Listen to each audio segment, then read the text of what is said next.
Who are the richest people in the world? Often, this question will be answered. They'll give us names like Bill Gates, Carlos Slim, Warren Buffett, some Arab sultan or prince. Forbes magazine publishes a list of the 100 richest people in the world. This is all utter nonsense. The richest people in the world, they can really be described with two words: oil bankers. These oil and banking dynasties sit at the center of a small network of deeply entrenched and powerful influence, dominating the economies of the United States, Western Europe, and most of the planet. Today, the wealth and influence of two of the most important oil banking cliques is combined. The House of Rockefeller holds control over the largest super major oil company. ExxonMobil is their personal property. There is no key aspect of the global economy that the oil bankers haven't put their stamp on and tried very hard to influence. There is no key aspect of the global economy that the oil bankers haven't put their stamp on and tried very hard to influence. Before you all leave, make sure you get a bag, one of the white bags on the table, because in that bag you'll find a couple free books as well as a nice t-shirt with this image on it. Brought to you by my wife. She felt pretty good.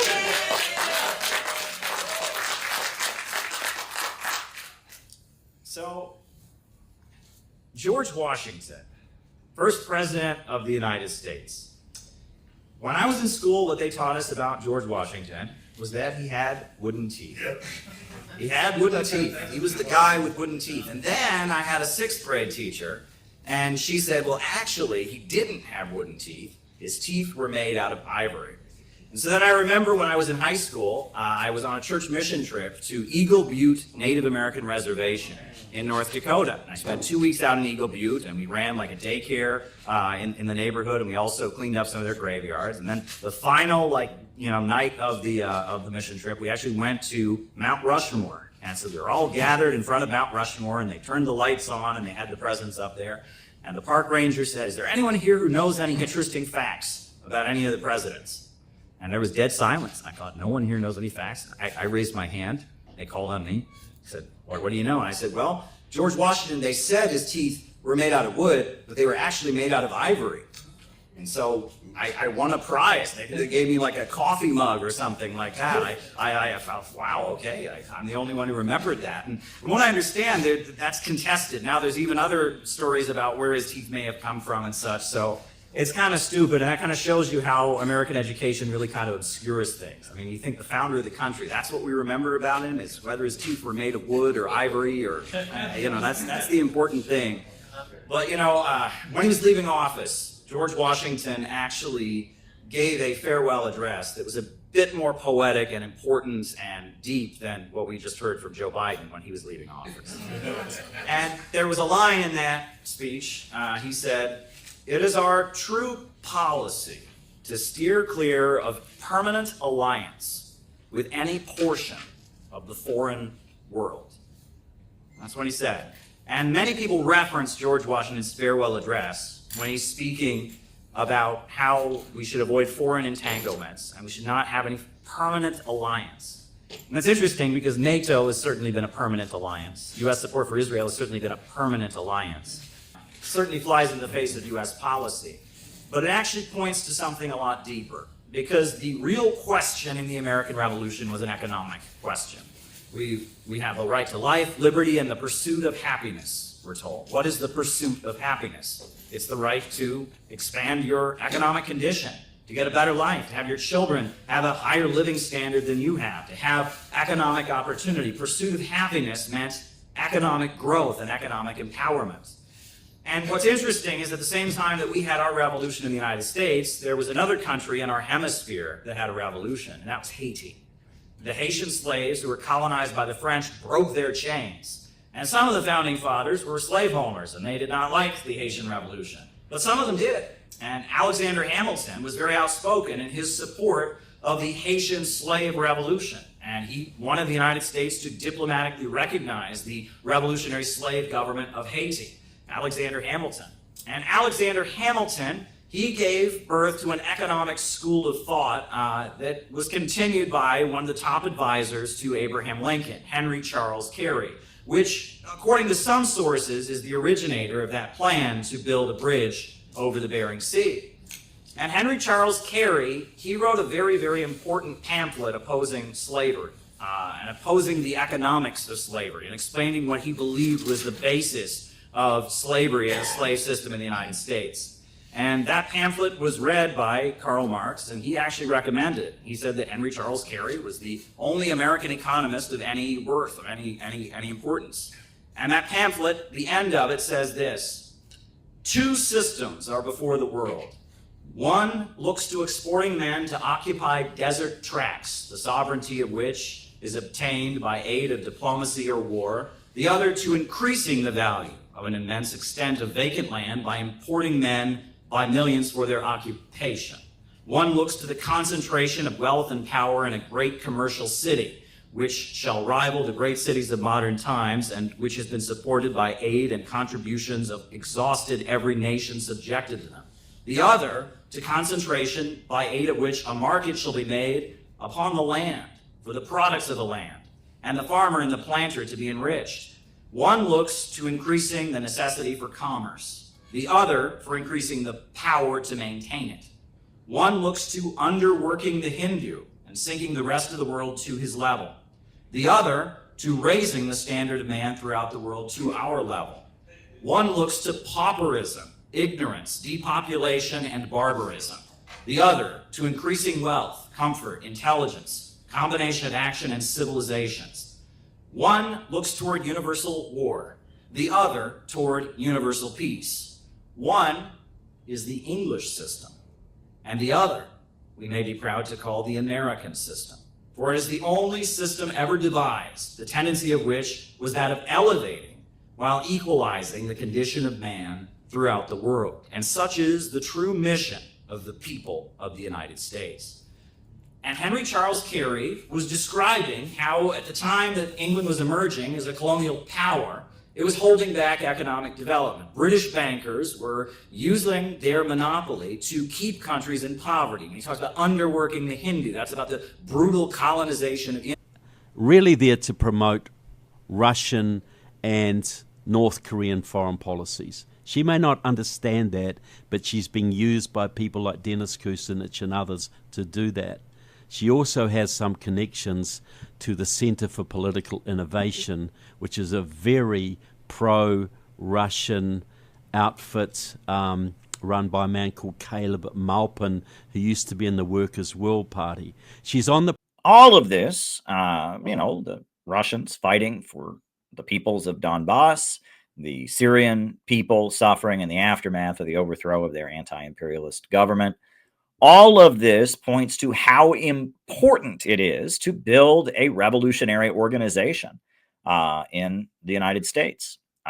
And building a revolutionary organization in these times, building an organization of people that are willing to fight for a government of action that will fight for working families, building an organization that will oppose the danger of a new world war and oppose the emerging low-wage police state is not an easy thing to do.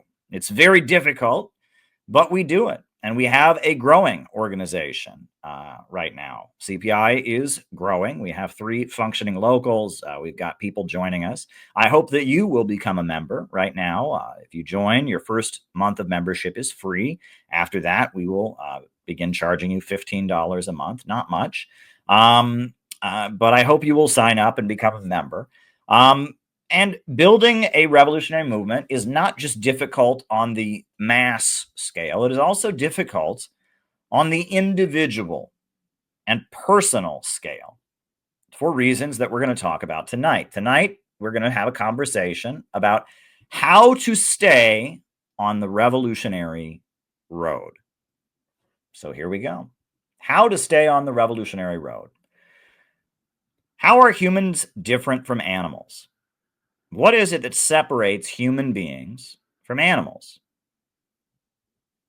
Well, according to Frederick Engels, all planned action of animals has never succeeded in impressing the stamp of their will upon the earth. That was left for man. In short, the animal merely uses its environment and brings about changes in it simply by its presence. Man, by his changes, makes it serve his end and masters it. And this is the final distinction between man and other animals. And once again, it is labor that brings about this distinction. Human beings force our will onto the world around us. We are creative. We are innovators. We take the world around us and we force it to serve us. And we don't simply interact with it like animals interact with their ecosystem. We force the world around to change. We improve the world around us. We are creative. We are a creative species. That's what defines us. And that is why we are innovationists. We celebrate this beautiful aspect of the human species. And that we understand that the whole history of human civilization is human beings reinventing how it is they force the environment to serve them, reinventing their relationship with nature, and doing so in a more efficient way to increase the population, to increase living standards, to make life more comfortable, to increase the life expectancy. And that first we were hunter-gatherers. Then from there, we moved toward domesticating animals and we had slavery. Then from there, we had feudalism. And then from there, we had capitalism. And then capitalism moved into the stage of imperialism, globalism, or the monopolistic system that we live under now. And that ultimately, to overturn and defeat globalism, imperialism, we need to give birth to innovationism, a system where with a planned economy, with a government of action, we can unleash human growth to even higher levels. By getting rid of the irrationality of profits in command, we can allow human growth and creativity and innovation to soar to even greater heights and eventually build a world with wealth and abundance for all, in which poverty is eradicated, in which people can live a comfortable life and live and just do what they feel like doing, from each according to their own ability, to each according to their needs. A society where there is so much abundance of wealth and there is so much technological advancement that people only really have to work because they feel like it.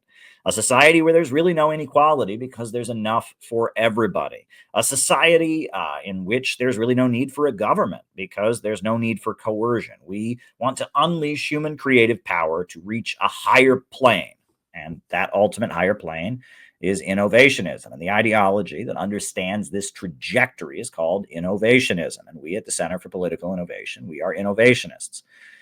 Now, the system that we currently live under is called imperialism, globalism. And there are three ways to understand this system. The first is when Henry Charles Carey, he wrote about the American system versus the English system. And he described the monopolistic practices of the British Empire that were holding back development and impoverishing people around the world in order to enrich the London Stock Exchange. And he argued that the American Revolution, the theories of Alexander Hamilton and others that favored economic development, were the opposite. And Henry Charles Carey wrote about the English system versus the American system. Later, Vladimir Lenin talked about imperialism, the highest stage of capitalism, and talked about how bankers were becoming dominant over industrialists. He talked about how the export of capital was becoming primary and how there was an international financial oligarchy that was emerging, and it was keeping countries impoverished and holding back development around the world. They were carving up the world, carving out the world with what they call territorial partition. And that as a result of imperialism, the highest stage of capitalism, that Africa, Asia, and Latin America were being impoverished, and that war was breaking out as a way of redividing the world among the imperialists, etc. So Lenin had his concept of imperialism, the highest stage of capitalism. Now, increasingly around the world, there's talk of geopolitics. And geopolitics talks about how geography and the nature of the land and our relationship with geographic formations affects our politics. And in Russia, Alexander Dugin, who is a geopolitical thinker, has talked about the history of Atlanticism, or civilizations of the sea, and Eurasianism, civilizations of the land, and how civilizations of the sea build up mighty militaries and navies, and they seek to control trade routes, and they build highly individualistic and highly militaristic societies They hold back development, and they plunder, loot, and they concentrate it in one mighty city. The Roman Empire was a great example of this, and the British Empire and the modern Western imperialist financial system are Atlanticism, civilization of the sea. Whereas civilizations of the land, empires and societies that are formed on great land masses, develop in a different way. And the history of Chinese civilization, which is mostly on the land, is different because you have different regions that are connected, and the way they are held together is through developing together. And that's why China invented the world's first civil service examination.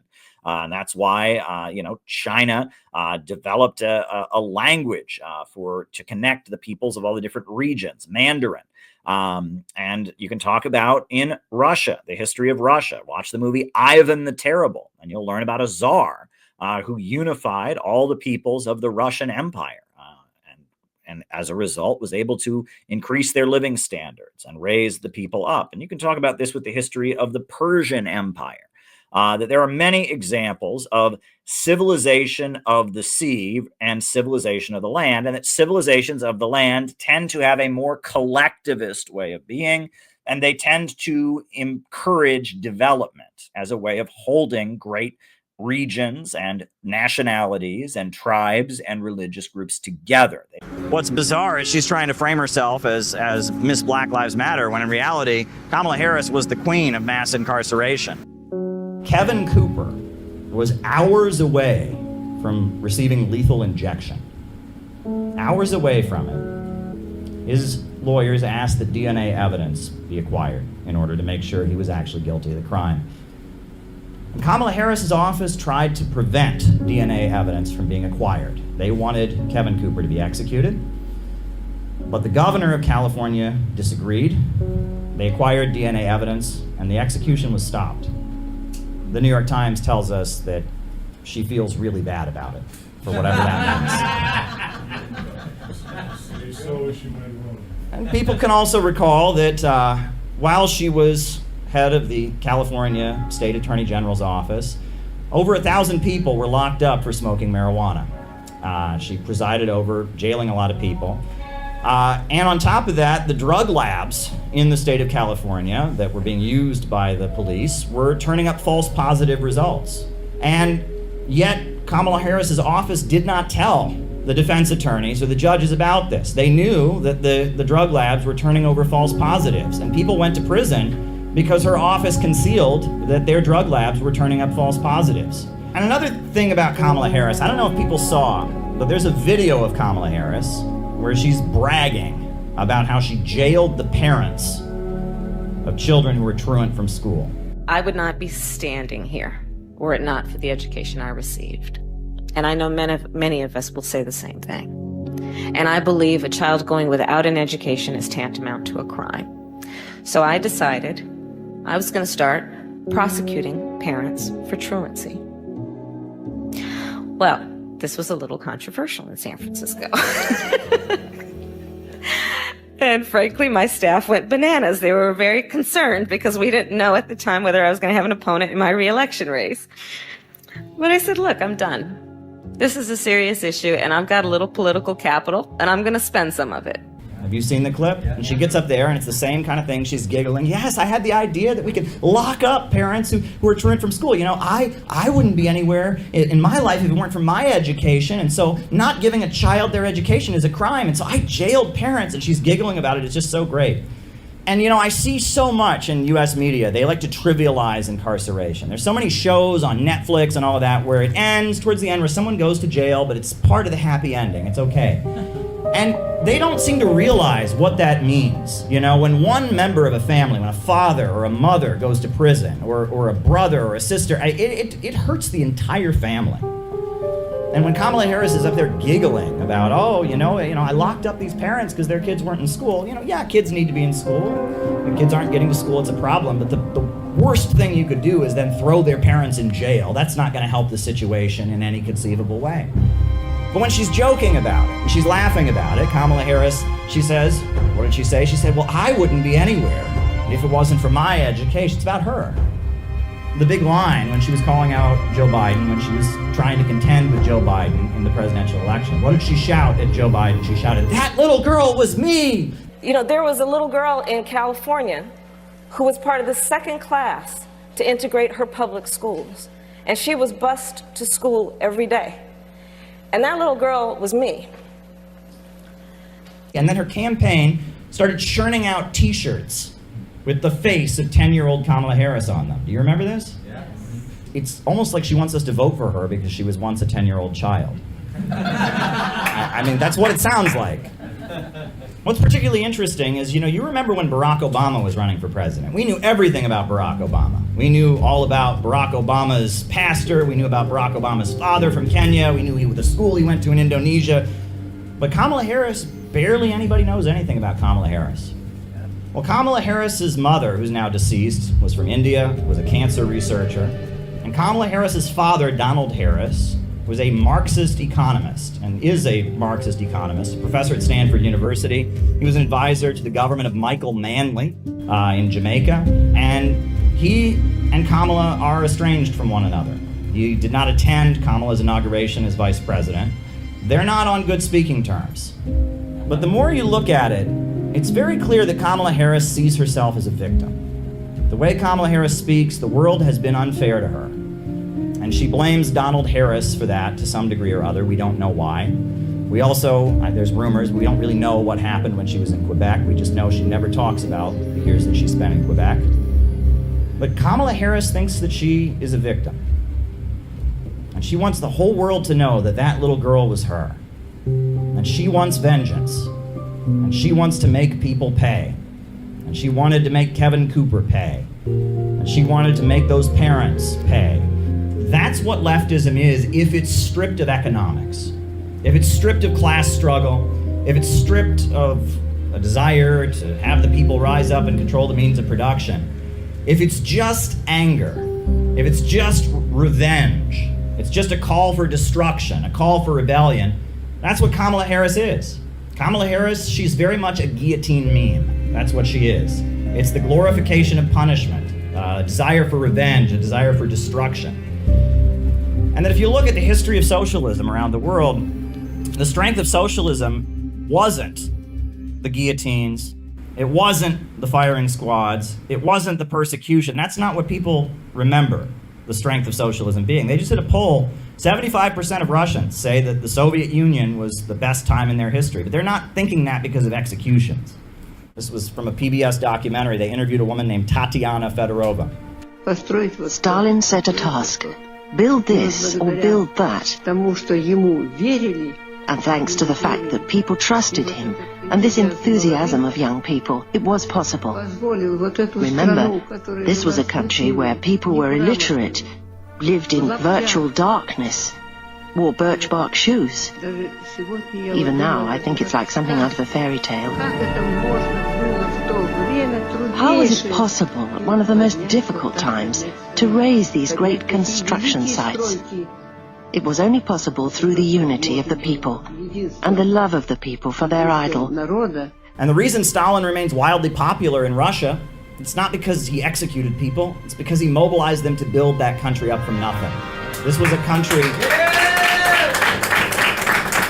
He built some of the world's largest power plants, he wiped out illiteracy, and he built a modern industrial country. He raised millions of people up out of poverty. And then they fought off the Nazi invaders, and then they rebuilt the country again, and a few years later they were the first country in outer space. And the strength of socialism was not that it punished people and that it persecuted people, but rather that it enabled people to go out and build and construct. I've said to many people, I'm not a socialist because I want to destroy America. I'm a socialist because I want to save America. And we have to save America from the horrors that are being unfolded by an irrational system where profits come before people. I want to save America. I want to build a better world. If all the apparatus they've created for destroying people, for imprisoning people, for breaking people psychologically, could be utilized to build and to construct. The popular power were put in control of the means of production and control of the state apparatus of the United States. We could build something very, very beautiful. They want you to be mad at Russia and China instead of the looters that are sitting not very far from here on Wall Street, who are actively getting bailouts in the billions, arguably even in the trillions, for their gambling debts. That's what we're here against, and that's why we're taking a stand for freedom of speech, because they're going after the Yahoo movement and anyone who stands against the imperialists, because they know we're a real threat and that's rising. They know we authentically represent the American people. They know that the American people are ready for a change and ready for an end to the wars. And that's why they're cracking down on our First Amendment. They're cracking down on our Fourth Amendment. They're cracking down on all of the civil liberties we know and love. This does not represent what the American people want. All the polls show that the American people don't want a new war. The American people are sick and tired of our money being wasted on bombs and weapons and destruction, provoking a war with China, provoking a war with Russia, while our trains are derailing, people in the United States are suffering, our water's not being purified, our railroads are falling apart, our power grids are falling apart, and yet we pour more and more weapons and money into some stupid confrontation with China. China is not our enemy. Wall Street bankers are our enemy. No more provocations against China. China is not our enemy. China is not our enemy. China is not our enemy. China is not our enemy. Get out of our country. Stop trying to sell war in our country. Stop trying to sell war in our country. We don't want a new war with China. We love America and we don't want a new war with China. China is not our enemy. Stop trying to sell war. Get out of our country. Stop trying to sell war.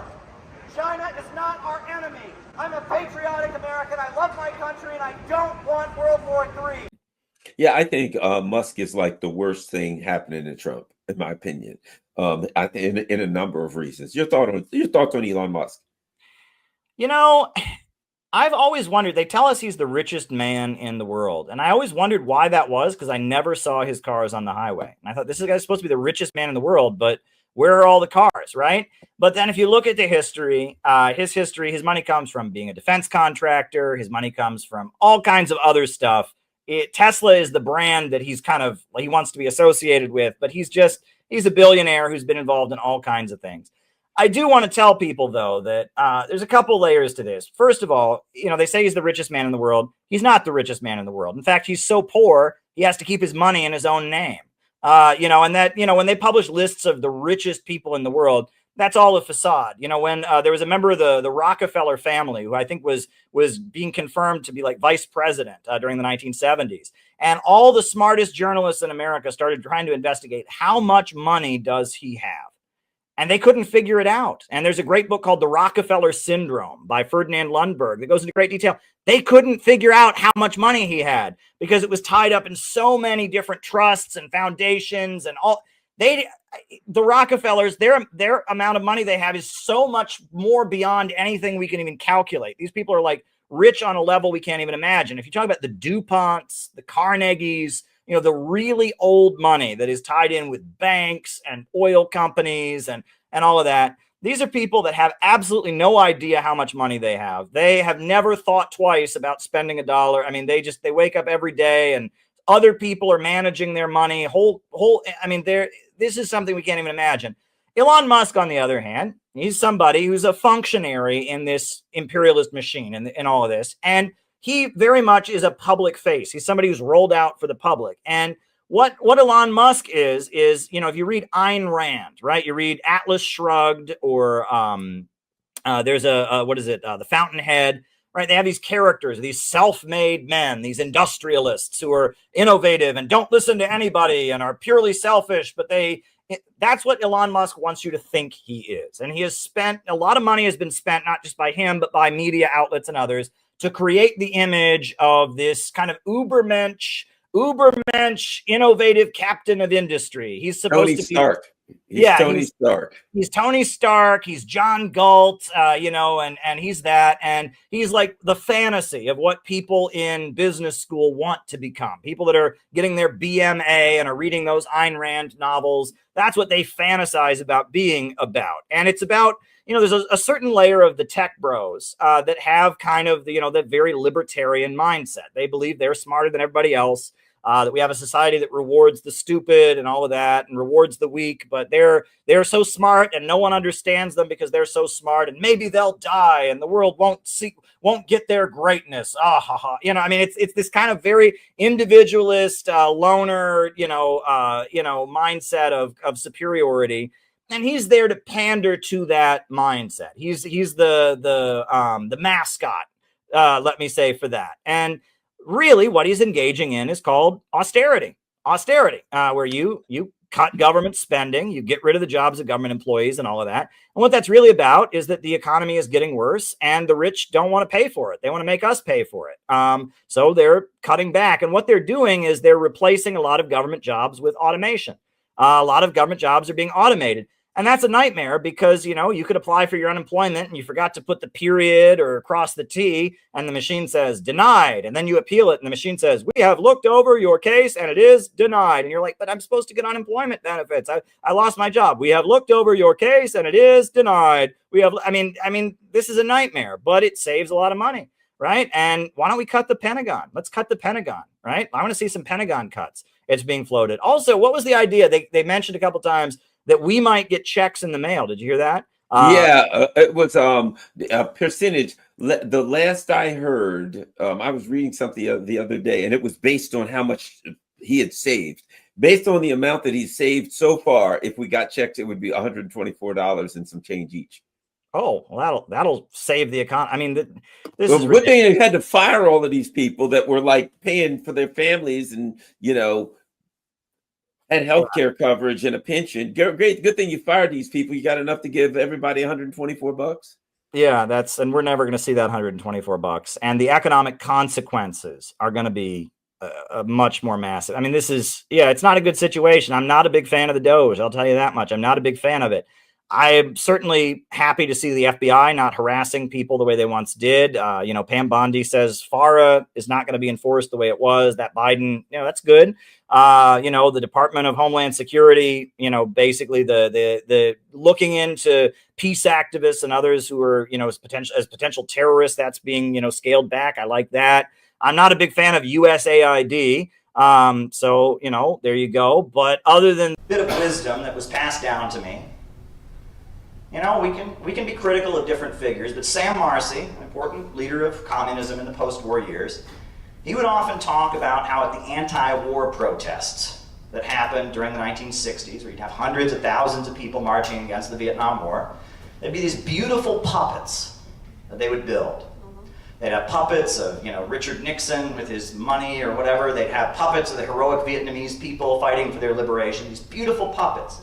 That there were whole communities of people, and they weren't members of any communist group, but they were against the Vietnam War and had a general leftist, anti-imperialist view. And they made it their mission that when there was a big anti-war rally, they would come together and they would make these beautiful works of art as their contribution to opposing the war in Vietnam. And there were whole communities that built these puppets. It was their project, their way of being creative, of building community and coming together.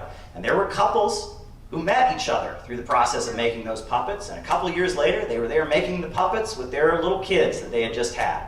And there were whole communities of people, and they made it their mission. This is something that we can do. Imperialism is the enemy of humanity. The Vietnam War is horrible, and this is something we can do. We have a 9-to-5 job, we have a regular life, but this is something that we can do. And we can do it together, and we can bond, and that's beautiful. And what Sam Marcy would tell his followers is that community that built those puppets, that's 1,000 times more valuable than some kid who thinks he's Lenin. You know what I'm saying? Yeah. A community like that has longevity. People are doing that their whole life and they're taking on a contribution.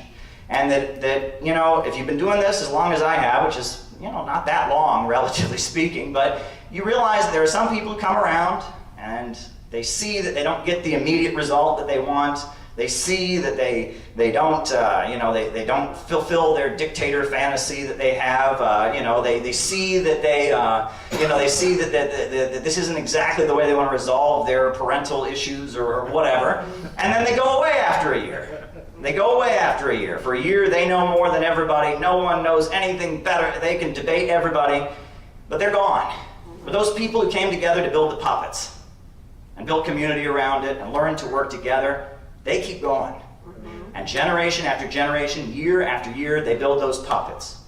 And that is what we need to build with the Center for Political Innovation. We need a network of people who are committed to opposing imperialism, who learn to trust each other and rely on each other and carry out operations, build some beautiful puppets, some beautiful artwork, put on beautiful conferences, and keep this movement alive. That is what we need to build. We need a network of people who love each other and trust each other and can work together and can serve the purpose of representing the anti-imperialist movement in America. That is what we need, and that is what I want us to build with the Center for Political Innovation.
Hey friends, how you doing today? I'm letting you know, the Center for Political Innovation, we are about to do, on July 12th, the biggest event that we have ever done. It will be our national gathering in Chicago on July 12th. And it's going to be really, really special. We are talking with a number of important anti-imperialist voices, a lot of different communities. There's going to be musical performances, dance performances, there's going to be great speeches, and it's going to be a whole day gathering dedicated to anti-imperialism. I am committed, and CPI has always been committed to building an in real life network of people.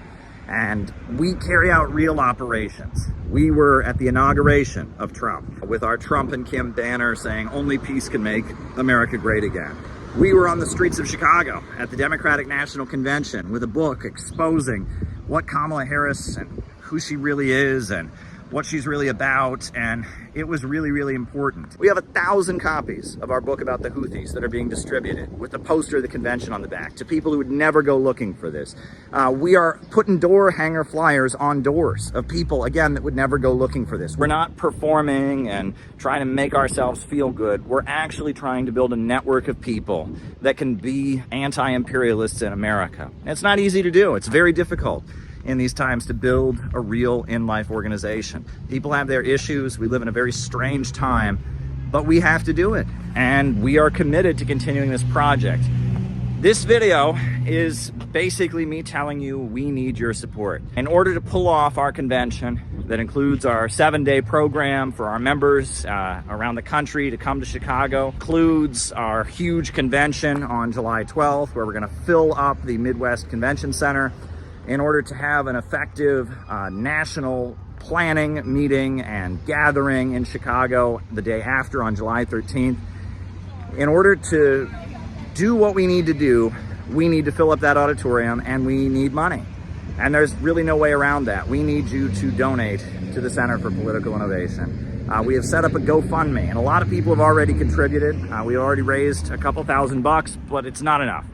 In order to really pull off our July activities and really have a win for anti-imperialism, we need your support. We need you to go to the GoFundMe right now and donate $5 or $20.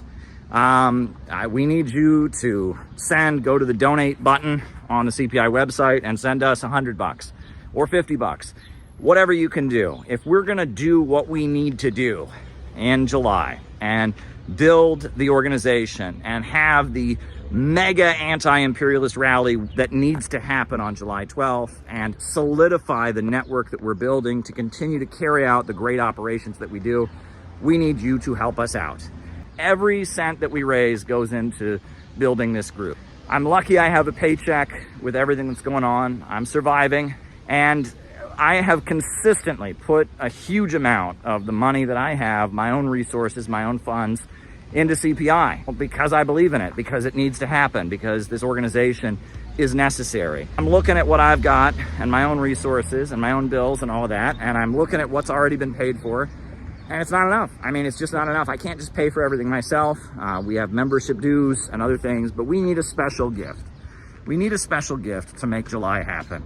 We need you to give us a special contribution so that we can make sure the July events go smoothly, that the housing for the people coming in out of town is covered, that the speakers that are being flown in, their airfare is properly covered. We need you to make a special one-time gift to make this July gathering, this anti-imperialist summit that we are organizing. We need you to help us make it happen and help us make it a success. Small gift, big gift, whatever you can do. We need you to help us with it. But you know what? I'll just say this. If it's a matter of send us a gift or come, we'd rather you come. We'd rather you be there. It's much more important that you be there on July 12th. If you can't afford to give us a gift, but you can afford to come to town, if there's one event that you come to this year, make it July 12th. CPI, Center for Political Innovation, we're doing something that nobody else is doing, and we're doing it right. We're not doing it in a way that we're trying to win the internet. We're not doing it in a way that we're trying to make ourselves feel special or act like we're cool. We're building what needs to be built.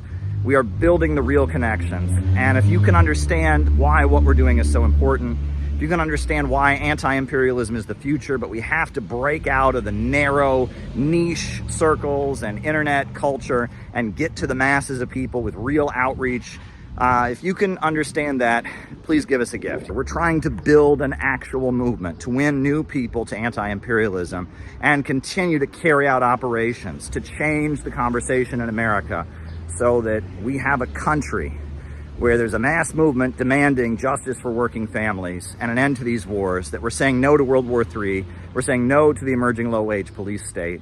That's what we urgently need. So if you can help us in any way, send us a gift. If you can be there on July 12th, be there. This is the biggest endeavor CPI has ever done, and it's going to lead to even bigger things. We don't back down. We don't go away. If we were going to back down, we would have done it a long time ago. And if we were one of their plants or one of these fake anti-imperialists, they would be making it a lot easier for us. We have been facing a lot of challenges, but we continue to achieve great victories. So we need your support. Please send us a contribution. Please be there on July 12th at the Midwest Convention Center in the Chicago area. It's right near the O'Hare Airport. It's going to be awesome. We need you there. Thank you.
So I'm going to introduce my boy Caleb Maupin. He's going to be our final speaker.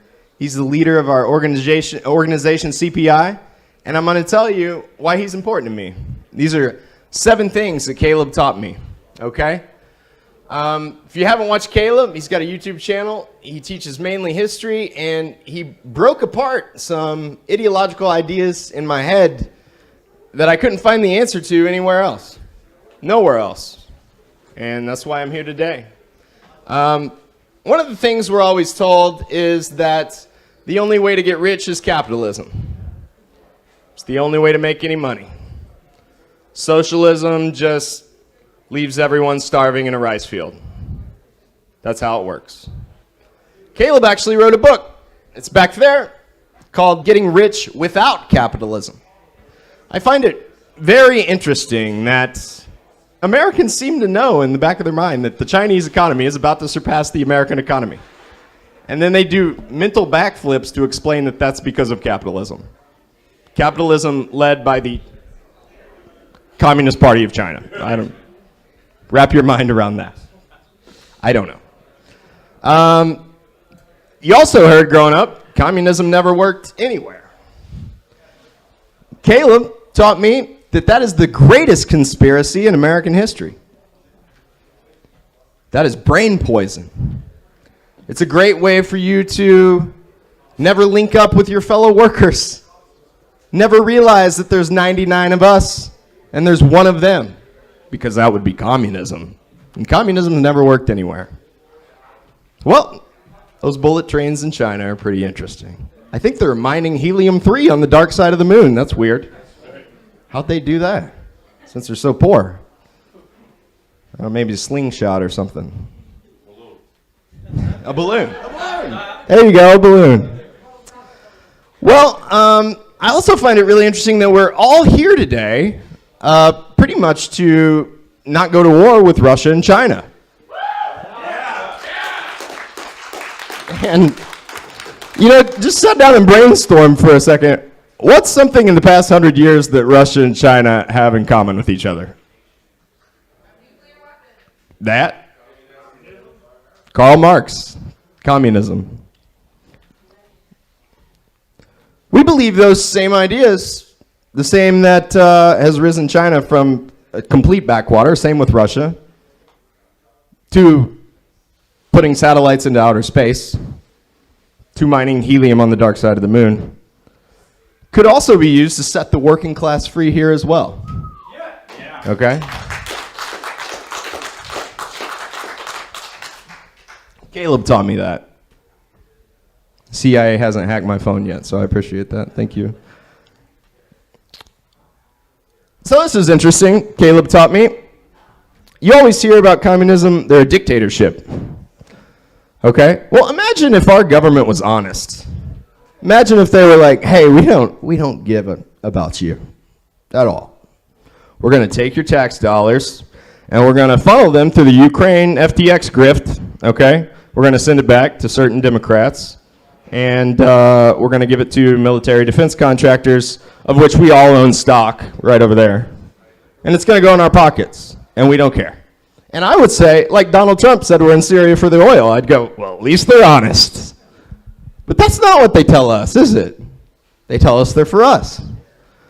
Well, if you read the Chinese Constitution, I believe it's on the first page, it says, we are a dictatorship of the proletariat. What's that mean? That's scary language. It means our government is for the people, for the vast majority of the people, and we are willing to put the ultra-wealthy in their place, prison if need be, to keep the poor from sleeping next to the White House. You are right now living in a dictatorship of the bourgeoisie. You are living in a dictatorship of the richest people in this country, and they don't really care about you. We want to flip that around, okay? It appears until we hit communism and you can buy a Tesla for a penny, scarcity is going to force us to have a government, and it's kind of going to be like that dictatorship word, which I think is just a way to never do anything, okay? So if we're going to have a dictatorship, let's have one of the working people. The 99%, okay? And if the 1% want to fight it, they can organize and fight it. Well, they just bought off the media and everything else. School system. This is a big one Caleb taught me. A movement open to my Christian faith.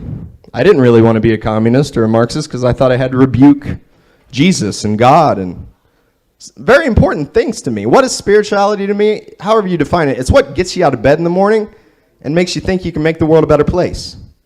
If you don't have that, like Camus said, kill yourself, right? I'm not going to do that. So spirituality is whatever gets you out of bed in the morning. CPI will give you something to believe in and build. Marxism to me is a tool, okay? And I can feel the Holy Spirit in this room tonight. If you don't like that language, I can feel dialectical materialism in this room tonight, okay? Whatever works for you. To me, Marxism is a tool, and Jesus Christ is what makes me willing to die for the people. That is simple. Caleb taught me that, and he taught me I can own that and be that, all right? No one can tie it together like Caleb. Caleb Maupin, I've searched the depths of the internet. No one can explain it as clearly as Caleb Maupin. Have you seen Vosh? Well, Vosh is pretty good. Vosh does have a better man bun than Caleb. So Bernie sold me out. I gave Bernie a lot of money. And imagine in 2016 if when Julian Assange put his freedom on the line to expose that Hillary Clinton and the Democratic Party were stabbing Bernie in the back. Imagine if Bernie said, to hell with this, we're marching on Washington. Every single one of my supporters, we're going to Washington until we get a free and fair election. And we're not leaving. Well, he didn't do that for some reason, did he? Twice he didn't do that. And the second time I go, there's only one way. It's to build a party of the working class. This guy's going to help us do it, and I hope you'll be a part of it. Finally, you guys all coming together with me, I'm not even joking. This is one of the best nights of my life, all right?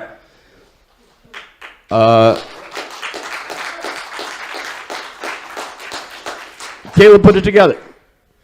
All right, there's the births of my children. There's the day I realized this girl's the love of my life. And there's the day in Kansas when I went to my first CPI event. Me and my family couldn't afford a hotel room. There wasn't much room in the Airbnb. We bought a tent and we slept in the backyard, didn't we, Caleb? We enjoyed it. My little girls enjoyed it. They swam. They had a good time. Caleb was friendly to my family. Took us in, treated us like family, fed us like a Baptist church. All right? And now look at me, man. Okay? Most people, you'll join an organization and they'll just waste your time. All right? Caleb understands there's two things we got to do. It's not that complicated. educate people, organize people. What's that second part mean? We find out what gifts they have. Maybe they're good at speaking. Maybe they can capture an audience. And we put them to work. And if you join CPI, Caleb Maupin will do that for you too. So come up here and say a few words, my brother.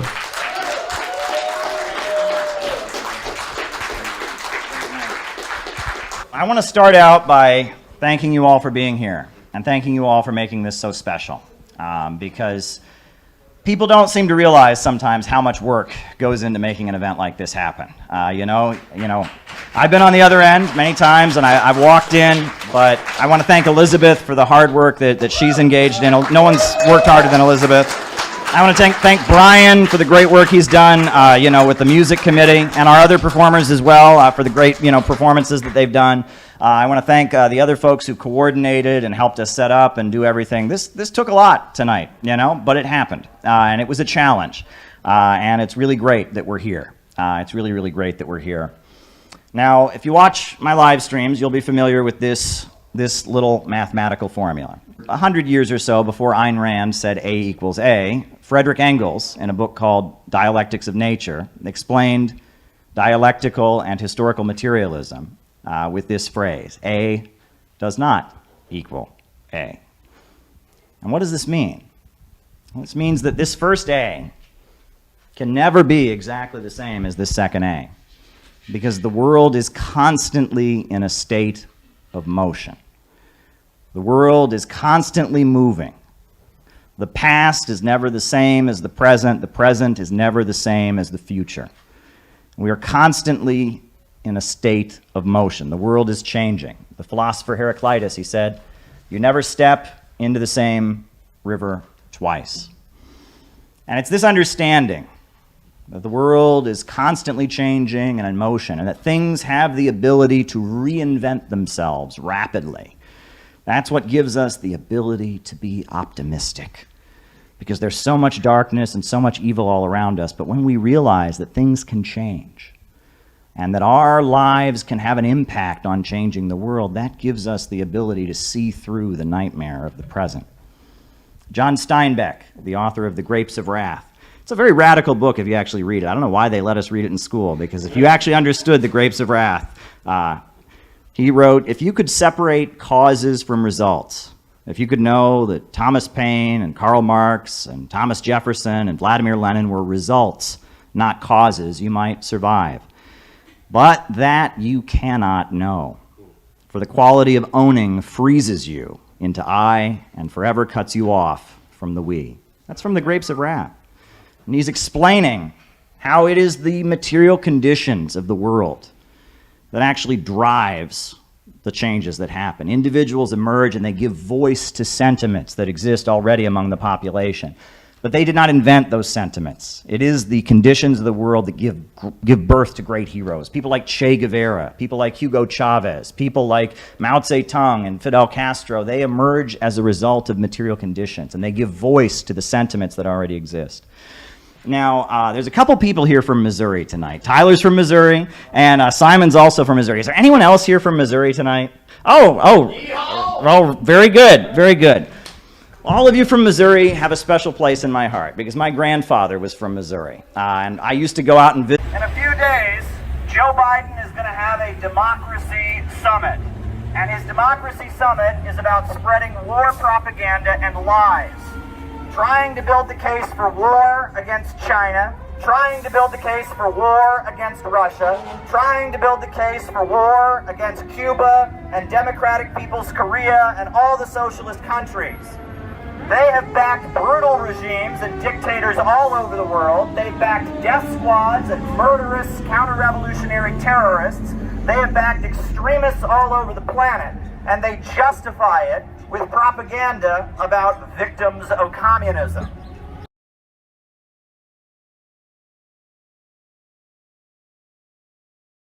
We've heard from our next guest a couple of times at this point, but I have the absolute pleasure of introducing him again. I'm so excited to hear more from you, David. David Rovics, everybody.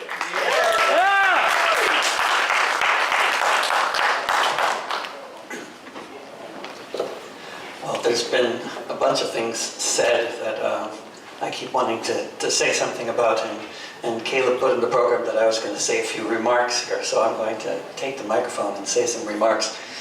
One thing that Caleb mentioned, which is, if I were actually an organizer of any decent kind, other than an organizer of concert tours, then I would be, doing something more than just putting up a section on my website about this. But I've been getting attacked for years, particularly since January 6, 2021, by elements of the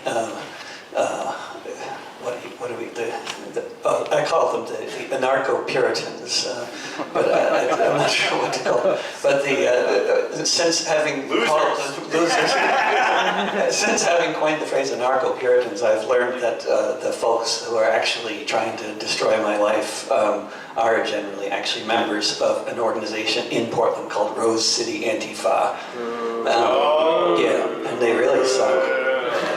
And they do this to a lot of people, protesting like Medea Benjamin's book talks and this kind of thing, just really crazy stuff. And of course the whole orientation against free speech is not something they invented. It goes way back to the whole history of deplatforming, and the whole history is a history that has totally backfired wherever it has been tried, according to my historical analysis, which is, I'm sure, very in need of somebody else to tell me about some history that I've missed. But as far as my understanding of this tactic being used in Germany, England, the United States, and elsewhere where it has been practiced, it has tended to just completely backfire. And so on the website, there's davidrovics.com, there's a section called Principles, where I pretty much lay out the sort of 10 conclusions that I reached from being attacked like this for years, in terms of possible ways forward, which have a lot to do with a lot of things that people have been talking about already over the past few hours. But in terms of actually having real discourse and free speech, and in terms of actually not having our means of communication being controlled by a handful of corporations that are intent on censoring and through algorithm, especially any kind of possibility for real discourse to happen in the Western world, which is the situation that we're at right now. And I'm far from the first person to make this observation. I first heard Glenn Ford, Black Agenda Report, say exactly what I just said. I said that the corporations are now completely hegemonically have taken over our means of communication. I think that one of the most bright spots around that whole reality has been media from outside of the Western world, such as the media that Caleb works for, also Al Mayadeen and Al Jazeera and so many other platforms that often are coming from all kinds of different perspectives, often have a lot of disagreements with each other in terms of their the biases that they tend to promote. But what's so common around all of these platforms, as you've probably observed yourself in abundance, is that they come to very different conclusions from the Western media about most of the important issues, like Palestine and the war in Russia and Ukraine. And with that, I'll do a song about, I'll do two songs, one about Portland and one to introduce the next speaker. If the next speaker is talking about Assange, is that correct? Is that still the case? Next one, we're going to have John McCarthy. Oh, okay. Then this may be relevant to the speaker after John. But.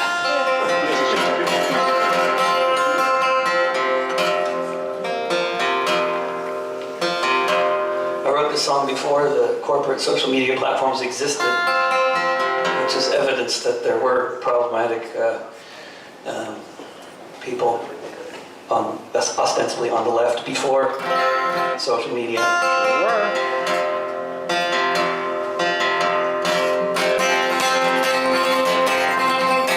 I don't drive a car because they run on gas, but if I did, it would run on biomass. I ride a bike, or sometimes a skateboard, so fuck off all you drivers and your yucky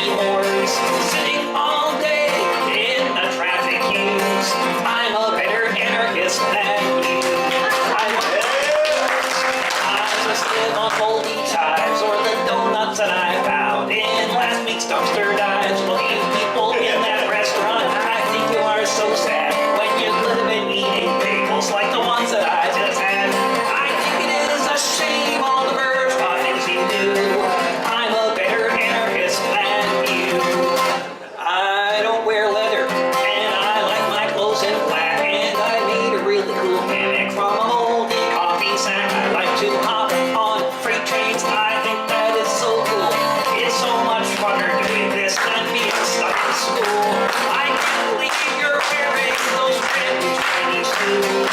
I'm a better anarchist than you. I will have sex, and there will be no sequel, because heterosexual relationships are inherently flawed. Marching to anti-flag and crass, until there are no differences in gender, race, or class. All you brainwashed leaders, you just haven't got a clue. I'm a better anarchist than you. I am not a pacifist. I like throwing bricks, and when the cops have caught me and I'm taking a few licks, I always feel lucky if I get a bloody nose, because I feel so militant and everybody knows. By the time the riot is all through, I'm a better anarchist than you. I only talk to those as pure as me. It's not safe if someone disagrees. They might have me thinking thoughts that I don't like. Pretty soon we'll all be praising the Third Reich. Yeah, I don't talk to fascists, and if you do, I'm a better anarchist than you. I'm a better anarchist than you.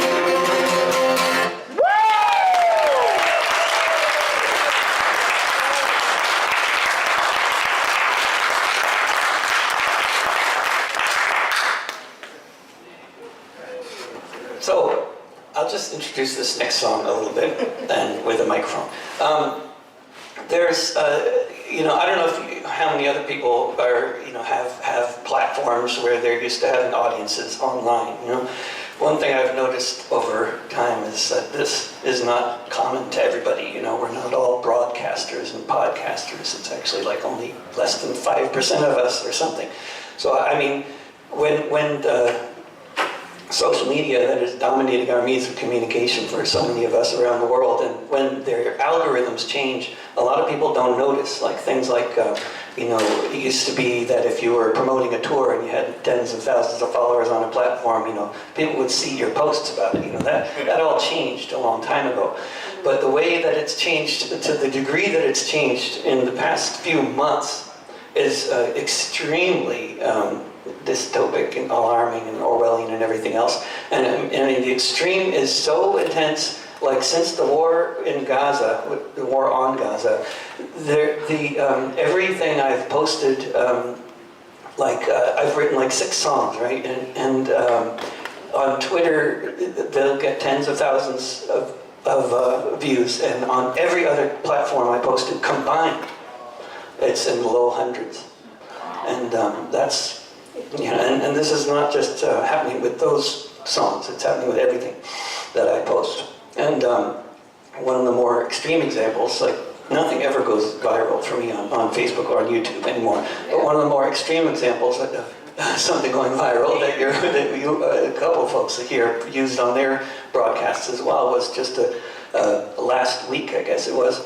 I was in Oslo, and on the same night that Stella Assange was in Oslo to receive the Ossietzky Prize for Julian, and the Ossietzky, if you read a bit about that guy's history, it couldn't be a more appropriate prize for Julian Assange, who is in prison, of course, for blowing the whistle on U.S. war crimes, among other things.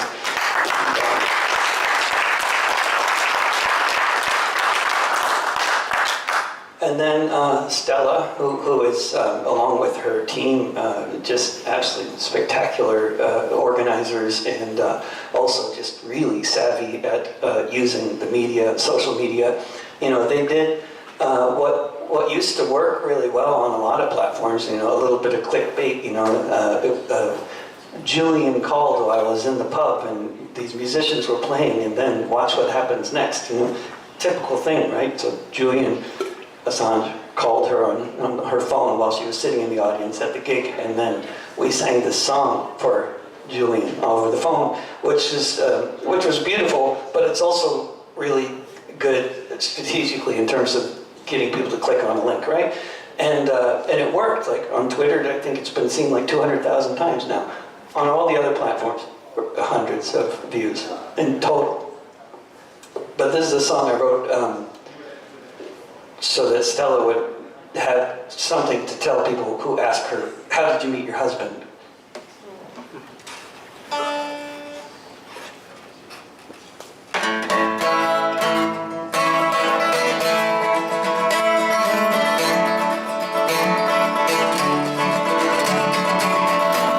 When Julian met Stella in the embassy, in the only room for 7 years that he would ever see, guarded by police with cops on every street, an unusual situation for the first time you should meet.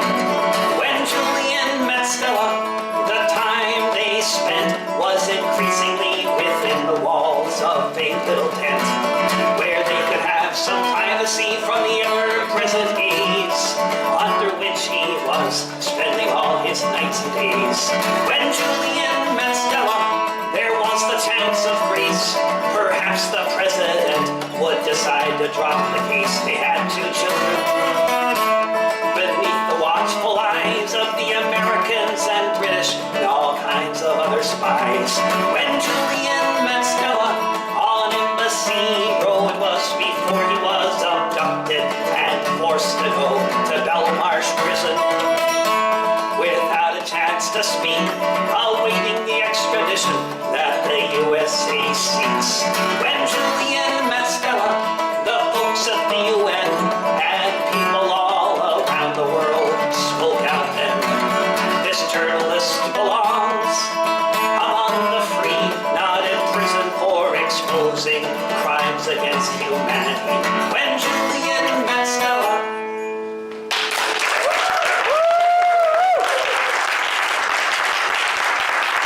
Thank you so much, David Covens. Visit my grandfather in Missouri. And I'm sure, as our Missouri residents can attest, it is one attribute of older men in Missouri is they're not always politically correct in the way that they speak. I think that's a fair way of putting it, right? They're not always, totally PC in everything they say. I remember one time I was over at my grandfather's house, and the screen door popped out, right? And he said, "God damn it, this house must be built on top of an Indian graveyard." And I was a kid. I did not know what that meant. It's kind of scary if you think about it. I'm like, there's ghosts in the house. What is this? What is this? So my parents had to explain to me that this is an old superstition. It's like the movie Poltergeist, right? It's like the movie Poltergeist, this belief, and it was just an expression. My grandfather was using an expression. But I think about that moment where my parents are trying to explain to me what my grandfather meant when he said that. I think about that moment, and I really think about it, and it strikes me how much America is cursed. Because it's not just one house in Missouri that's built over top of an Indian graveyard. It's a whole country that's built on top of an Indian graveyard, and a Vietnamese graveyard, and a Korean graveyard, and the graveyard of the African people in the transatlantic slave trade. And that in many ways, even in the good times in America, that you could feel this curse hanging over U.S. society. You go back to the 1950s when there was a booming economy, there was still something evil beneath the surface. All those cars and all those houses and all those hula hoops and refrigerators, we know they were dripping in blood. And there was some kind of evil that hung over U.S. society. And I think a lot of the younger folks that get caught up in the wokeness, what they're trying to do is they're almost trying to engage in some kind of magical ritual. They're convinced if they say the right magic words, if they say systemic racism, if they say check your privilege, that somehow that curse will vanish. Somehow that curse will go away. They're engaging in a kind of magical thinking, like where if we just do the right politically correct kind of thing, everything in U.S. society will be corrected. But that's an illusion. It's an illusion because we live in a material world. And these kinds of contradictions have to work themselves out. They don't change because you say the magical words. They change because society changes. And that's why a lot of younger folks fall into it, but that doesn't apply to our leaders. Why is it that our leaders are doing this woke makeover of the United States? Why is it all of a sudden Kamala Harris, who locked up thousands of African-American men for victimless crimes, is suddenly kneeling for George Floyd? Why is it that CNN and MSNBC are now promoting wokeness? Well, the power structure in the United States is doing that because they are generals fighting the last war. Because it is a fact that during the Cold War, when Jim Crow segregation was still going on, the Soviet Union took a petition to the United Nations to expose what was being done to African Americans. That's why.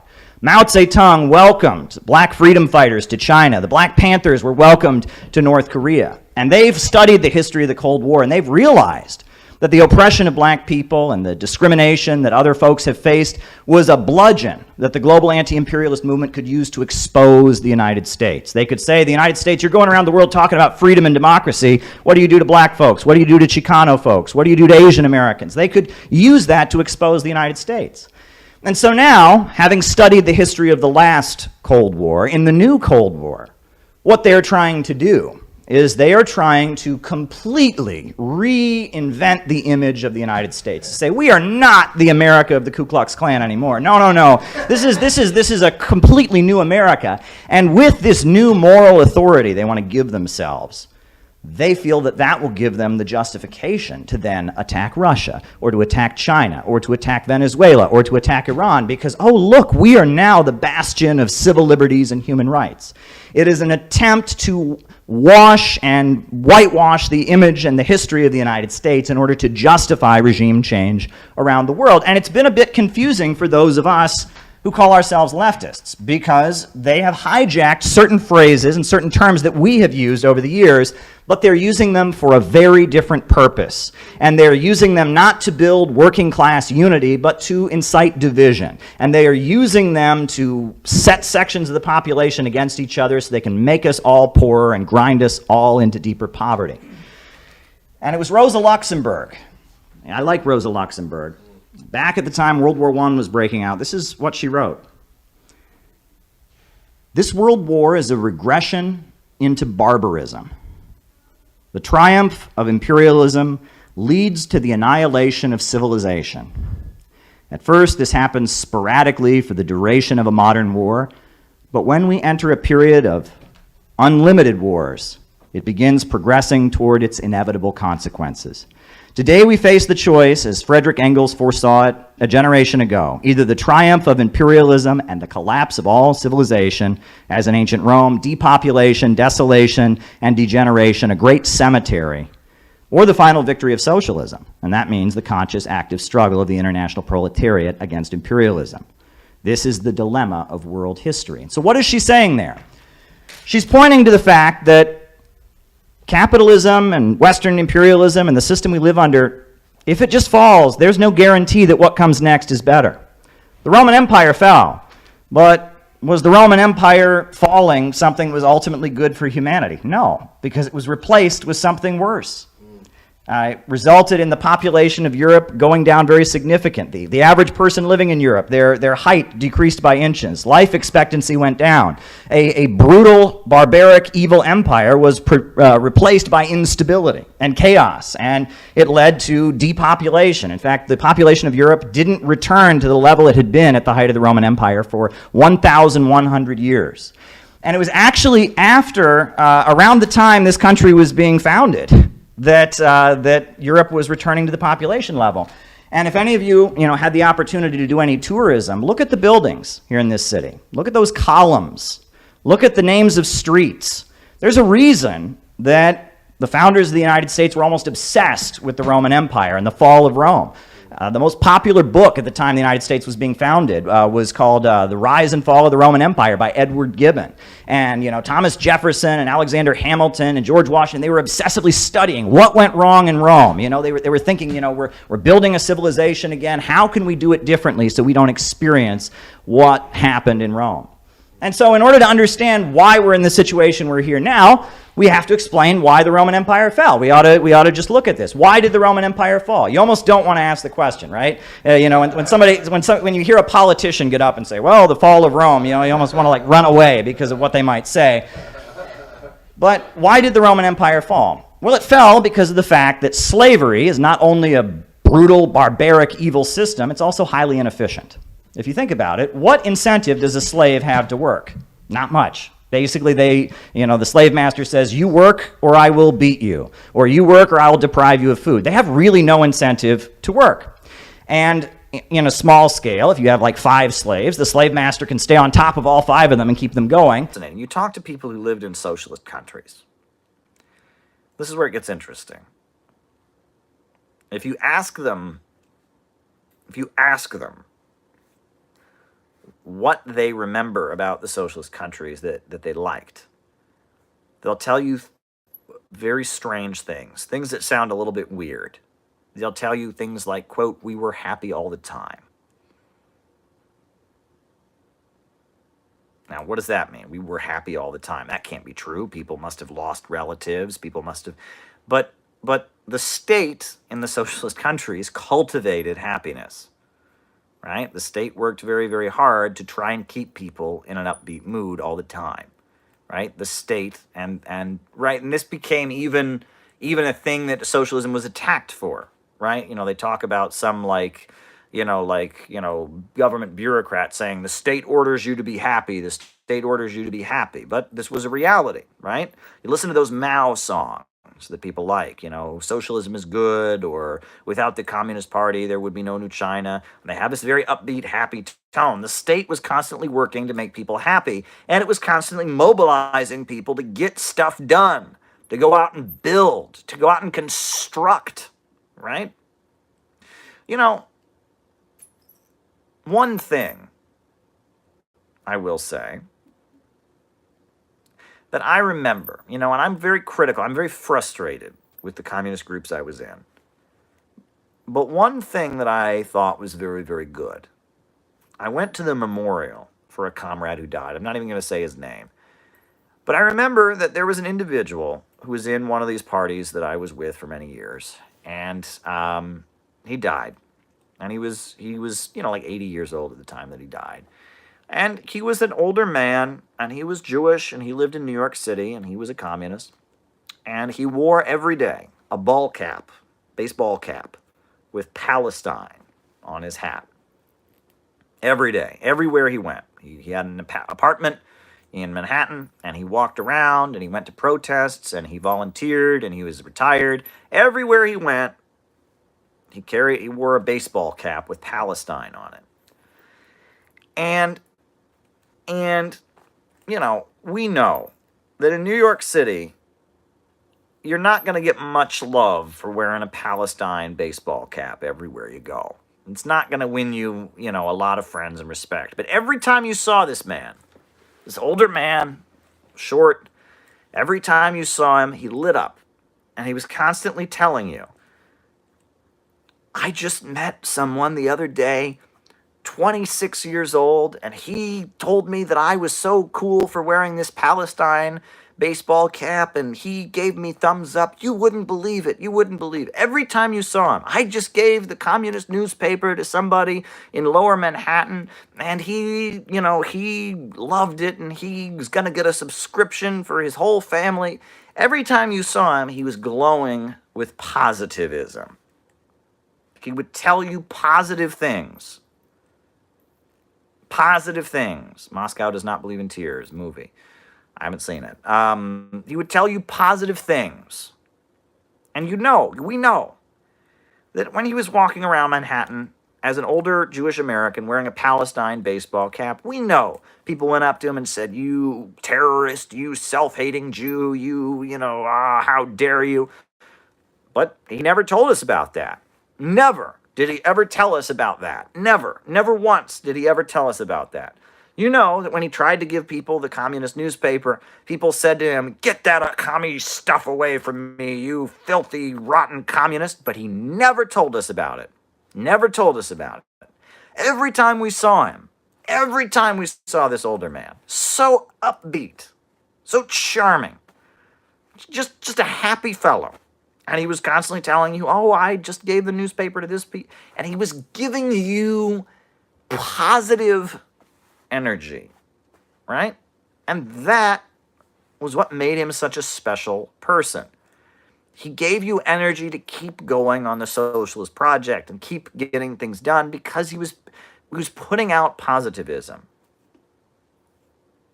Really. It's really beautiful.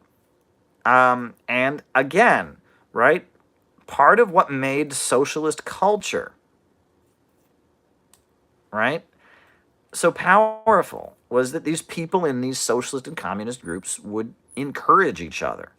And they were constantly full of positivism, and they were constantly pushing each other to do better and to do more and to get things going, It was really beautiful.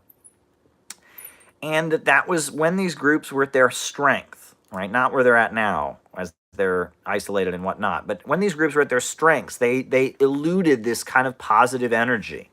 And they would all be together, and they'd be working to carry out some goal. And it would be like the 5-year plans, right? That's what people, you talk to these older people who lived under Stalin and all that, they tell you about the 5-year plans. Crazy story here, right? I'm going way back. I'm going back to when I was younger, right? When I was a kid, right? My family, we're in this little small town area, but there was a program where you would host, you'd take out to dinner once a week a foreign student from a local college.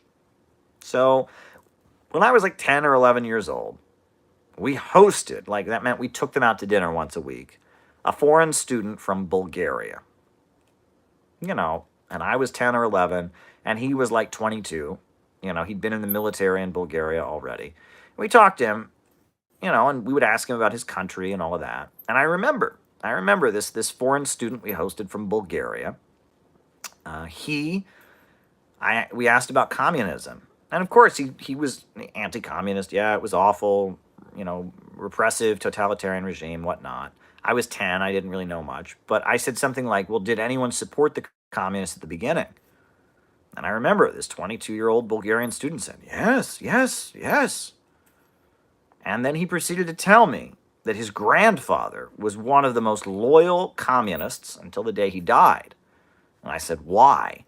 And he said, well, because after World War II, Bulgaria had no roads. And my grandfather was a young man, and the communists organized all these young people to go and build roads all over the country.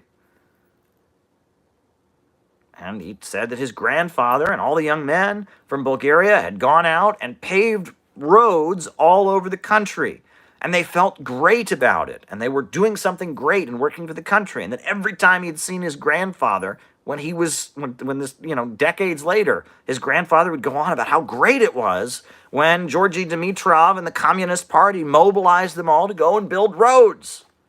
They were working together, this collective effort. We are going to work together and build something new and engage in progress and build something and work hard and create something together, and it's going to be amazing. That was this glowing memory. That was the strength of the Soviet Union. That was the strength of China. That's the strength of Bolivarian socialism. It's this ability to get people in groups together and to get them thinking positively and get them working together for a joint goal, to get them aiming at the future, to get them having a positive attitude, right? Right? It's a kind of happiness. It's a kind of happiness that one doesn't get simply from making money. It's a kind of happiness one doesn't get from having sex and playing video games. It's a special kind of happiness, this feeling, I'm in a group of people, we have a goal we are working hard at, and we are going to work hard at it, we're going to sacrifice together, we're going to hold each other up, we're going to support each other. It's a kind of happiness that people experience in this society. People volunteer together. People in church groups feel it, but it's a special kind of happiness. And that special kind of happiness, that collectivism, that belief that we're all in this together, we're working hard, that is the special collective mindset, right? That really, really made what you could call really existing socialism or real socialism very powerful and continues to manifest itself even in 21st century socialism. And again, I'm talking psychologically here, I'm talking subjectively here. And forgive me, I'm not sticking to the classical Marxist narrative. I'm not talking about economic, numbers or dictatorship of the proletariat. I'm talking about how people feel, right? And I'm telling you that people felt that way when Roosevelt sent them out to build hospitals and schools, with the Works Progress Administration. People felt that way in the effort to defeat slavery. Abraham Lincoln pulled these feelings out of people. Strong, powerful, good leaders have the ability to pull this kind of feeling out of people. This selfless positivism, this joint effort. It's very, very beautiful. I'm talking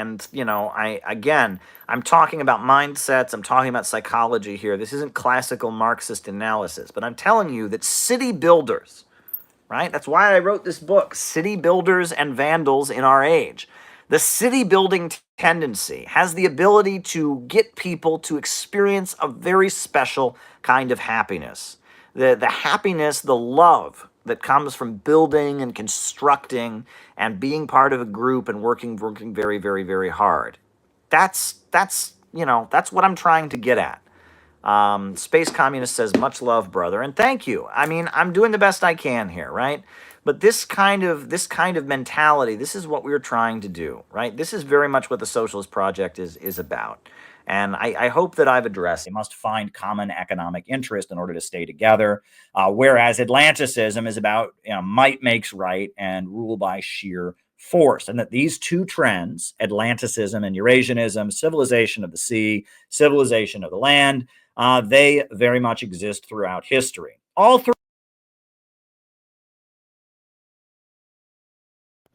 All three of those approaches, the American system versus the English system of Henry Charles Carey, Lenin's theory of imperialism, the highest stage of capitalism, and the geopolitical approach of Alexander Dugin, Atlanticism and Eurasianism, all three of those approaches point to the same thing, which is that the global economy that we currently live under, which is centered around Wall Street and London, the Atlanticist, imperialist, English system, British Empire, global order, this rule of the world by big banks and monopolies based in Western countries is in a state of decay. And in revolt against it around the world, you have the Eurasian superpowers, Russia and China, that are rising up in alliance with Iran, in alliance with Venezuela and Cuba and Nicaragua and many other countries that have broken out of the domination of the Western system.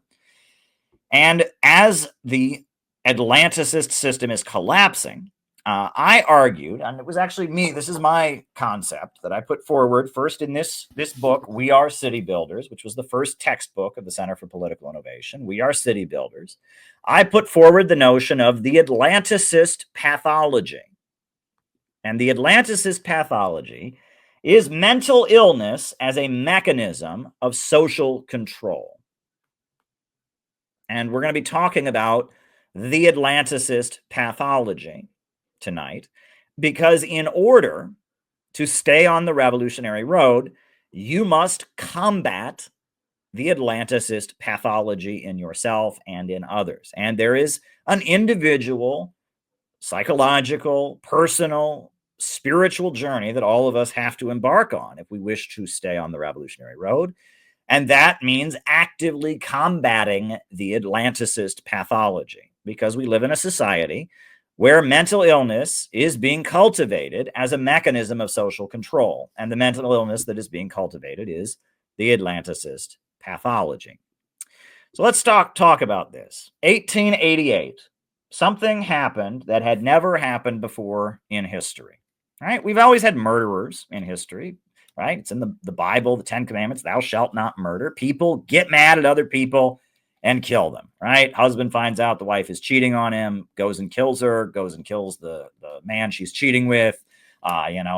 Somebody feels that somebody else stole from them, so they go and kill them. Somebody wants to rob somebody, so they go kill them and rob from them. Murder happens. It's one of the unfortunate aspects of human civilization. Crime, murder. However, in 1888, there was a type of murder that had never been seen anywhere in the world. And it happened in Whitechapel, which is a district in London. And it was crimes that I believe they have finally identified the individual who did it, but there's still debate. But for a long time, these murders were widely unsolved. And they were the murders of Jack the Ripper. Now, Jack the Ripper was not his real name. We don't really know who he was. There's some people who say we do at this point. I think they have an individual picked out. They say it was definitely him, but there's still debate. And Jack the Ripper was the nickname that the press and the media and the police gave to this murderer in Whitechapel. Whitechapel was a district in London where there were a lot of prostitutes. And there was a wealthy man, he was quite wealthy, named Jack the Ripper.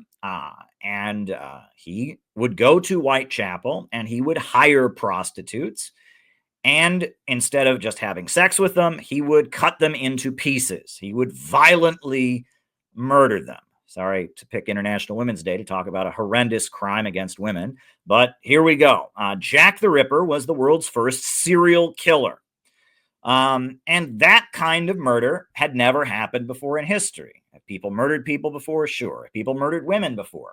But Jack the Ripper was an individual who was sexually perverted to the point that the way he got himself off was killing women. And he would hire women as prostitutes, and he would mutilate their bodies, and he would cut them up, and apparently he was a surgeon, because he knew a lot about human anatomy based on what the police were able to deduce. I don't want to get into detail about this. It's a little R-rated. May not be the ideal stream to watch with your kids, but we'll get past this. The rest of this isn't as gross and violent. But Jack the Ripper, he was a serial killer who murdered women for sexual gratification. That had never happened before. And the whole world was like, what in the world? What in the world is going on in London? So the police of London immediately said that they wanted anyone who knew any information about Jack the Ripper to send them a letter.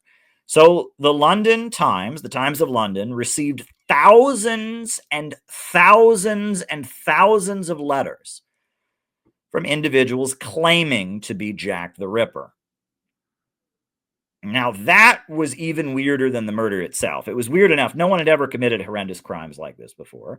But then thousands of people sent letters to the Times of London saying that they were Jack the Ripper. And describing how they had carried out the murders in lurid detail.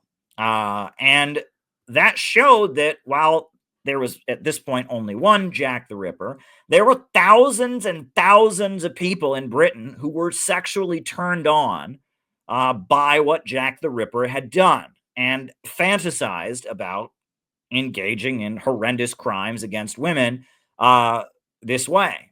And that was certainly shocking. So Jack the Ripper, whoever he was, realized there were thousands and thousands of people stealing his thunder.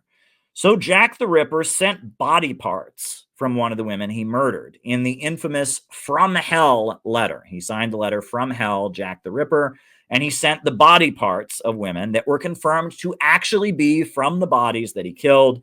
And so there was the infamous From Hell letter from actually Jack the Ripper. Now, Jack the Ripper was the first one in 1888, but pretty soon there were more. And starting in the 1880s and the 1890s, all over the world, we started to see serial killers. Now, there had never been serial killers before. But yet, for most of the 20th century, this was a very common occurrence. You have, Ted Bundy.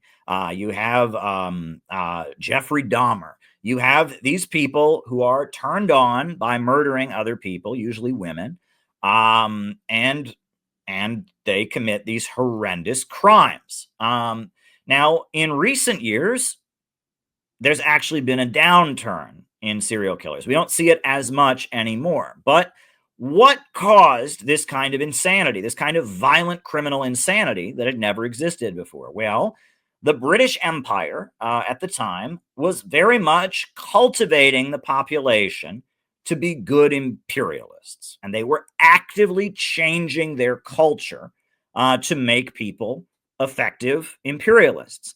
And one of the things that they were doing was they were urging parents not to hug their children and not to give their children affection.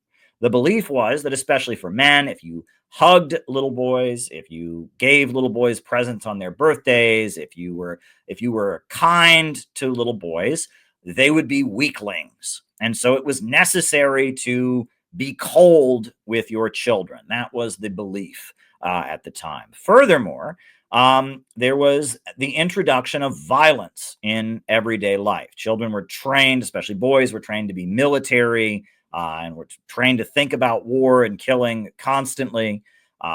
There were violent punishments that were enacted that became kind of, ritualized. In addition to that, there was a huge amount of sexual repression. Now, sexual repression is something that, traditional society generally does, but Victorian England was obsessive in the idea that if you masturbated, you would become crazy. They would cover up the feet of pianos with curtains because they thought the feet of pianos looked like human feet and people might be sexually turned on by the legs of pianos. The word leg, which is just a word for part of the human anatomy, was considered an obscene word because you might be turned on by the word leg. So you were never supposed to say leg. You were supposed to say limb, right? And there was just a huge effort to crack down on anything sexual in society. Just a huge, huge amount of sexual repression. So if you combine the lack of affection that you're giving children with the constant obsession with war and violence, with ritual punishment being enacted. On top of that, if you have a huge amount of sexual repression, you're going to get people like Jack the Ripper. And Victorian Atlanticist society produced a form of insanity that had never been seen before. And that was the rise of Jack the Ripper. And all through the 20th century, up into the 80s and 90s, serial killers were a thing. Serial killers are not a thing anymore. It happens occasionally, but it's very rare. Now we have mass shootings. Mass shootings have replaced serial killers as the new form of violent mental illness from Atlanticist society. And mass shootings had also never really happened before. There was an incident where a school was bombed in the 1920s. The school was dynamited and a number of children were killed. But largely, you did not have this phenomenon of young men going to their school or going to a public place and taking out a gun and killing as many people as they possibly can with their gun. That had never happened before. So now we live in the age of we don't have serial killers, but we have mass shooters. And mass shooters, when they first started happening, were something that had never been seen before. And it originated in Western civilization. Just like the British Empire gave us serial killers, the United States has given the world mass shooters. Well, all of this is rooted in Atlanticism. And let's just talk about that briefly, right? The Jack the Ripper serial killer types, these are men that to some degree or other are insecure in their masculinity. They feel that they have something to prove, and they feel that in order to prove their manhood or whatever, it is necessary to murder women. And to some degree or other, they are out of touch with their own sexuality. Their sexuality has become perverted in a way that the way that they feel sexual is to commit horrendous crimes against women. It's a really, really horrendous thing. Mass shooters, on the other hand, there's no evidence that mass shooters are sexualizing their crime, but mass shooters are also like serial killers. They are very, very much obsessed with violence, right? The catharsis or the thrill of violence, right? Serial killers are sexualizing it. Mass shooters, maybe they're not sexualizing it, but they're very obsessed with violence. They're obsessed with violence, and they also are very insecure. Serial killers are generally insecure about their own manhood. In many cases, serial killers have been shown to have erectile dysfunction, and they feel they need to prove their masculinity by murdering. And mass shooters are generally people that are insecure, men that are insecure in their masculinity, and they feel they need to prove their masculinity by engaging in mass shootings. Now, this kind of behavior, serial killers and now mass shooters, this is insanity, dangerous, violent insanity on a level that humanity has not really seen before, but it is tied in very much with the ideology that is espoused by the Atlanticist, globalist, imperialist system. So what does the Atlanticist, global imperialist system believe in? Well, the ideology of globalism, imperialism is called liberalism. And I'm not talking about liberals and conservatives, Democrats and Republicans. I'm talking about liberalism, the school of thought that came out of the struggle to overturn feudalism. The fight for Hey friends, how you doing today? I'm letting you know, the Center for Political Innovation, we are about to do, on July 12th, the biggest event that we have ever done. It will be our national gathering in Chicago on July 12th. And it's going to be really, really special. We are talking with a number of important anti-imperialist voices, a lot of different communities. There's going to be musical performances, dance performances, there's going to be great speeches, and it's going to be a whole day gathering dedicated to anti-imperialism. I am committed, and CPI has always been committed to building an in real life network of people. And we carry out real operations. We were at the inauguration of Trump with our Trump and Kim banner saying only peace can make America great again. We were on the streets of Chicago at the Democratic National Convention with a book exposing what Kamala Harris and who she really is and what she's really about, and it was really, really important. We have 1,000 copies of our book about the Houthis that are being distributed with the poster of the convention on the back to people who would never go looking for this. We are putting door hanger flyers on doors of people, again, that would never go looking for this. We're not performing and trying to make ourselves feel good. We're actually trying to build a network of people that can be anti-imperialists in America. And it's not easy to do. It's very difficult in these times to build a real in-life organization. People have their issues. We live in a very strange time, but we have to do it. And we are committed to continuing this project. This video is basically me telling you we need your support. In order to pull off our convention that includes our 7-day program for our members around the country to come to Chicago, includes our huge convention on July 12th, where we're gonna fill up the Midwest Convention Center, in order to have an effective national planning meeting and gathering in Chicago the day after on July 13th. In order to do what we need to do, we need to fill up that auditorium and we need money. And there's really no way around that. We need you to donate to the Center for Political Innovation. We have set up a GoFundMe, and a lot of people have already contributed. We already raised a couple $1,000, but it's not enough. In order to really pull off our July activities and really have a win for anti-imperialism, we need your support. We need you to go to the GoFundMe right now and donate $5 or $20.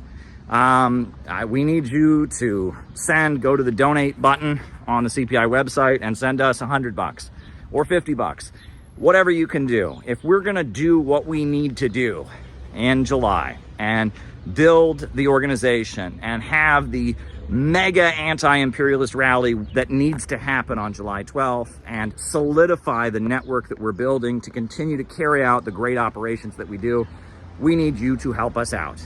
Every cent that we raise goes into building this group. I'm lucky I have a paycheck with everything that's going on. I'm surviving, and I have consistently put a huge amount of the money that I have, my own resources, my own funds, into CPI because I believe in it, because it needs to happen, because this organization is necessary. I'm looking at what I've got and my own resources and my own bills and all of that, and I'm looking at what's already been paid for, and it's not enough. I mean, it's just not enough. I can't just pay for everything myself. We have membership dues and other things, but we need a special gift. We need a special gift to make July happen. We need you to give us a special contribution so that we can make sure the July events go smoothly, that the housing for the people coming in out of town is covered, that the speakers that are being flown in, their airfare is properly covered. We need you to make a special one-time gift to make this July gathering, this anti-imperialist summit that we are organizing. We need you to help us make it happen and help us make it a success. Small gift, big gift, whatever you can do. We need you to help us with it. But you know what? I'll just say this.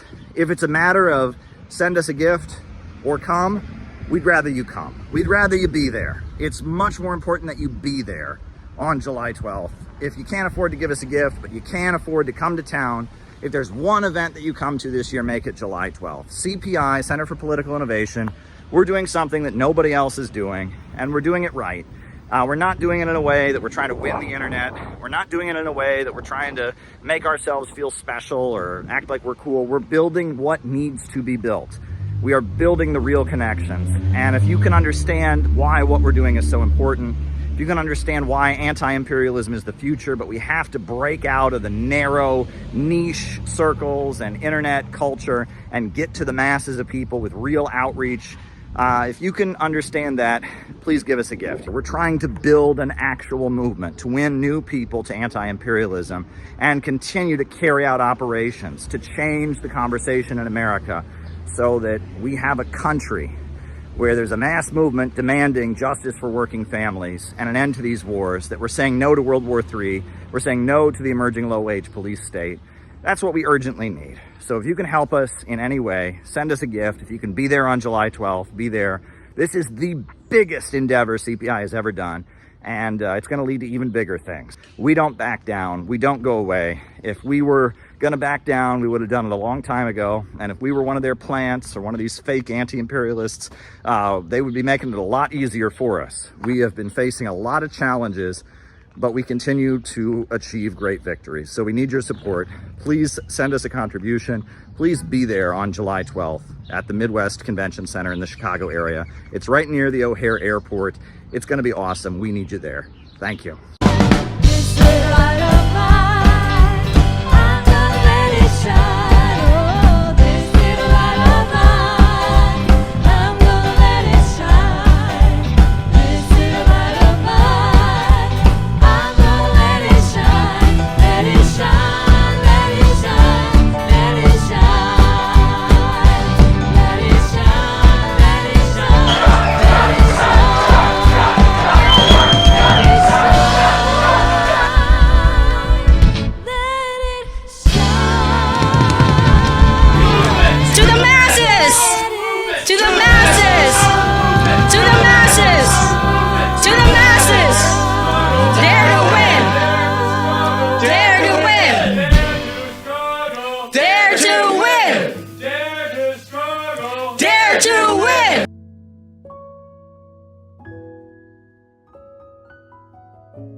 India. What the American Revolution was really about, right? If you know that the 50 states, that's the 50 stars, but the 13 stripes are for the 13 colonies. And the 13 colonies wanted economic development. Whereas the British Empire just wanted them as a temporary trading hub, as a holdout, a trading post in their global sea-based empire. And you could argue that there's a very extreme similarity in what Henry Charles Carey was describing about the English system and the basis of the American Revolution, and what was written by Vladimir Lenin when he wrote about the Bolshevik Revolution, and when he explained his theory of imperialism, the highest stage of capitalism. And actually, I wanted you guys to go get another flag that I have. I have the Chinese flag.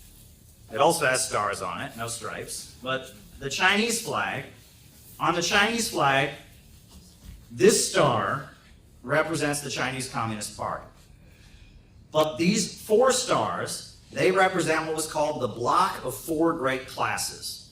The workers, the peasants, the urban merchants, and the national capitalists. The block of 4 great classes that now built in alliance against imperialism. Classical Marxist theory was it was the workers versus the capitalists. But Lenin came along and he said, actually, capitalism has entered this stage of imperialism, of monopolies, holding countries in poverty.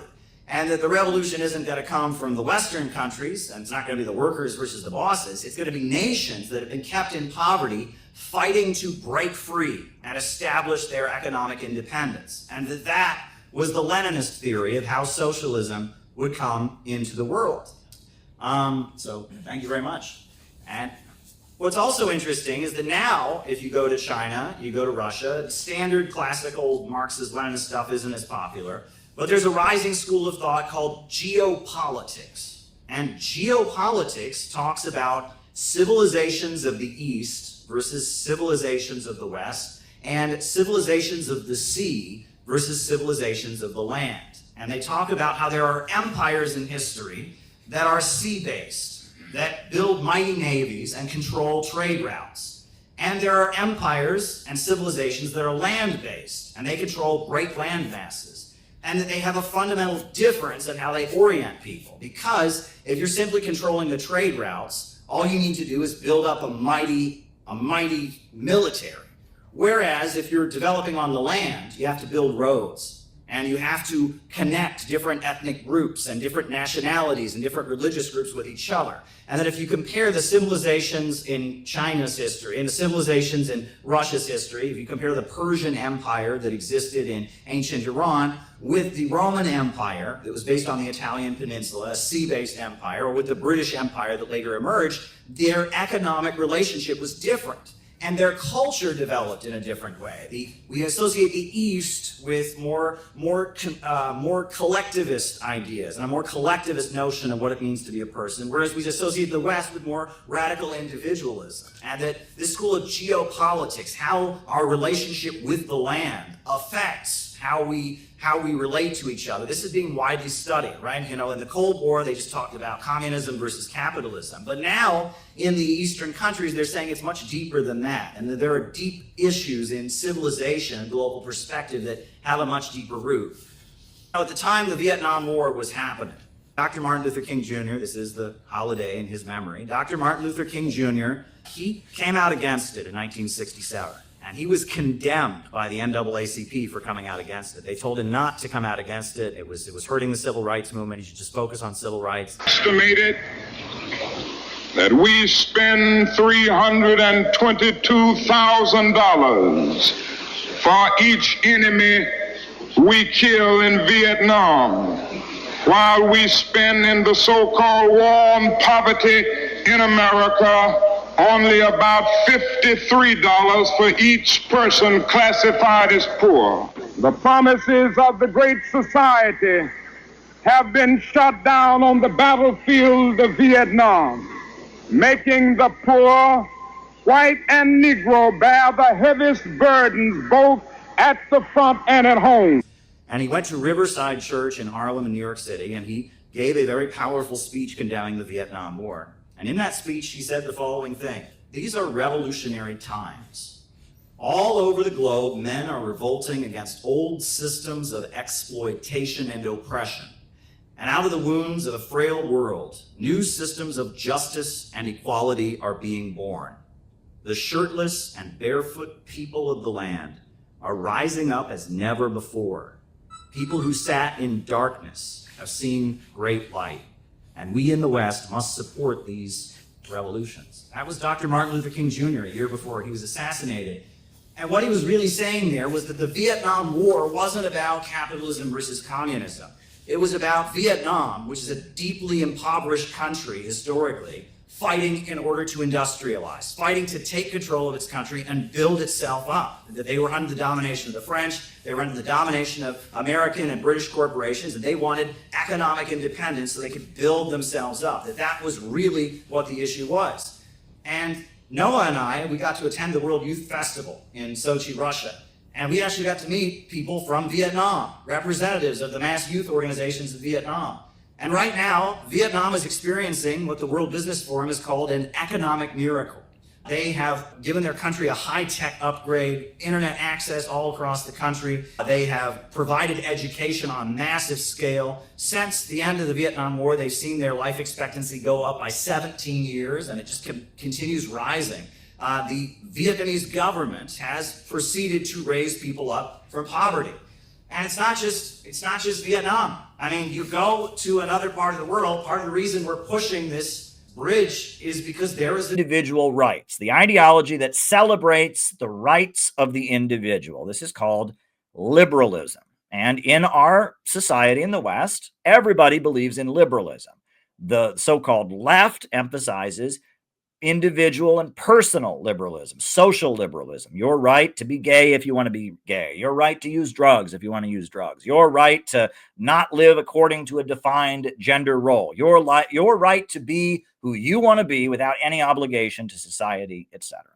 Whereas the right emphasizes economic liberalism. The government must stay out of the economy. You shouldn't have to pay any taxes. Corporations shouldn't have to abide by any regulations. You're on your own. Pull yourself up by your bootstraps, every man for himself. Liberalism Individualism in opposition to collectivism is the defining ideology of the so-called collective West. The NATO countries, the United States, Britain, France, Germany, Italy, we believe in liberalism. We believe in individualism.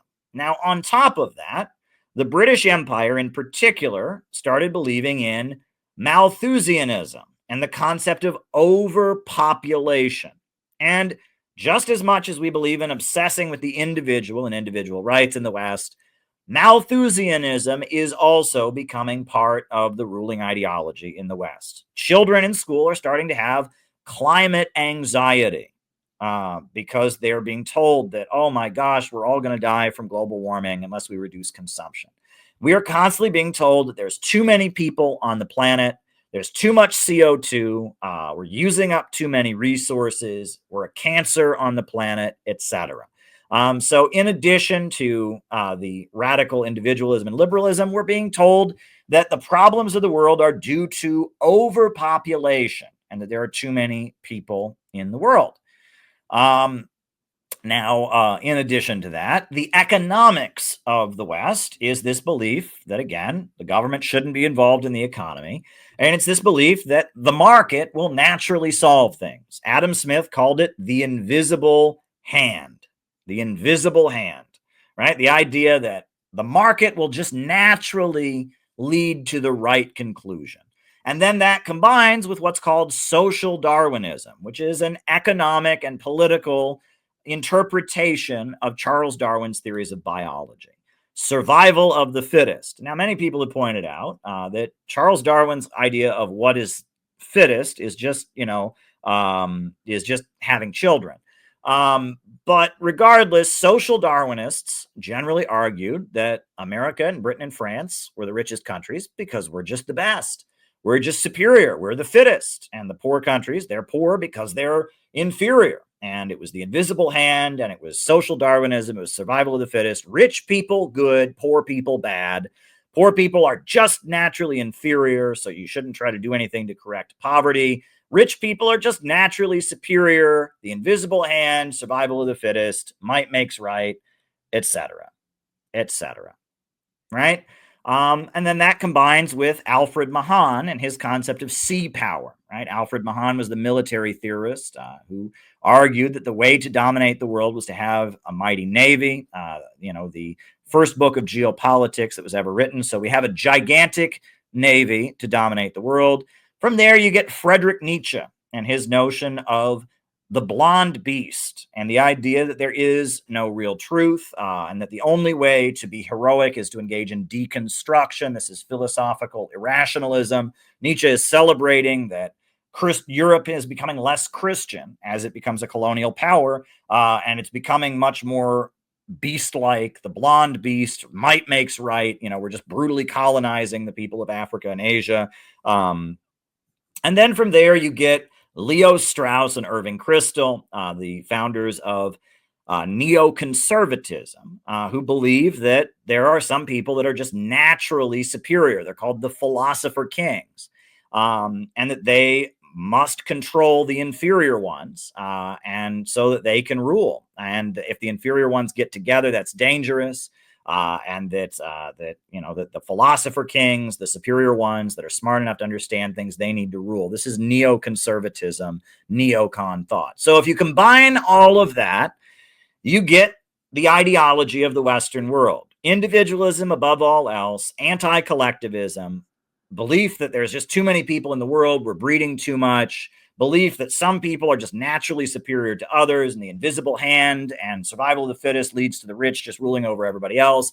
Sea power and the belief you need to have a mighty military to dominate the whole world in order to have a strong society. The belief that morality, right and wrong, is for suckers, and that we should become more animalistic, and might makes right, become the blonde beast. Philosophical irrationalism, the belief of the philosopher kings. There are some people that are just superior to others. All of this is an ideology that basically says the majority of humanity are dangerous animals and they must be kept asleep. Right? That if the majority of humanity starts asserting its will, starts getting politically active, that this is a threat, right? That they'll take away the sacred individualism. They'll create some kind of collectivism. They'll start breeding and overpopulating. They'll screw up the natural order and want the poor people who are not the fittest and are not, the invisible hand to start having justice. They'll destroy our mighty navy. They'll try to force a moral and ethical system on us and get rid of philosophical irrationalism. They won't let the philosopher kings just rule over us. The Atlanticist ideology, whether it's liberalism, Malthusianism, invisible hand, Adam Smith economics, social Darwinism, the sea power, philosophical irrationalism, neoconservatism, all of the Atlanticist ideology leads to the conclusion that human beings are dangerous animals and everything must be done to keep human beings asleep. They must be kept asleep because we are dangerous animals. This is an anti-human ideology. The Atlanticist worldview, the worldview of the imperialists and the globalists, is an anti-human worldview. So, how do they want us to exist? They want us living biologically. Now, what does living biologically mean? Well, plants and animals are technically alive in the biological sense. They are definitely alive. If you've got roses and they haven't died and they're bright red, that means that they are alive. If you have a puppy, your puppy, unless it's dead, it's alive, right? Mice, rats, squirrels, monkeys, tulips, plants and animals are alive. They are not dead. And, in biology, there is an understanding of who is alive and who is dead. Plants and animals are alive, but they are only alive in the biological sense. They are not alive in the human sense because, as I said at the beginning of the stream, other species only interact with their environment, but human beings press their will onto the environment and master the environment. And your tulips don't do that. And your roses don't do that. And your dog doesn't do that. And a squirrel doesn't do that. And a monkey doesn't do that. And a rat and a gnat and an insect doesn't do that. They are alive, but they are not creative. They are not innovating. They are not impressing their will onto nature. So they are alive, but they are not alive in the human sense. They are not alive as humans are. They are alive only as animals, only interacting with the surrounding ecosystem. They are not creative, and they do not impress their will onto nature. Rats, monkeys, tulips, weeds, dandelions, grass, you name it, plants and animals, they respond to stimulus. They avoid pain. They seek pleasure, and they have no willpower, and they have no creativity. Globalism, imperialism seeks to create a humanity that is living biologically. That is what they want for humanity. They want us to be plants and animals. They want us to go through life, and if they introduce pain, we run away from it. If they give us a reward, give us pleasure, we run toward it.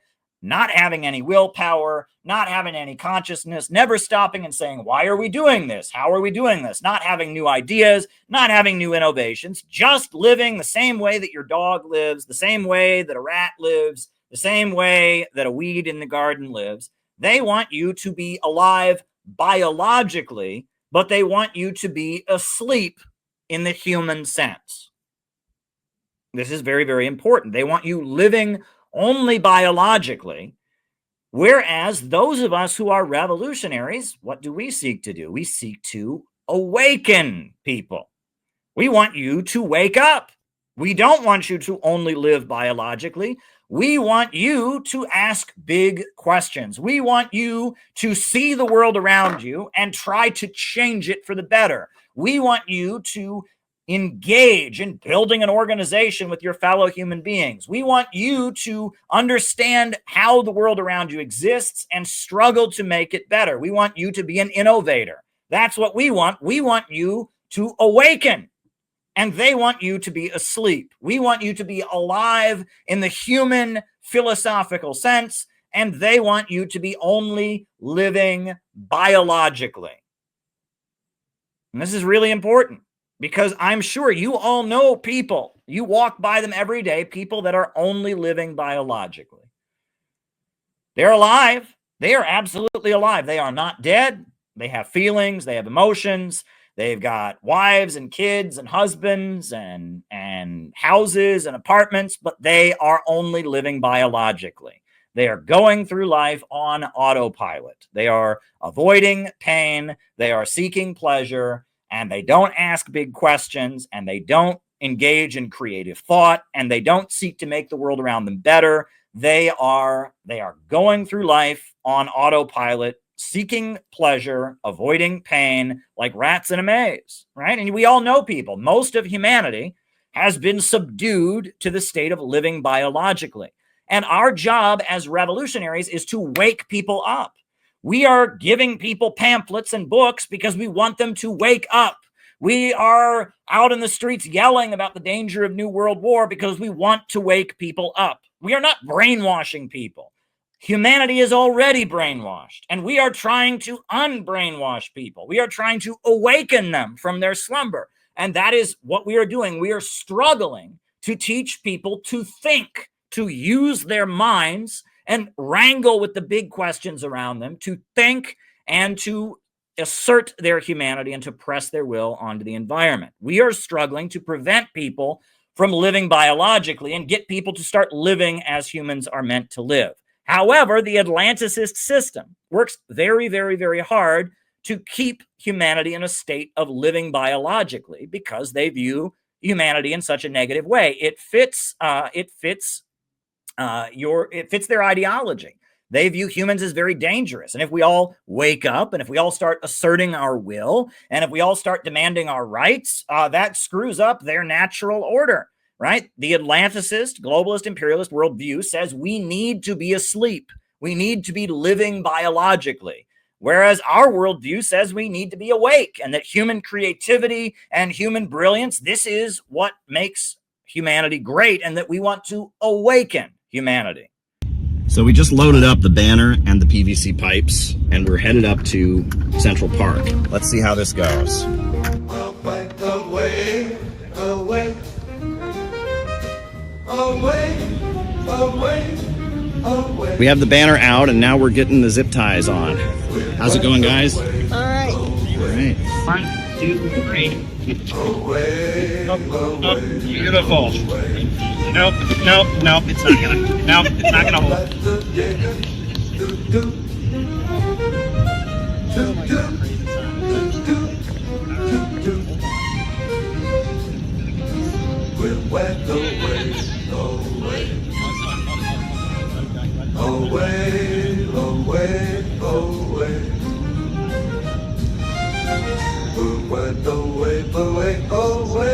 So now we want to cut some poles and cut the other pole in half.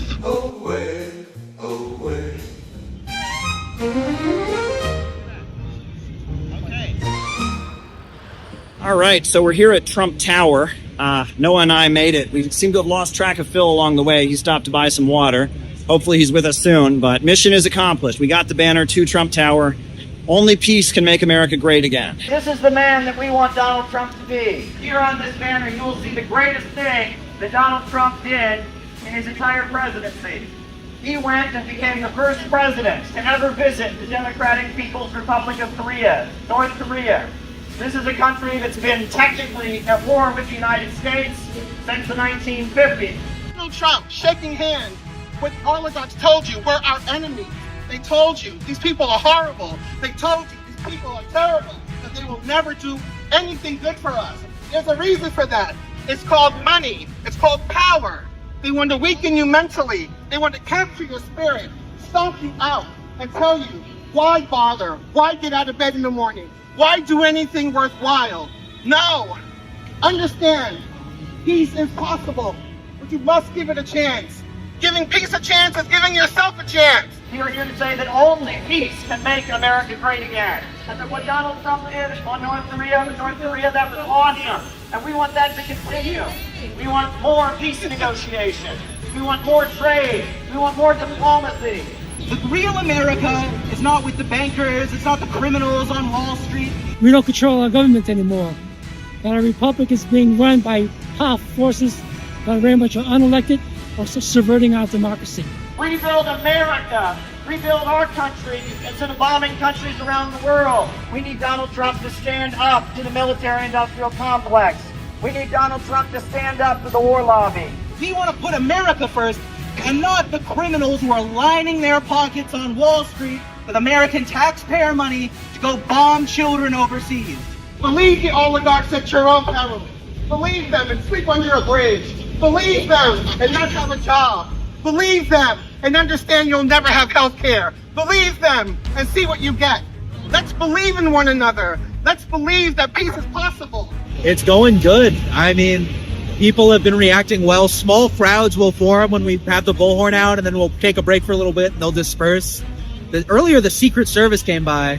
I thought that was interesting. I think we're making an impact. Russia's not our enemy. China's not our enemy. North Korea is not our enemy. Our enemy is the war lobby. Our enemy is the military-industrial complex.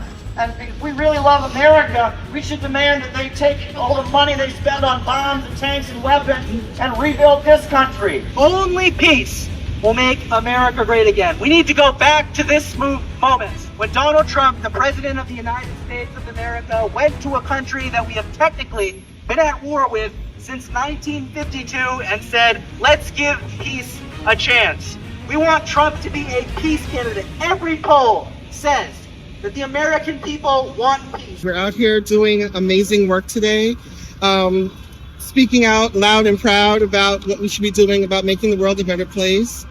I'm really excited about it. Everyone has been amazing. Our message is getting through to people. I heard people actually talking as I walked by, saying, give peace a chance. We need jobs and schools and healthcare and education in this country, not wars around the world, not death, destruction, and militarism. Only peace can make America great again.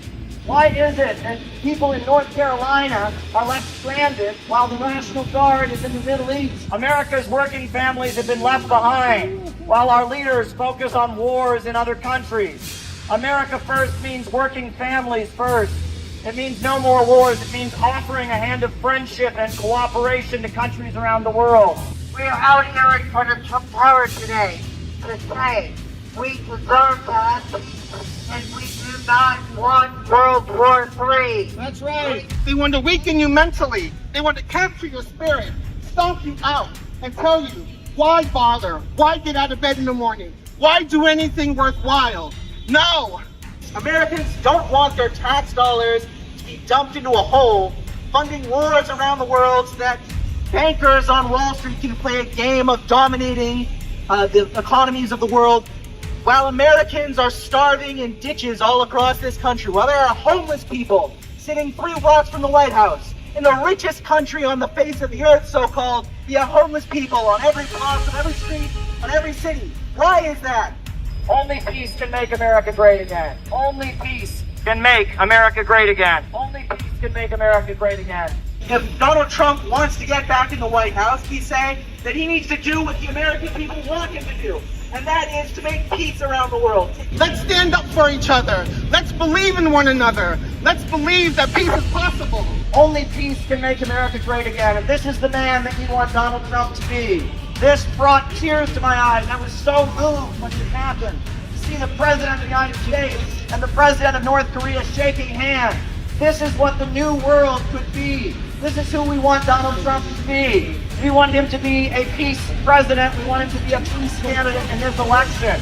I'm hungry. I'm really, really hungry. I mean, it was hard work walking it over here. It was like, what, like a 2-mile walk? Yeah. Felt like it. And it's the wind. It's like a big sail. Challenging but rewarding. Yeah. You know, we actually had fun. We're the Center for Political Innovation, and we are out here saying only peace can make America great again. I have a slide. You better pray to the Lord when you see those flying saucers. It might be the coming of Judgment Day. It's a sign, there's no doubt of the trouble that's about. So I say, my friend, you better start to pray. When you see your saucer fly like you're coming through the sky, you should realize the price you'll have to pay.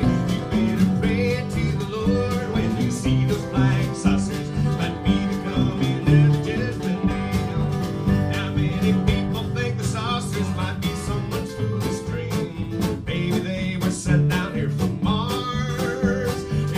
just stop and think, you realize just what it means. They're more than atom bombs, they're falling stars.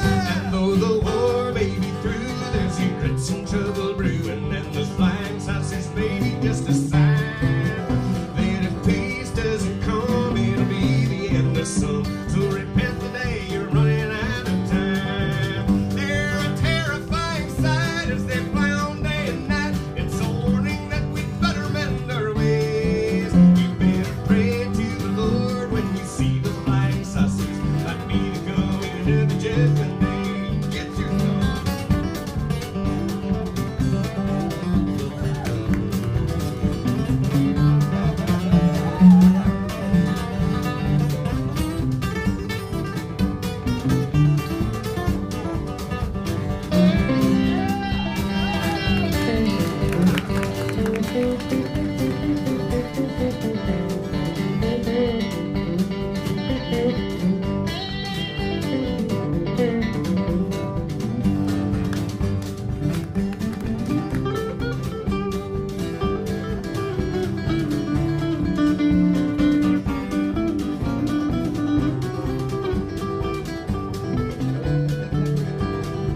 Now many people think the saucers might be someone's foolish dream.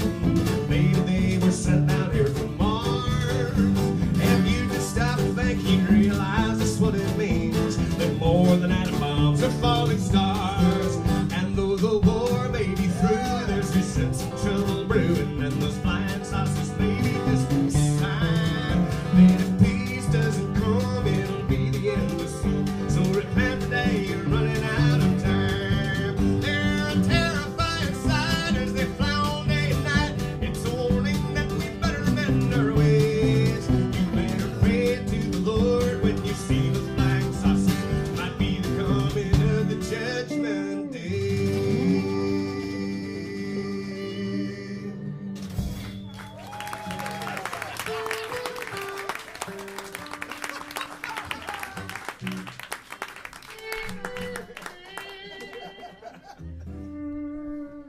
Mr. Guy Forsyth, everybody.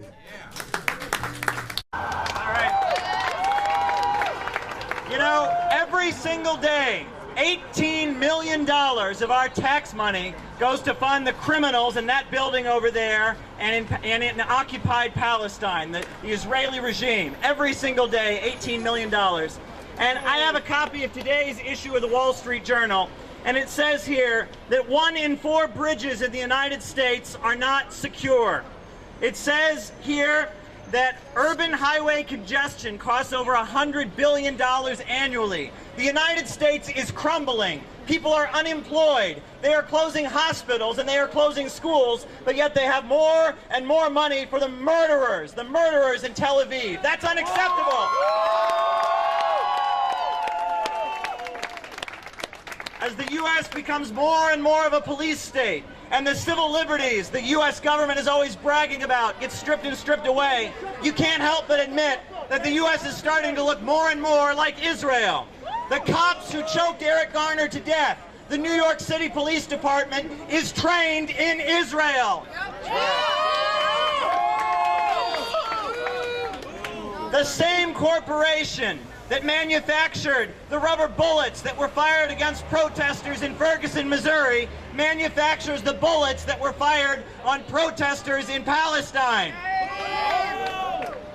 The struggle against Zionism, the struggle against the Israeli criminals is not just a struggle in one part of the world, it's a global struggle. It's a struggle against the bankers in London and the bankers on Wall Street who are destroying the world, and it's a struggle against global capitalism. Thank you very much. From the river to the sea, Palestine will be free. From the river to the sea, Palestine will be free. And without further ado, I would like to welcome to the stage the 45th President of the United States, Donald J. Trump.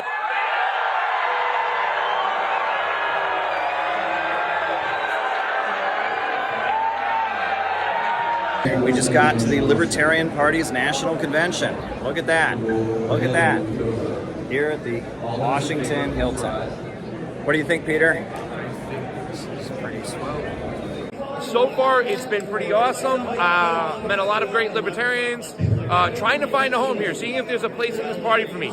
If a guy like myself who's kind of like a libertarian socialist of sorts, who believes in central planning, that it can work, who believes that Medicare for all is a human right, where do we have a home here? Do we have a place here? And there are some people in the old guard who don't like me, don't like my ideology. They still say that stupid stuff like, you want to kill us. Like, no, we don't. I got a lot of friends, you'll meet them. My good friend Caleb will be by. We don't want to kill you. We just want to find a way we can come together to fight back against this machine. Hi, everybody. My name is Nick, and I am a libertarian because I am pro-peace. I am pro-whistleblower. That is people like Julian Assange, Edward Snowden, the Boeing whistleblowers. Julian Assange should be freed, being locked up for heinous reasons. He has released information that has led to the discovery of atrocities in the Middle East and corruption all over the world. If we can't have good, actual information like that, there's no reason that we should have any free speech in the first place. Free speech is under attack. He did nothing wrong. Reporting shouldn't be a crime. Free Assange. Free Assange. So your button says abolish the FBI, abolish the CIA. Tell me about that. Well, I just think we need less federal government and less federal agencies. They're driving for World War III. They're attacking our civil liberties. They're allowing the United States to crumble economically. They're January 6th, they should all be free. Blanket amnesty at this point. The FBI made that happen. Sure, a lot of them may have done things they shouldn't have done or whatever, but when we know the government set that up, at that point there should be a blanket amnesty for all January 6th people. So your buttons say abolish NATO and abolish the UN. Tell me about that. Well, both NATO and the UN work for the military-industrial complex. They're both about spreading wars. They were established and they lie and say that it's about keeping peace, but have we seen peace? We have. There's not been a year of my life where the United States has not been at war. I agree with the libertarians. Our freedoms are being taken away, right? I mean, the government is tapping our phones and listening to reading our emails and violating our freedoms left and right. You know, they had stop and frisk in New York City. That was a gun control policy. Yeah, right. Now they have these no-knock raids and all of that. No kids in cages. They have abolished the NIAID, which you know a lot about, all these CIA covert wars. They even had a pin that said, no human is illegal. So there are leftist libertarians here, and it's kind of awesome meeting there, and this thing is just growing over here. This is the third party. What are the disagreements within the Libertarian Party? Because I know there's a lot of internal strife and stuff. What's going on? It's whether to embrace Donald Trump or not. Oh. Some lots of people don't like Donald Trump. Fine. Some people like Donald Trump. That's fine. It's on a high level. It's a strategic difference. Lots of people say that Donald Trump, his brand is eventually it's going to crash and burn. And where does that leave the Libertarian Party? So we're in the hall where Donald Trump is going to be speaking in a few minutes. Who's going to give his speech in a few minutes. So big crowd of people here. Not all of them Trump supporters, I'll tell you that much. It's going to be interesting to see how the crowd reacts to Trump. Trump has done a lot for the United States. I think he's probably the best president we've had, in my opinion, since Ronald Reagan. Do you think he can stop World War III? I think he could stop World War III. And I think when he was in there, I mean, you saw other countries respect the United States. Now the United States is a laughingstock. Angela McArdle, chair of the Libertarian National Convention.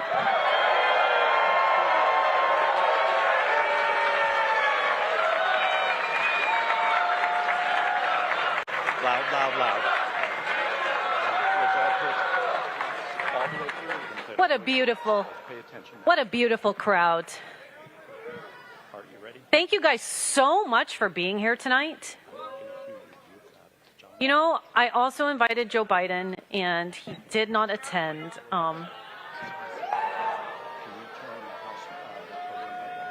We have an incredible opportunity tonight, and I'm really grateful for it.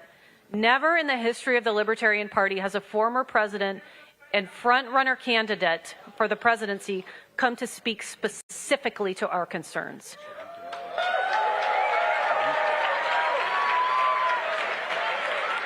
Thank you all for making history with us. I want to continue this trend, so let's work towards that. I really appreciate you all. And without further ado, I would like to welcome to the stage the 45th President of the United States, Donald J. Trump.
Well, thank you very much, everybody, and thank you, Angela, for that introduction.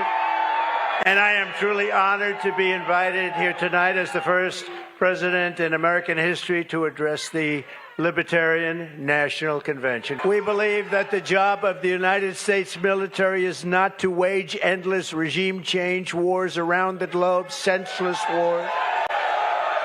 Biden's radical left Democrat Party is a fascist movement that wants to throw you in jail if you post a meme they don't like. They want to throw you in jail if you do something that isn't quite to their liking. And I am proud to be the only president in 70 years who started no new wars. I took on the military-industrial complex. I broke the stranglehold on neocons and warmongers on the Republican Party.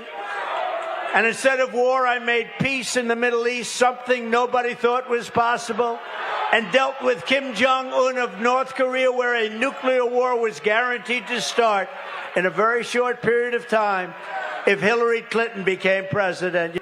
I will have the horrible war between Russia and Ukraine settled, so we quit spending hundreds of billions of dollars to fight other people's wars, and so that we start immediately saving thousands and thousands of lives.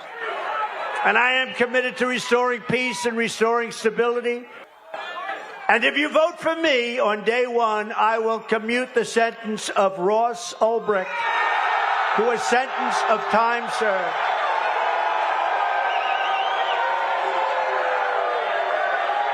Ross is a campaign to pardon Ross Ulbricht. Ross Ulbricht is serving, I believe, 2 consecutive life sentences for creating a website where people happen to sell drugs and guns and things like that. But frankly, given the way that Facebook is treated or anything like that, wouldn't Zuckerberg be in prison for the same damn thing? Anyway, the campaign to free Ross Ulbricht is about the fact that he created a website. What people chose to do with that website is their own business, and he should not have been in prison for it. FreeRoss.org, check it out. Right, and economic growth is what it means to be human, right? We were hunter-gatherers in the woods, and now, just 8,000 years later, we've invented space travel and iPhones, and we've done amazing things. And we, at this point, the problem is not growth, as some people would say. The problem is that we have a system where abundance creates poverty. Yeah. Poverty is created by abundance. You know, people are homeless because there's too many houses. People are hungry because there's too much food. Self-driving cars should be a great thing. In a rational society, it'd be great if no one ever had to drive. That human labor was no longer necessary. But in our system, that would lead to mass unemployment, etc. This is not rational. We need to do what they've done in China and in Nicaragua and other countries, rationally organize the economy so that small businesses can flourish, so that working people can have economic security, so people can start their own enterprises, you know. I've heard a lot of libertarians who think China is good, who think Russia is good. Like, is that a common view? Yes, it's like these are not our enemies. Maybe it's governments are the enemy and oppression is the enemy, and it is very much individuals unite. What do you think of high-speed railway? Oh, I love it. I love high-speed railway.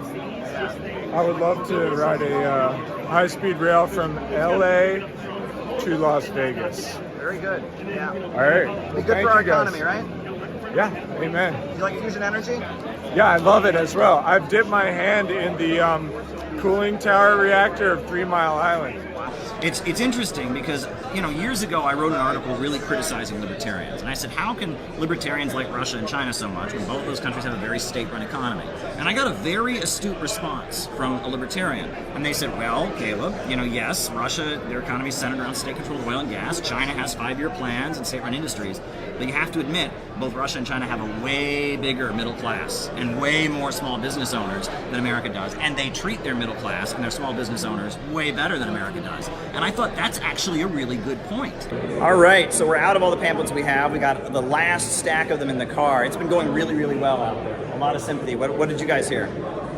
Really great things. I know people are very interested. I thought people were really enthusiastic about this idea that growth is good, that we need to stop spending so much damn money fueling this forever war that rages all across the world. The response to the leaflets and the pamphlets has been phenomenal. I have never talked to so many people who support Julian Assange, who want to end the wars. This is the place to be. Yeah. Actually, that's one indication. That's one. They're pretty good. I mean, they're very interested. A lot of them like growth. And then a lot of people that are libertarian, they see the government as a tool of the big monopolies to crush small business owners, right? And so I don't blame them for wanting to get the government off our backs, right? Unfortunately, I think that they're going to have to come to the conclusion that just kind of getting the government out is not going to cut it. They need a government that punches up, right? A government of action that will fight for working families. That's ultimately what they're going to need, and they're going to have to learn that through the course of seeing, what's in store and as the crisis intensifies. But I think the road out of the crisis we're in right now is an anti-monopoly coalition. And I think that a lot of leftists who believe in freedom of speech,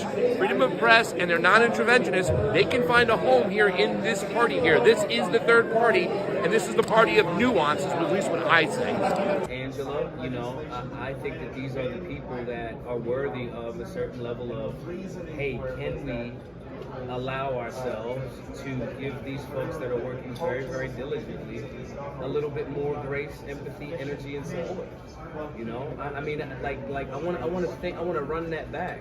You're an adult male that is grabbing the mic and telling a woman in a public space, that's just low class shit. And I'm not saying you can't think it, and I'm not saying you can't even say it, but I can say if you're gonna say that, it's art.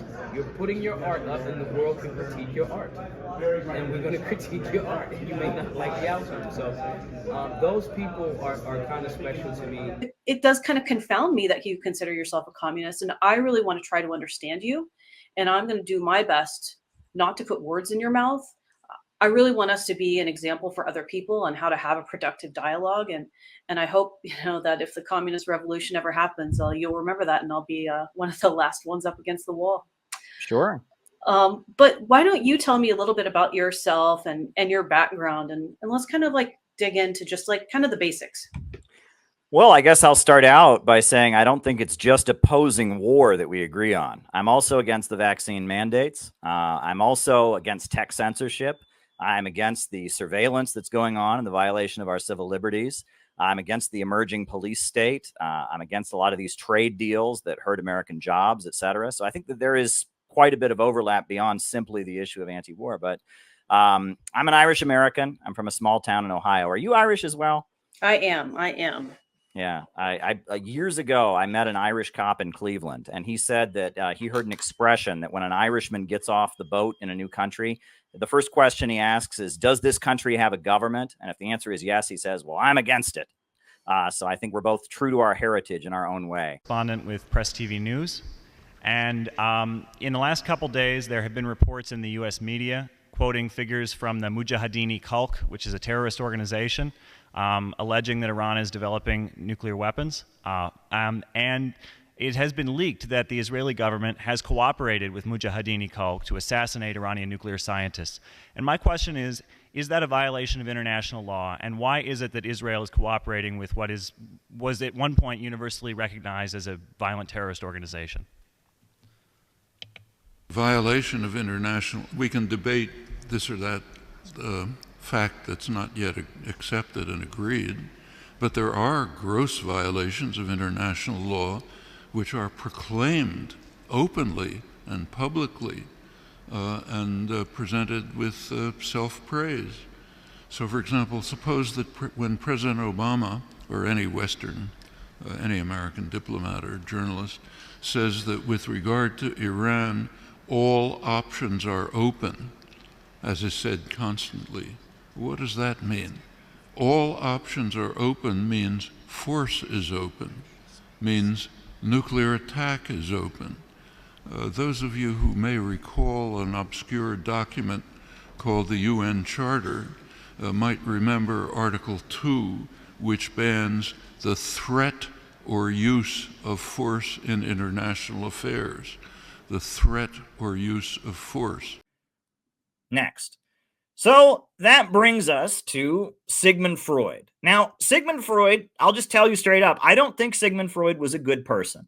Sigmund Freud was very much a predator. Sigmund Freud was very much a charlatan. Sigmund Freud did believe that human beings are animals. However, Sigmund Freud was the first person to really to spend his life examining how human beings think. And even though he wasn't a good dude, and even though his worldview, which is very much a materialist and biological determinist, human beings as animals worldview, even though he had all that, Sigmund Freud spent his entire life, he was a doctor, a medical doctor, and he spent his entire life interviewing people, asking them about their problems, taking notes.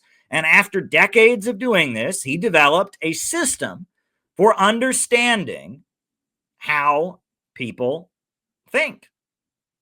And so this is what Sigmund Freud taught us about how human beings think. And I think he's right about a lot.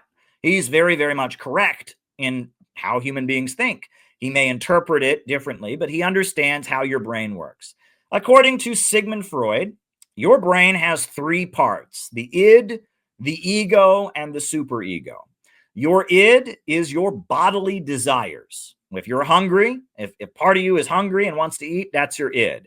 If you are horny and you want to have sex, that's your id. If you have to go take a shit, that's your id. If you're tired after a long day's work, that's your id, right? Your id is your bodily, biological desires to eat, to sleep, to shit, to have sex, whatever, right? You know, your id is your purely animal function. In addition to your id, you have your ego, and your ego is your conscious mind.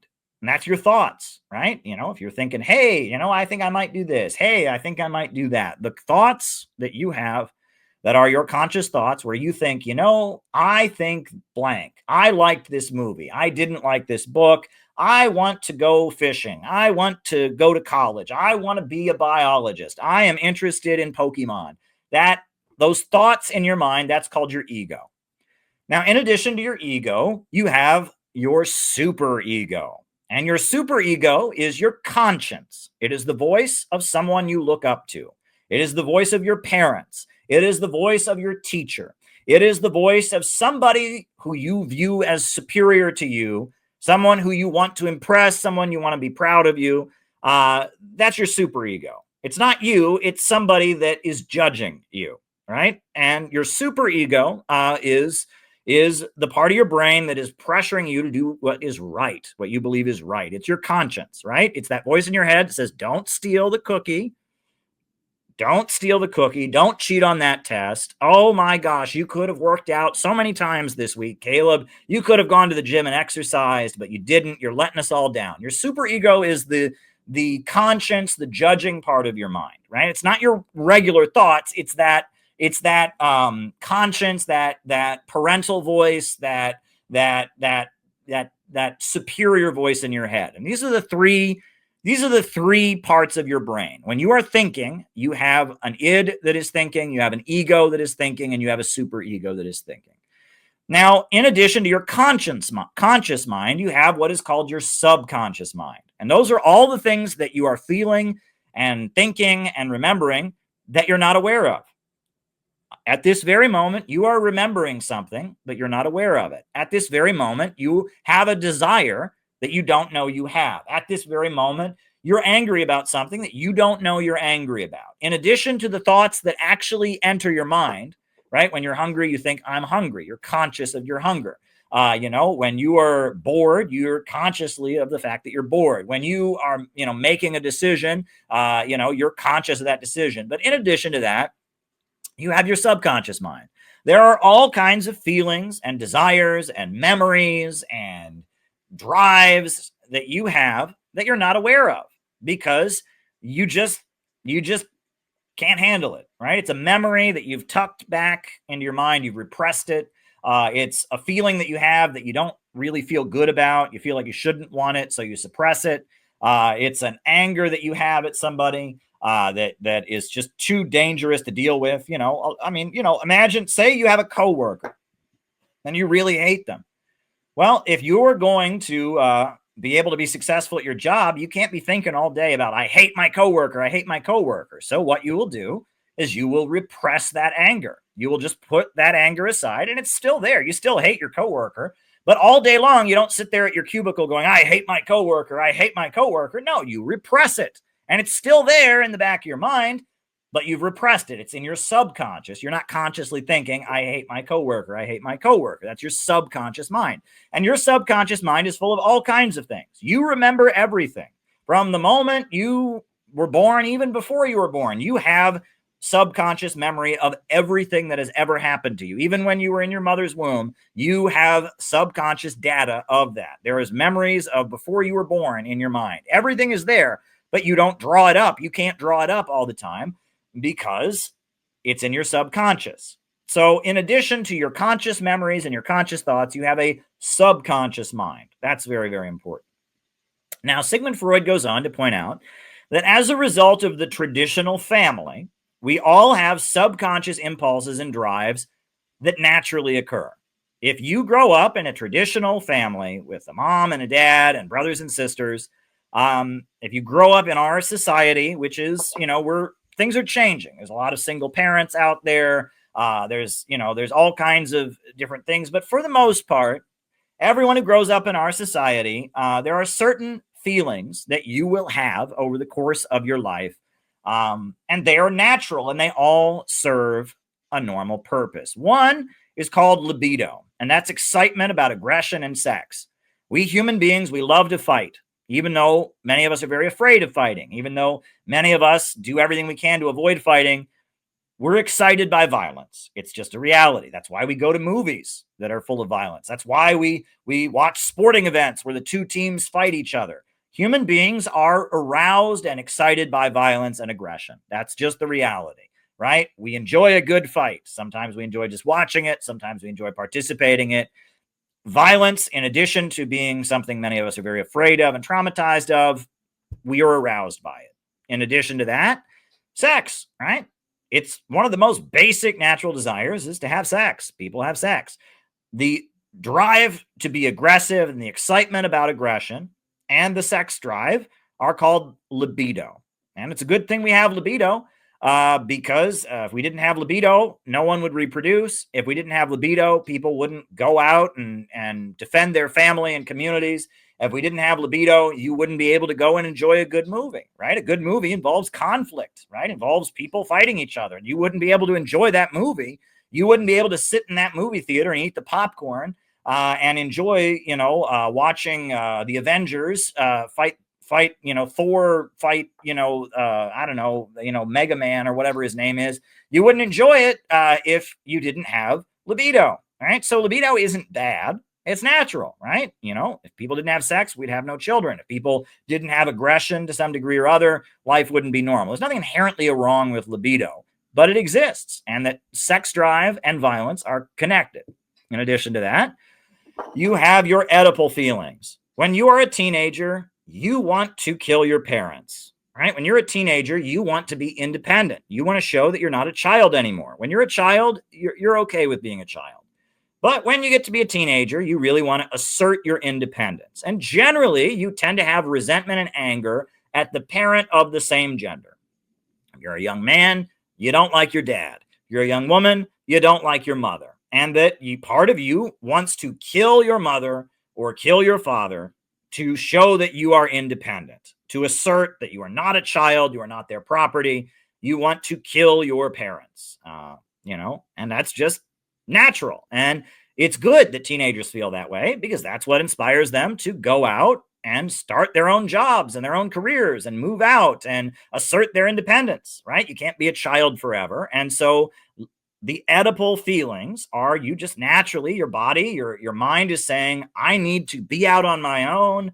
I need to assert my independence. I need to show that I'm not just the property of my parents, that I have my own ideas, my own person, etc. Right? And again, the Oedipal feelings are natural, right? However, in addition to your Oedipal feelings, you have what's called parental transference. A child would die without its parents, right? If a baby is born and somebody's not feeding that baby, it dies, right? And that every child deep down has the desire to be cared for. And they want their caregiver, their parent who's caring for them, to be all powerful and to love them with no conditions, completely unconditionally. And they want to be loved and cared for by an all powerful figure. And they want that, right? And that even as you become a teenager, even as you become an adult, all of us deep down have parental transference. We want to be loved by an all-powerful figure. We long to be taken care of, to be guided. And that is a drive that you also have. You have your libido, you have your Oedipal feelings, you have your parental transference. All of these impulses serve their own purpose, right? And they all have a need, right? If a child didn't long for their parents, they wouldn't seek out the parental protection care that every child needs. If the Oedipal complex didn't exist, teenagers would never grow up into adults, right? If libido didn't exist, we wouldn't reproduce. These are all natural things, and they all serve a purpose. And it's good that we have all of these. However, they can get out of whack if something goes wrong, right? And that's where all of this develops, right? That's what we're going to get into tonight. If your libido, your Oedipal feelings, your parental transference feelings, if they get out of whack, that's where things go wrong. And nobody is perfect. And generally, everyone is what Sigmund Freud called neurotic, right? That Sigmund Freud argued that there were two types of mental illness. There is neurosis and psychosis. Neurotic people are people that keep making the same mistake over and over and over again. You ever hear that? They say, oh, the definition of insanity is making the same mistake over and over and over again. Well, that's what neurosis is that you keep making a mistake in your life and you're not aware that you keep making this mistake. And the reason you make the mistake is probably because of the fact that there are subconscious feelings motivating your behavior. You don't know why you're doing what you're doing. And that to some degree or other, your libido, your Oedipal drive, your parental transference, whatever, for whatever reason, you keep making the same mistake over and over and over again. And it's because there are probably subconscious desires that you have that you're not aware of. And that's called neurosis. And everyone is neurotic to some degree or other. Nobody is perfect, right? We all have feelings that we're unaware of. We all have motivations and desires that are subconscious that we're not aware of. None of us have a perfect libido, a perfect Oedipal feeling, a perfect parental transference. None of us are totally in touch with everything. So everyone's neurotic to some degree or other. And neurosis is simply the inability to notice patterns because we're not aware of our subconscious desires. However, in addition to neurosis, which everyone is, some people are much more neurotic than others. Addiction is a really common form of neurosis, right? Addicted people want to stop using drugs, but they keep doing it, right? And they're making the mistake over and over and over again, right? They don't want to use drugs, but they are using them against their will because they're neurotic. There's a pattern. And usually addiction is rooted in trauma. They have trauma that they're unaware of, that they've suppressed, and they're trying to medicate or take care of themselves, right? Addiction is probably the most common form of neurosis, right? Is that the addict has a drive to keep using drugs or keep doing the addictive behavior because of desires, traumas, pains, motivations that they're not aware of, right? That's neurosis. Everyone's neurotic to some degree or other. And there's many different kinds of neurosis: depression, paranoia, compulsive behavior, addictive behavior. There's a million types of neurosis, and everyone is a little bit neurotic, right? And this is personality types, right? They talk about personality types.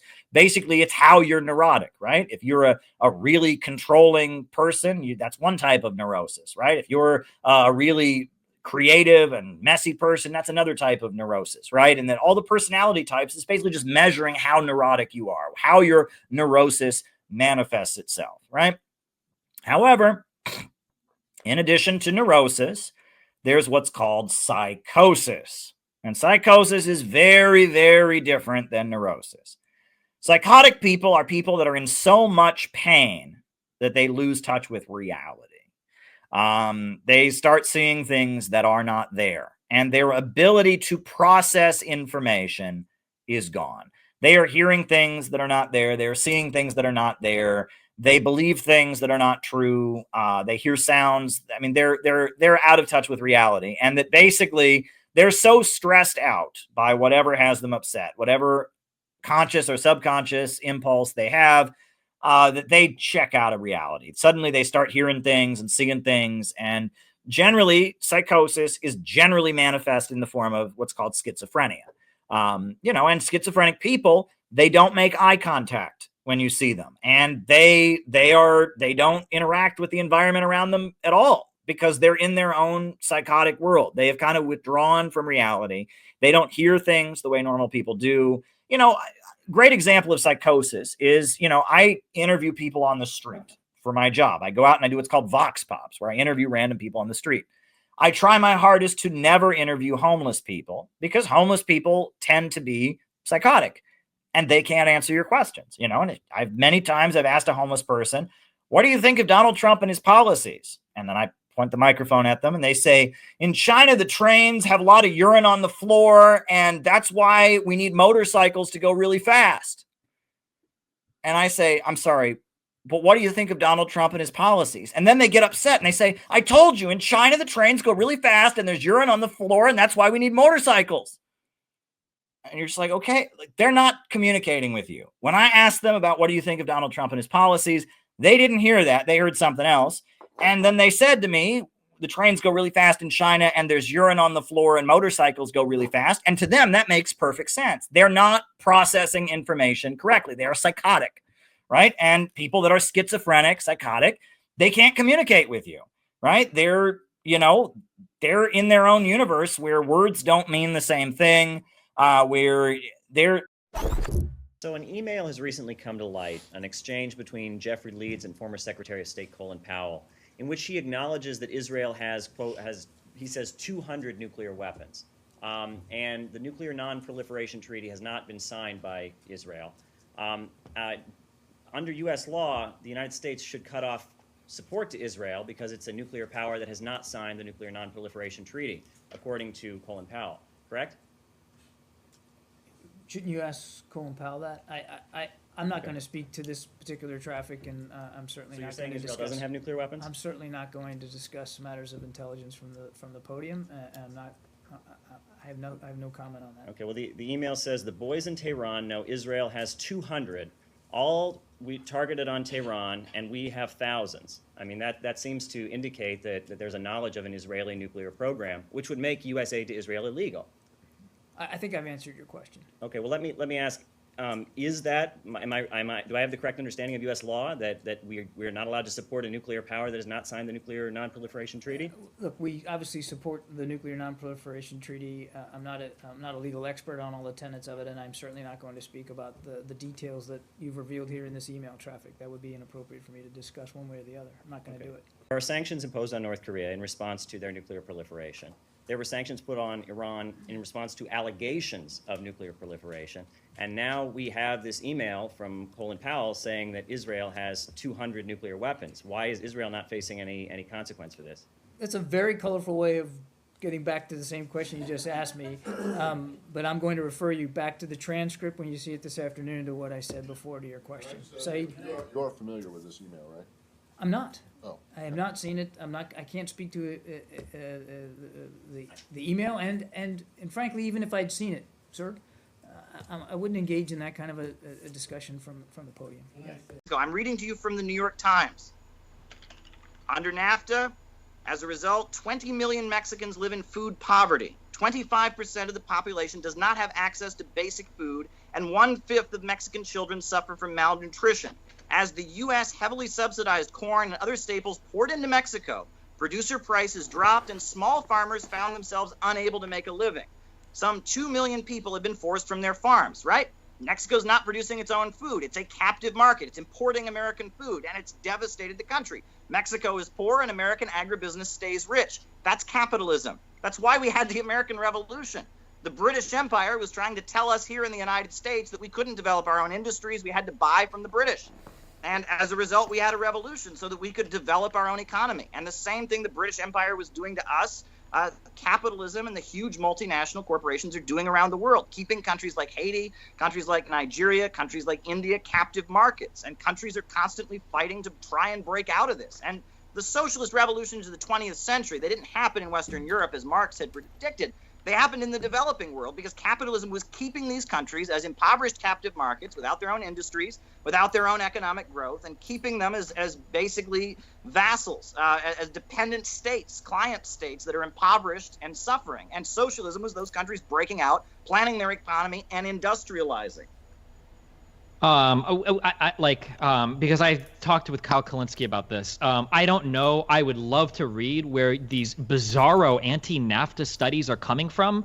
I've seen like very pointed anti-NAFTA like propaganda that will hyper focus on like specific industries that say like, well, corn markets were disproportionately impacted in Mexico and so many jobs were lost here. But like Mexico was one of the large winners in NAFTA, and this is something that I've seen like universally heralded. Like exports under farm exports in Mexico. Well, you can't say sure to that. You just literally told me that NAFTA took a shit all over Mexico's economy. Wait. So the New York Times agrees with me. The headline of the article is "Under NAFTA, Mexico suffered and the United States felt its pain." November 24th, 2013. I guess they're lying to hurt American capitalism or something. I'm sorry. Are you literally citing me an op-ed to tell me that opinion piece is somehow reflective of the economic consensus on NAFTA? Yes, I'm citing the statistics in that op-ed. Yes.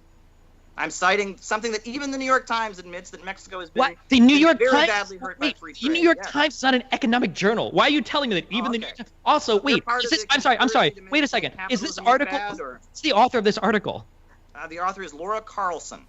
Wait, what is her background? Is this literally like an opinion piece, or was this written like a statement against interest? The New York Times is a defender of Western capitalism. The fact that even they would admit what it has done to Mexico, I think, is very strong. Or while we're at it, I have the CIA World Factbook statistics of life expectancy in front of me. Cuba's life expectancy is 78.9 years. The Dominican Republic, another country in the Caribbean, it's part of the Western capitalist system, 71 years. Jamaica, 74. Honduras, 71. Guyana, 68. Mexico, 76. Guatemala, 71. Haiti, 64. Come on. Right? Capitalism's the answer. Why are all these countries that are part of the free trade system, or part of the global capitalist system, impoverished? And Cuba, a country with a centrally planned economy, has achieved a much higher life expectancy. Okay, I don't know about life expectancy. We're jumping onto a totally different argument. Okay, so like, so somebody linked me this article, so just reading it, right? Like this person literally says like damages were done to like Mexico's agricultural sector. It doesn't mention the massive gains made in the industrial sector. Hundreds of thousands of manufacturing jobs were created in Mexico. I think it's like 20% of car imports in the United States come from Mexico. These are jobs that paid citizens more money than the farming jobs, that led to a greater industrialization of Mexico in these parts. She literally in the next like paragraph of this article just says, well, as a result of some of these agricultural practices, 20 million Mexicans live in food poverty. That's not a causal link. Like how many Mexicans, like this is... They owned their own farms beforehand, and now they're in food poverty. They're not even producing their own food. Wait, so you're telling me that prior to NAFTA, every citizen of Mexico was well-fed, totally well-nourished, had all sorts of, like, no, come on, this is ridiculous. Ms. Carlson's article is that it made conditions worse. And I think if you look at the narco drug-infested chaos that's involved in Mexico, if that were happening in Venezuela, we'd be told, see, socialism did it. But it happens in Mexico, and we're told, oh, I've even had a lot of libertarians try to tell me that Mexico must be socialist because it's poor, right? Because everyone knows capitalism leads to prosperity. That's simply not the facts. I can't. I can't actually I can't argue against a New York Times op-ed on this. Yeah, let's stay away from doing that. If you want, we can dig through because I've read so many that defends the free market system. The New York Times does not defend economic. I don't care what the New York Times says about the economic impact. Now, if Krugman or somebody's or Krugman is writing an article or something talking about a specific, I'm sure I'm interested in reading that. Or if Borjas is writing something on immigration and he submits an op-ed, but random people writing articles in the New York Times, I'm going to appeal to the wider studies that look at NAFTA's economic impact. Or we can read things from the Council of Foreign Relations, or we can read things that are published in different economic journals to see the actual impact. I'm appealing to a single opinion article on the New York Times.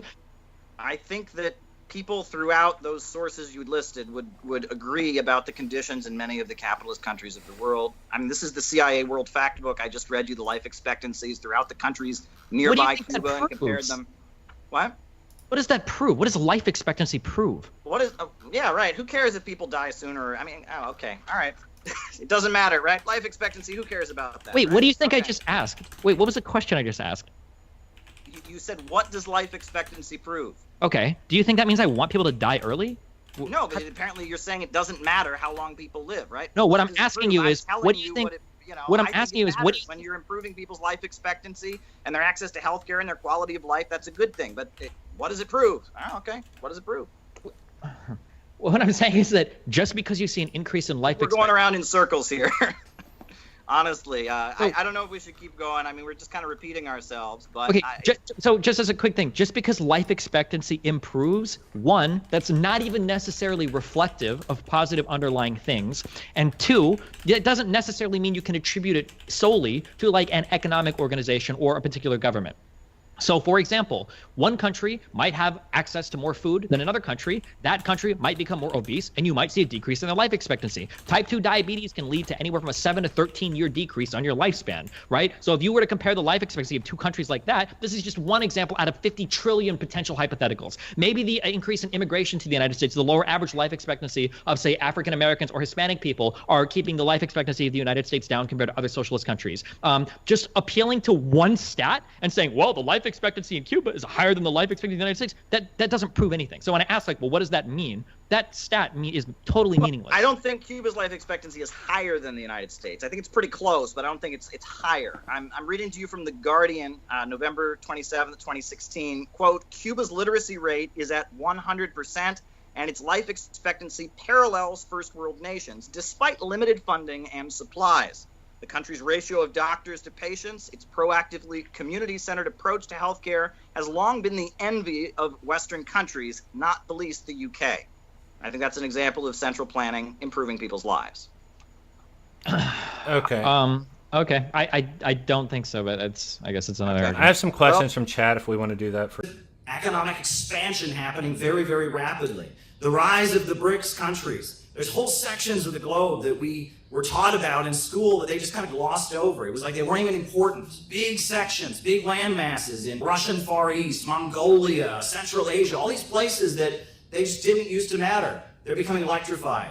And there's railway going through them. And there's people rising up from poverty and getting running water and electricity and modern technology. And what is happening in the Far East is very, very exciting. Meanwhile, here in the West, our economy is getting worse and worse and worse. I tell people that they're unpaving roads in the United States while they're paving roads in the most rural, isolated parts of China. They're literally unpaving the roads here in the United States. 27 different states have situations where local municipalities can't afford to maintain paved roads. They pull up the asphalt. We saw the Francis Scott Key Bridge that collapsed. Remember that? That was in this part of the country. More recently, we saw the wildfires raging in Los Angeles. And then we found out part of the reason that the wildfires got so bad is because the local Democratic Party, Samantha Power and Joe Biden and Kamala Harris sent a bunch of the fire protection equipment to Ukraine. And so rather than having it there to provide and protect people, the fires were raging because they didn't have the proper equipment. Absolutely outrageous. And it seems that our leaders in the United States are not loyal to the United States. They're loyal to an international financial system. They're loyal to defending this British Empire, globalist, imperialist way of doing things. They're loyal to Atlanticism and the international financial system that concentrates wealth in great cities like Wall Street, New York, like the London Stock Exchange. And not only does it suck the life out of the countries under its domination, but it's sucking the life out of the heartland of America. And we're getting poorer and poorer, and an internationalist elite is getting richer and richer and richer. And at this point, we have to ask ourselves what kind of country we want to be. When World War I broke out all over Europe, there was a woman living in Germany who was very, very opposed to World War I. She was eventually thrown in prison for her anti-war activism. Her name was Rosa Luxemburg. And Rosa Luxemburg, she wrote a pamphlet that she had to put out under a fake name because she didn't want to be arrested. And in that pamphlet, she said something very eerie. This was 1914, when World War I had just started. She said, "This world war is a regression into barbarism. The triumph of imperialism leads to the annihilation of civilization. At first, this happens sporadically for the duration of a modern war. But then, when the period of unlimited wars begins," think about unlimited wars, when the period of unlimited wars begins, it progresses towards its inevitable consequences.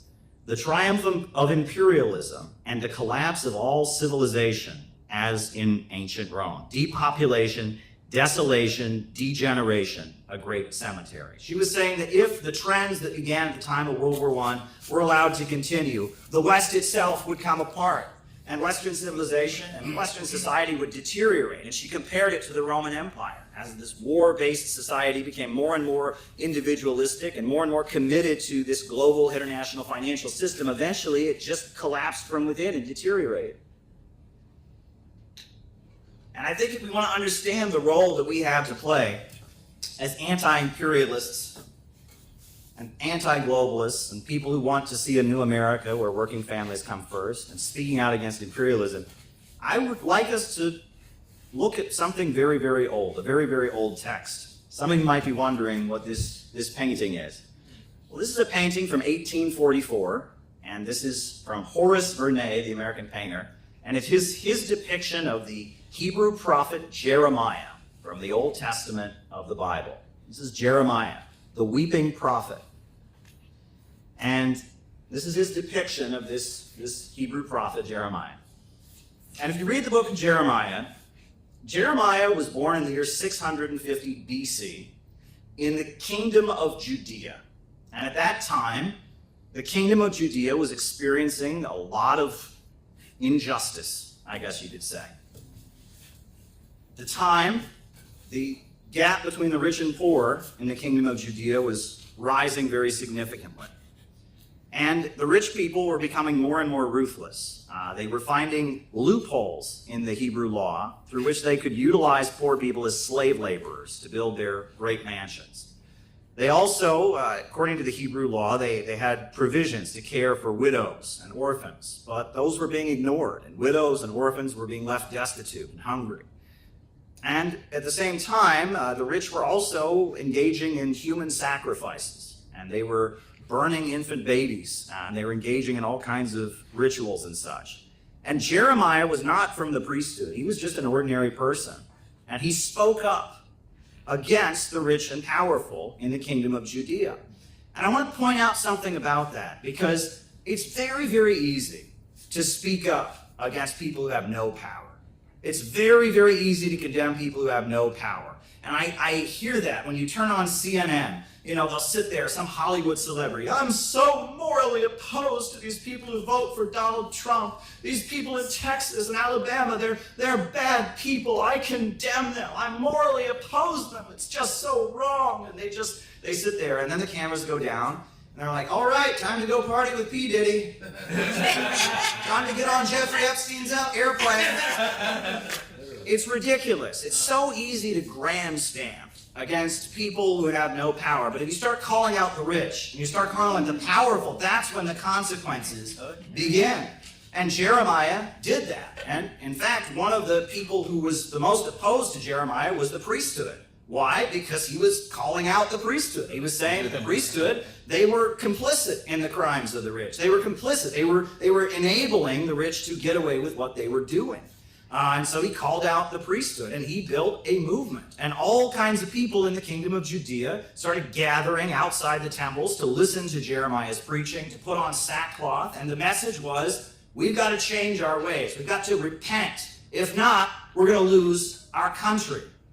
And he said that if they could change, and if they could start caring for the widows and orphans, and if they could, start having a society that was not tricking people into cheap labor, and if they could actually go back to their principles, they could save their country. He said, for if you thoroughly amend your ways and your doings, if you thoroughly execute judgment between a man and his neighbor, if you oppress not the stranger, the fatherless, the widow, and you shed not innocent blood in this place, and neither walk after other gods to your hurt, then I will cause you to dwell in this place, in this land that I gave your fathers forever and ever. That if you can turn things around, we can stay here. But if not...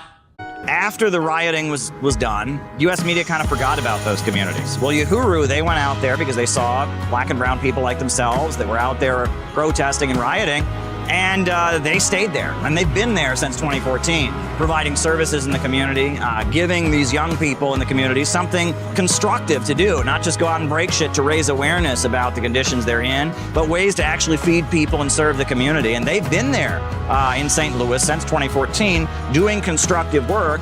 They have really escalated these programs. They have a farmer's market. They provide classes and services to pregnant mothers, and in particular in St. Louis, Missouri, and in St. Petersburg, Florida. They're trying to undo the damage that the U.S. Department of Justice and the state police and the local police and all the forces have been doing in communities like Ferguson, Missouri. And at the same time that they've done this community work, the African People's Socialist Party has also taken a firm anti-imperialist stance. They support China. They support Russia. They support Cuba. They support Iran. And when the United States started piling weapons into Kiev, they defended Russia's right to intervene. This defensive war in Ukraine that Russia is actually waging against world colonial powers, not Ukraine as a single entity, but the U.S. and all colonial powers who have an interest in colonially dominating African people right here in this country and around the world and extracting resources from the majority of peoples on the planet. That system, this current system, is in severe crisis, and they cannot rule in the same old way.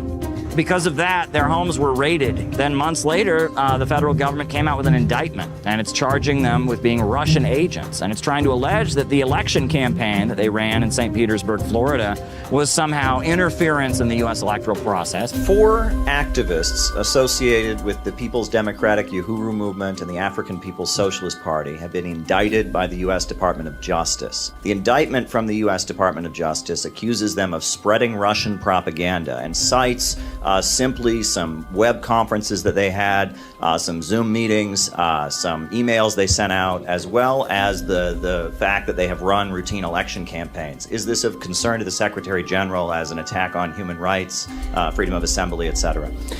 I frankly was not aware of the case before you mentioned it. Let me look into it and I will get back to you.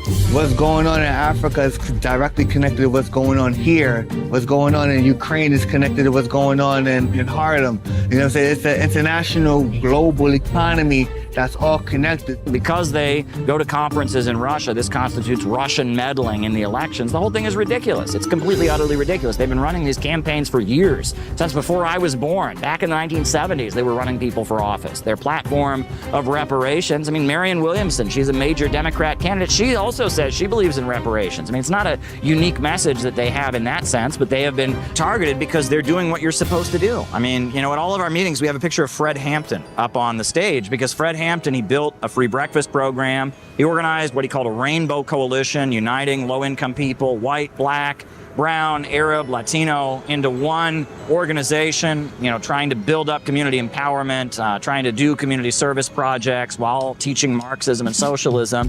You know, we look at Fred Hampton as a great example of the American revolutionary tradition. And, you know, the African People's Socialist Party and the Uhuru movement, you know, they don't like that we wave the American flag. They don't like that we consider ourselves patriotic. They have their own kind of unique analysis. They talk about what they call the colonial mode of production. That's not traditional Marxist thinking. And we don't agree with them on a number of issues. But it doesn't matter. We support them. We all have to stand up and oppose the ideology of division and support an ideology of unity based upon our material interests, you know what I'm saying, to work together. People who can't understand that, people who can't get past, you know, this or that, like, we got to put aside our differences and say that if they come for them, they come for all of us. If they go after them, they got to deal with all of us. That needs to be the attitude among anti-imperialists. They're withdrawn. They've kind of, in response to an extreme amount of stress and pain, they've completely retreated into their own world, and they can't talk to you. And it's sad. It's sad.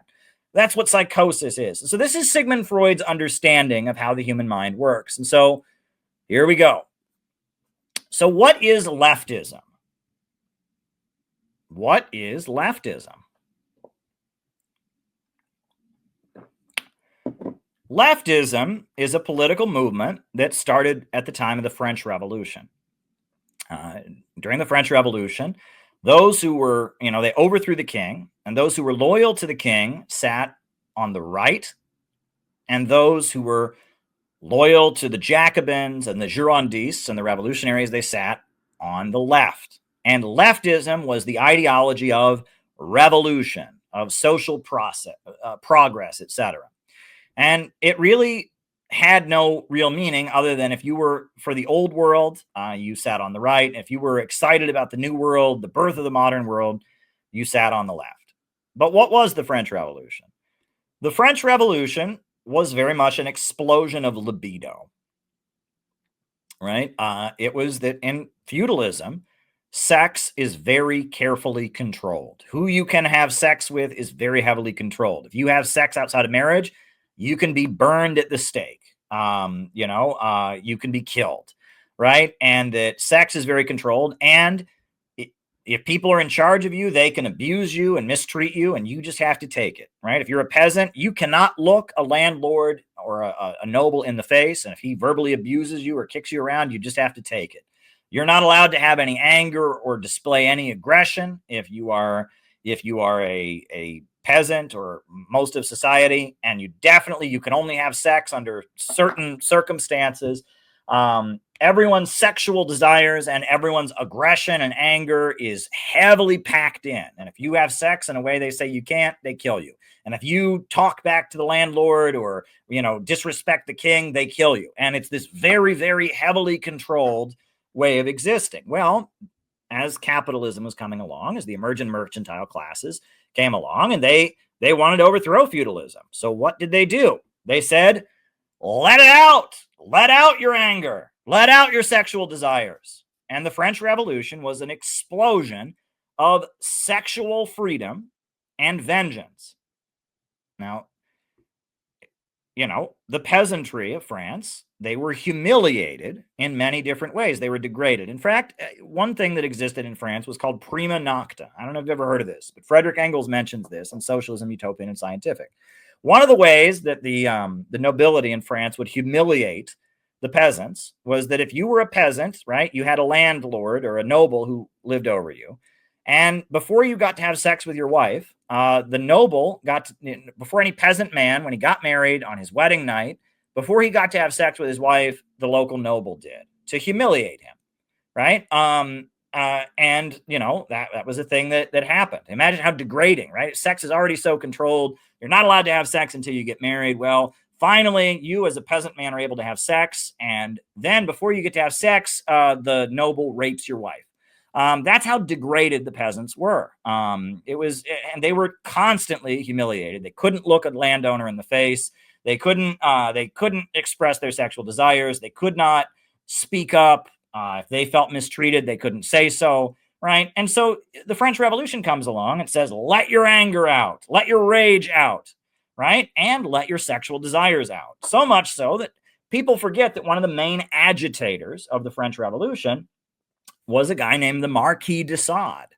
Marquis de Sade was a noble in France who was a sexual predator, and he would abuse women, sexually assault women, torture people. He was a pretty awful dude who wrote pornographic stories about how, and usually the pornographic stories consisted of some woman going through France getting raped and abused by people that are supposed to be good people, like priests and mayors and upstanding citizens, all while they lecture her about how there's no such thing as right and wrong. And that Marquis de Sade was an atheist, and Marquis de Sade was an advocate of sexual passion, and he was also a sexual predator.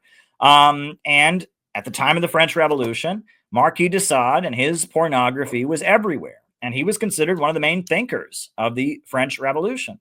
And the Marquis de Sade even suggested that to keep the French Revolution going, they should have theaters where there'd be women on display with their naked bodies, so that would inspire people to go out. The French Revolution was taking a very conservative society and unleashing everyone's sexual passion. And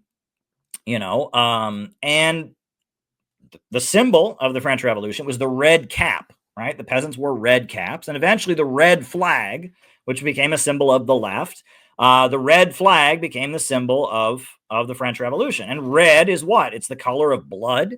It is the color of anger, and it is the color of sexual passion. And so red and leftism became very much a movement about unleashing people's sexual passion, unleashing people's anger, etc. Now, what happened in the French Revolution? They killed the king, and the king is the father of the nation. So you could say it was also Oedipal, right? That he's the father of the country, and they killed him. Interesting story, the March to Versailles. The French Revolution, during the French Revolution, one of the big events was called the March to Versailles. The King of France lived in Versailles, which is a very big palace. And the peasants of Paris, the very poor people of Paris, the peasants from all over the country piled into Paris because there were crop failures. There wasn't enough food, and they were all piled into Paris, and they were hungry. And so the revolutionaries, the Jacobins or whatever, they assembled a mob of people, and they all marched from Paris to Versailles. Now, the peasants, they all loved the king because the king was known to protect them from the nobles. The king was the big boss at the top who was always saying that the nobles should treat the peasants better. And the king, that was his job, as he was the guy who could tell the nobles what to do. So generally, the peasants loved the king. They didn't quite like their local noble because he was the guy oppressing them. But they liked the king, and the king would go out and he would tell the nobles, be nice to your peasants. And the king was seen as this kind father of the nation who would protect the peasants occasionally from the nobles. That was the role of the king. So when the March to Versailles began, all the peasants thought they were going out there to get the king to give them food. And they thought the king was a great guy. He was the father of the country. They were going to go to Versailles, and they were going to see, he was going to see all the crowds of hungry people, and he'd be so moved, he would give them food. So they were going out there with a sense of parental transference, right? They marched from Paris to Versailles with the feeling that we're going to get out there, and the king, who is our father, who's the leader of the country, is going to give us food. Well, what happened, right? They marched to Versailles, and in the process of marching to Versailles, their parental transference transformed into Oedipal feelings. And eventually, when they got to Versailles, they did not beg the king to give them food. They arrested the king. And eventually the king got his head cut off. They beheaded the king. So their parental transference was transformed into an Oedipal feeling, and the king was executed. And the French Revolution was followed by the Reign of Terror, where they just executed nobles in mass. They just started exterminating the nobles. Anyone who'd been from the nobility class got their head cut off, But the French Revolution did not create an egalitarian society. It created capitalism, and there were factory owners and factory workers, and there were hungry people. And even though they'd promised liberté, égalité, fraternité, they did not create an egalitarian society. They created the French Republic. They created the government of Napoleon.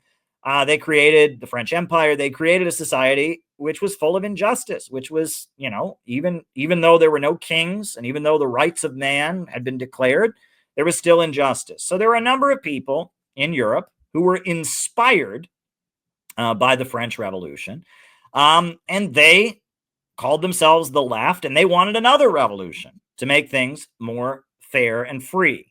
And all across Europe in 1848, they had what was called the Spring of Nations. In almost every European country, there was a revolt. And there was a revolt in England. There was a revolt in France. There was the German Revolution of 1848. There were multiple uprisings in Italy. There were over 200 revolutions or uprisings in 1848. They called it the Spring of Nations. Communism as a political movement originated in 1848. In 1848, there was a guy living in Germany named Karl Marx, and he was part of the 1848 German Revolution. And his group was called the Communist League. And the Communist League was a group of people in Germany that were part of the 1848 revolution.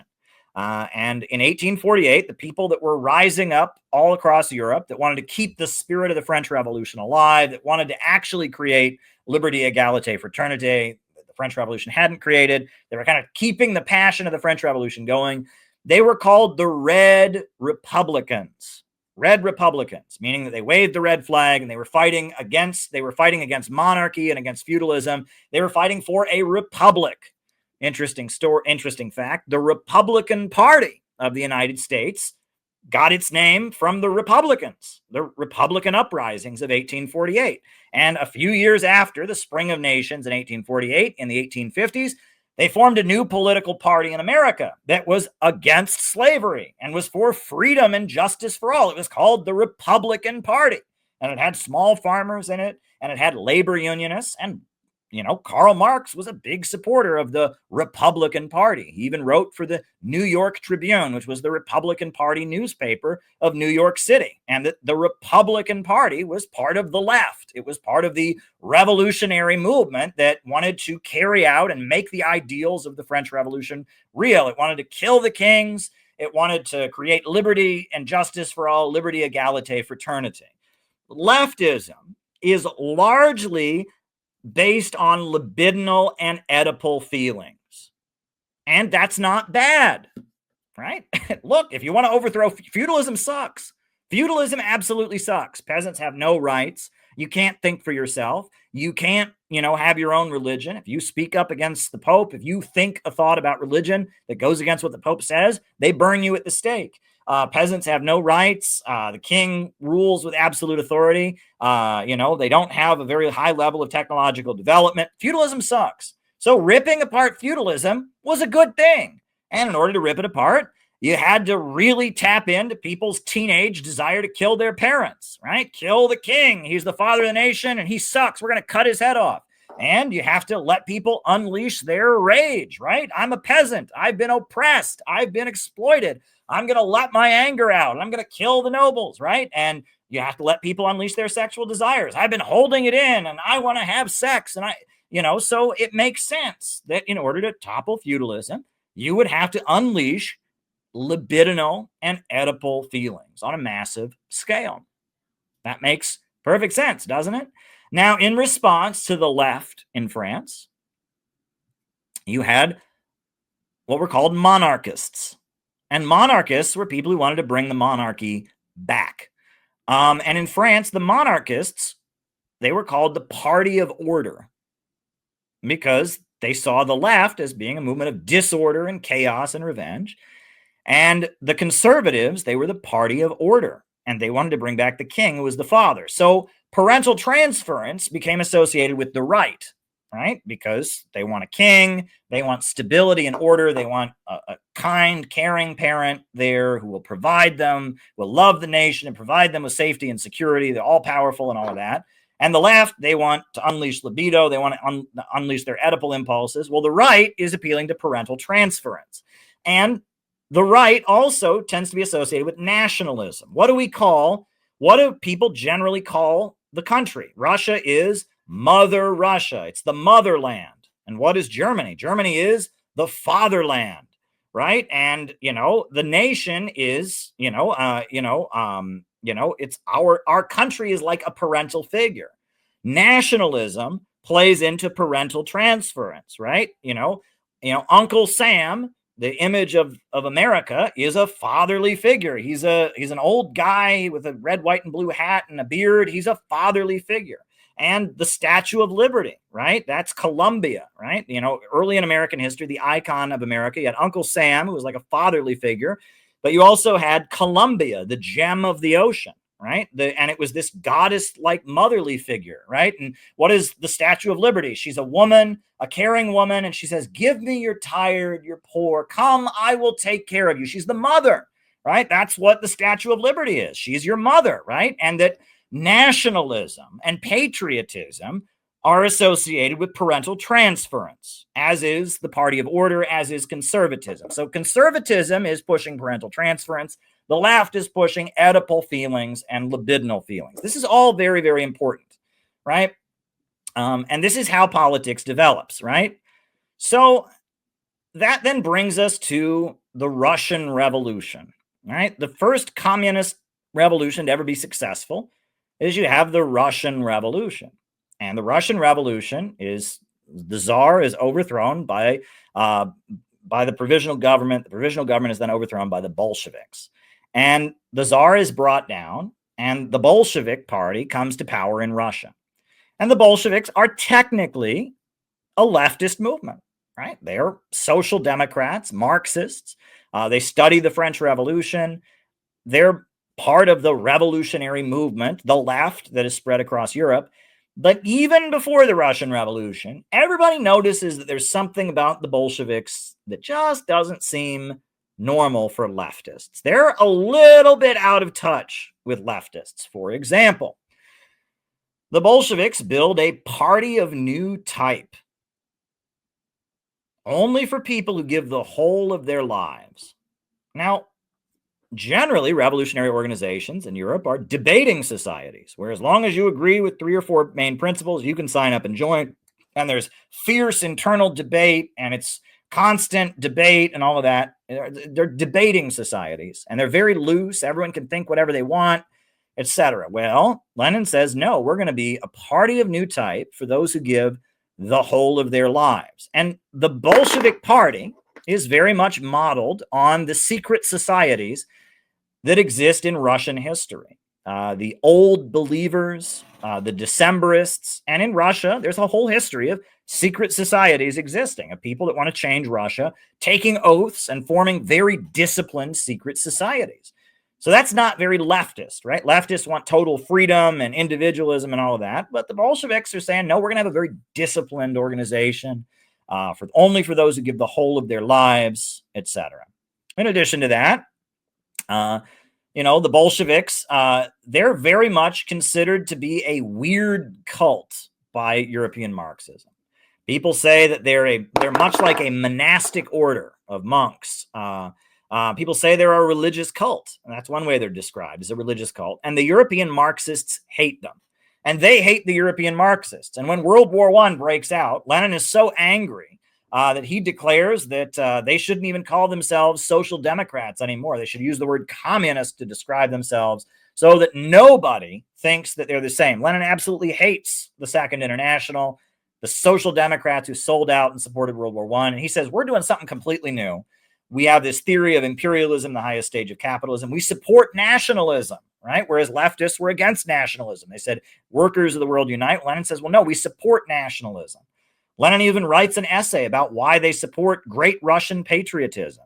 And then he says, we're going to call ourselves the communists so that no one thinks that we're like those social democrats in Europe. So Lenin is a completely different thing than European social democracy. There's already a break. It's already much more Eastern with their party of new type, with their theory of imperialism. So then after the Russian Revolution, Lenin dies, and there's a fight between Stalin and Trotsky. Trotsky was born in Ukraine, but he spent most of his life in exile. He's lived in France and Germany and in New York City and in Vienna. And Trotsky is very much in love with European Marxism, and he hates Russia. He's very much a self-hating Russian. He was a victim of anti-Semitism at the hands of the Russian population. He was Jewish, and they didn't like Jews in Russia at this time. And so he really thinks the Russian people, and particularly the Russian peasantry, are a bunch of backward, ignorant, racist people. He doesn't like them. And he says that the only mission of the Soviet government is to spread revolution to the West. Permanent revolution. That's his theory. The theory of permanent revolution. Stalin, on the other hand, Stalin is the opposite of Trotsky. Stalin spent barely any time outside of Russia. He's from Georgia, which is part of the Russian Empire, And he spent his whole life in Azerbaijan and in Russia, and he's an organizer from Russia. He's from a small town in Georgia, right? And he went to seminary school, and his background is in Christian religion. And he's a totally different guy. So Stalin, the guy from a small town in Georgia, and Trotsky, the rich kid from Ukraine who spent most of his life living in Berlin and New York City and Vienna and Paris, they fight it out. And the majority of the Soviet people side with Stalin. And Stalin says we should build socialism in one country. We should work to organize the economy of the Soviet Union to raise our people up and build a strong economy, raise people up out of poverty, and build a strong country here. And we shouldn't be focusing on spreading communism all over the world. So permanent revolution, spread communism to Western Europe is rejected. Socialism in one country is adopted. Now, what happens when Stalin takes power in Russia? Well, this is in Moscow, and I've been here, I've seen it. This is Lenin, the founder of the Russian Revolution. And still to this day, you can go to this pyramid, this beautiful pyramid, and you can see Lenin's body. Right? Lenin's body is there on display. It was preserved. You can't touch it, but it's behind glass, and they have this mausoleum, it's called. It's this pyramid, and inside the pyramid is Lenin's body. Now, the pyramid looks very, very much like some kind of religious building, right? It looks almost like a church or a temple. On top of that, the Russian Orthodox Church at the time, one of their beliefs was that if you were a saint, your body did not decompose. All right, that if you were a saint, your body would not decompose. That was a way to prove that somebody was a saint when they died. So Stalin, after Lenin dies, he builds this temple to Lenin, and he preserves Lenin's body so that it doesn't decompose. And he engages in what is a very religious and traditional activity, right? He basically turns Lenin into a saint. But it gets more interesting. In Russia, the Russian Orthodox Church has what's called icons. Saints are people in the Russian Orthodox Church who died. And Russian Orthodox people pray to saints, great people, great people from the Bible, great people from Russian history. When they die, they are saints, and you pray to saints. And you have what are called icons, which are images of the saint, and you pray to those images. You talk to the saint, you pray to the saint, right? Well, this is the poster they make of Lenin after he dies. It's a lot like an icon, right? Lenin is an icon, and they put Lenin everywhere, and he's practically got a halo around his head, right? So in a lot of ways, Stalin is reviving the Russian Orthodox religious traditions. Remember, Stalin went to seminary school. So he builds a church, a mausoleum with Lenin's. Hey friends, how you doing today? I'm letting you know, the Center for Political Innovation, we are about to do, on July 12th, the biggest event that we have ever done. It will be our national gathering in Chicago on July 12th. And it's going to be really, really special. We are talking with a number of important anti-imperialist voices, a lot of different communities. There's going to be musical performances, dance performances. There's going to be great speeches, and it's going to be a whole day gathering dedicated to anti-imperialism. I am committed, and CPI has always been committed to building an in real life network of people. And we carry out real operations. We were at the inauguration of Trump with our Trump and Kim banner saying only peace can make America great again. We were on the streets of Chicago at the Democratic National Convention with a book exposing what Kamala Harris and who she really is and what she's really about, and it was really, really important. We have 1,000 copies of our book about the Houthis that are being distributed with the poster of the convention on the back to people who would never go looking for this. We are putting door hanger flyers on doors of people, again, that would never go looking for this. We're not performing and trying to make ourselves feel good. We're actually trying to build a network of people that can be anti-imperialists in America. And it's not easy to do. It's very difficult in these times to build a real in-life organization. People have their issues. We live in a very strange time, but we have to do it. And we are committed to continuing this project. This video is basically me telling you we need your support. In order to pull off our convention that includes our 7-day program for our members around the country to come to Chicago, includes our huge convention on July 12th, where we're gonna fill up the Midwest Convention Center, in order to have an effective national planning meeting and gathering in Chicago the day after on July 13th. In order to do what we need to do, we need to fill up that auditorium and we need money. And there's really no way around that. We need you to donate to the Center for Political Innovation. We have set up a GoFundMe, and a lot of people have already contributed. We already raised a couple $1,000, but it's not enough. In order to really pull off our July activities and really have a win for anti-imperialism, we need your support. We need you to go to the GoFundMe right now and donate $5 or $20.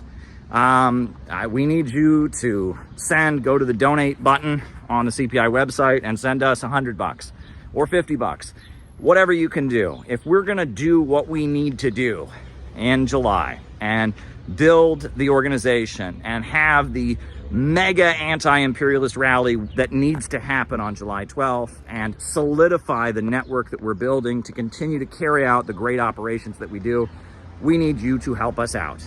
Every cent that we raise goes into building this group. I'm lucky I have a paycheck with everything that's going on. I'm surviving, and I have consistently put a huge amount of the money that I have, my own resources, my own funds, into CPI because I believe in it, because it needs to happen, because this organization is necessary. I'm looking at what I've got and my own resources and my own bills and all of that, and I'm looking at what's already been paid for, and it's not enough. I mean, it's just not enough. I can't just pay for everything myself. We have membership dues and other things, but we need a special gift. We need a special gift to make July happen. We need you to give us a special contribution so that we can make sure the July events go smoothly, that the housing for the people coming in out of town is covered, that the speakers that are being flown in, their airfare is properly covered. We need you to make a special one-time gift to make this July gathering, this anti-imperialist summit that we are organizing. We need you to help us make it happen and help us make it a success. Small gift, big gift, whatever you can do. We need you to help us with it. But you know what? I'll just say this. If it's a matter of send us a gift or come, we'd rather you come. We'd rather you be there. It's much more important that you be there on July 12th. If you can't afford to give us a gift, but you can afford to come to town, if there's one event that you come to this year, make it July 12th. CPI, Center for Political Innovation, we're doing something that nobody else is doing, and we're doing it right. We're not doing it in a way that we're trying to win the internet. We're not doing it in a way that we're trying to make ourselves feel special or act like we're cool. We're building what needs to be built. We are building the real connections. And if you can understand why what we're doing is so important, if you can understand why anti-imperialism is the future, but we have to break out of the narrow niche circles and internet culture and get to the masses of people with real outreach, if you can understand that, please give us a gift. We're trying to build an actual movement to win new people to anti-imperialism and continue to carry out operations to change the conversation in America so that we have a country where there's a mass movement demanding justice for working families and an end to these wars, that we're saying no to World War III, we're saying no to the emerging low-wage police state. That's what we urgently need. So if you can help us in any way, send us a gift. If you can be there on July 12th, be there. This is the biggest endeavor CPI has ever done, and it's going to lead to even bigger things. We don't back down. We don't go away. If we were going to back down, we would have done it a long time ago. And if we were one of their plants or one of these fake anti-imperialists, they would be making it a lot easier for us. We have been facing a lot of challenges but we continue to achieve great victories. So we need your support. Please send us a contribution. Please be there on July 12th at the Midwest Convention Center in the Chicago area. It's right near the O'Hare Airport. It's going to be awesome. We need you there. Thank you.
My name is Caleb, and I'm a student, a former student and a worker here in New York City. And I want to begin by giving a shout out to all the youth who couldn't come today because they're locked in the prisons, in a prison industrial complex where profits are made from jailing people away. Youth who are being picked up and jailed for things that are not criminal, things that shouldn't be jailed for. I also want to give a shout out to all the youth who, because of economic conditions, have been forced to join the U.S. military and are abroad used as cannon fodder for these profiteers and these bankers. They couldn't be here today. Now, if you look up at these buildings all around us, before these buildings were constructed, what did the people who built them have? They had a blueprint. They had a blueprint and a plan. And then they went to engineers, and they went to construction workers, and they constructed the building.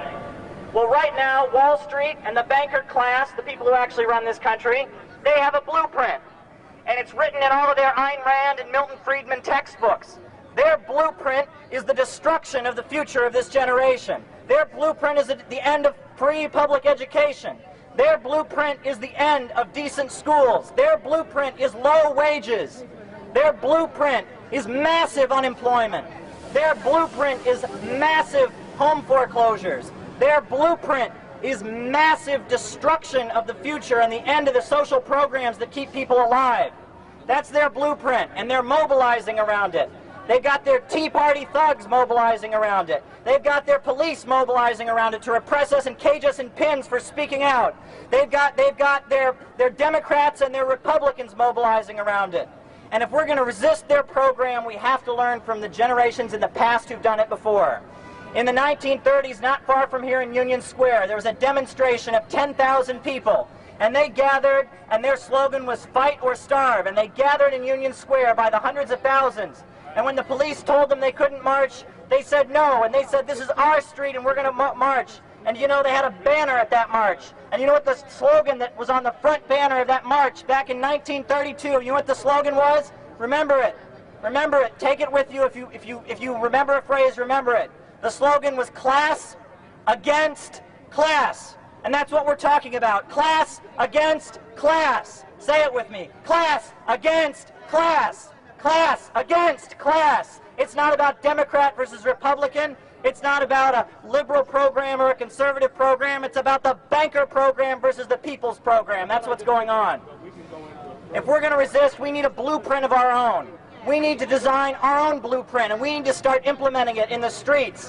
Whether we need to coordinate all of the resistance together so we can build a strong, united program of resisting the bankers' agenda of shutting us down and destroying us. We need a program that says equal rights for immigrant workers. We need a program that says end police brutality. We need a program that says stop the cuts in food stamps. We need a program that says hands off our schools and universities. We need a program that includes health care for all, jobs for all, education for all. And we need to step back and think about the real possibility that there could be a time when people like us could actually own and operate the banks and the factories, and there would be no boss class or banker class running society. people like you and I could actually have a say and run society. That would require one thing very simply, and it would require us to abolish capitalism. The capitalist system is the ruthless, evil system of the bankers, and I say if we're going to resist their program and their blueprint for destruction, we're going to have to abolish their system. So let's organize, let's be out there, and let's fight. Thank you.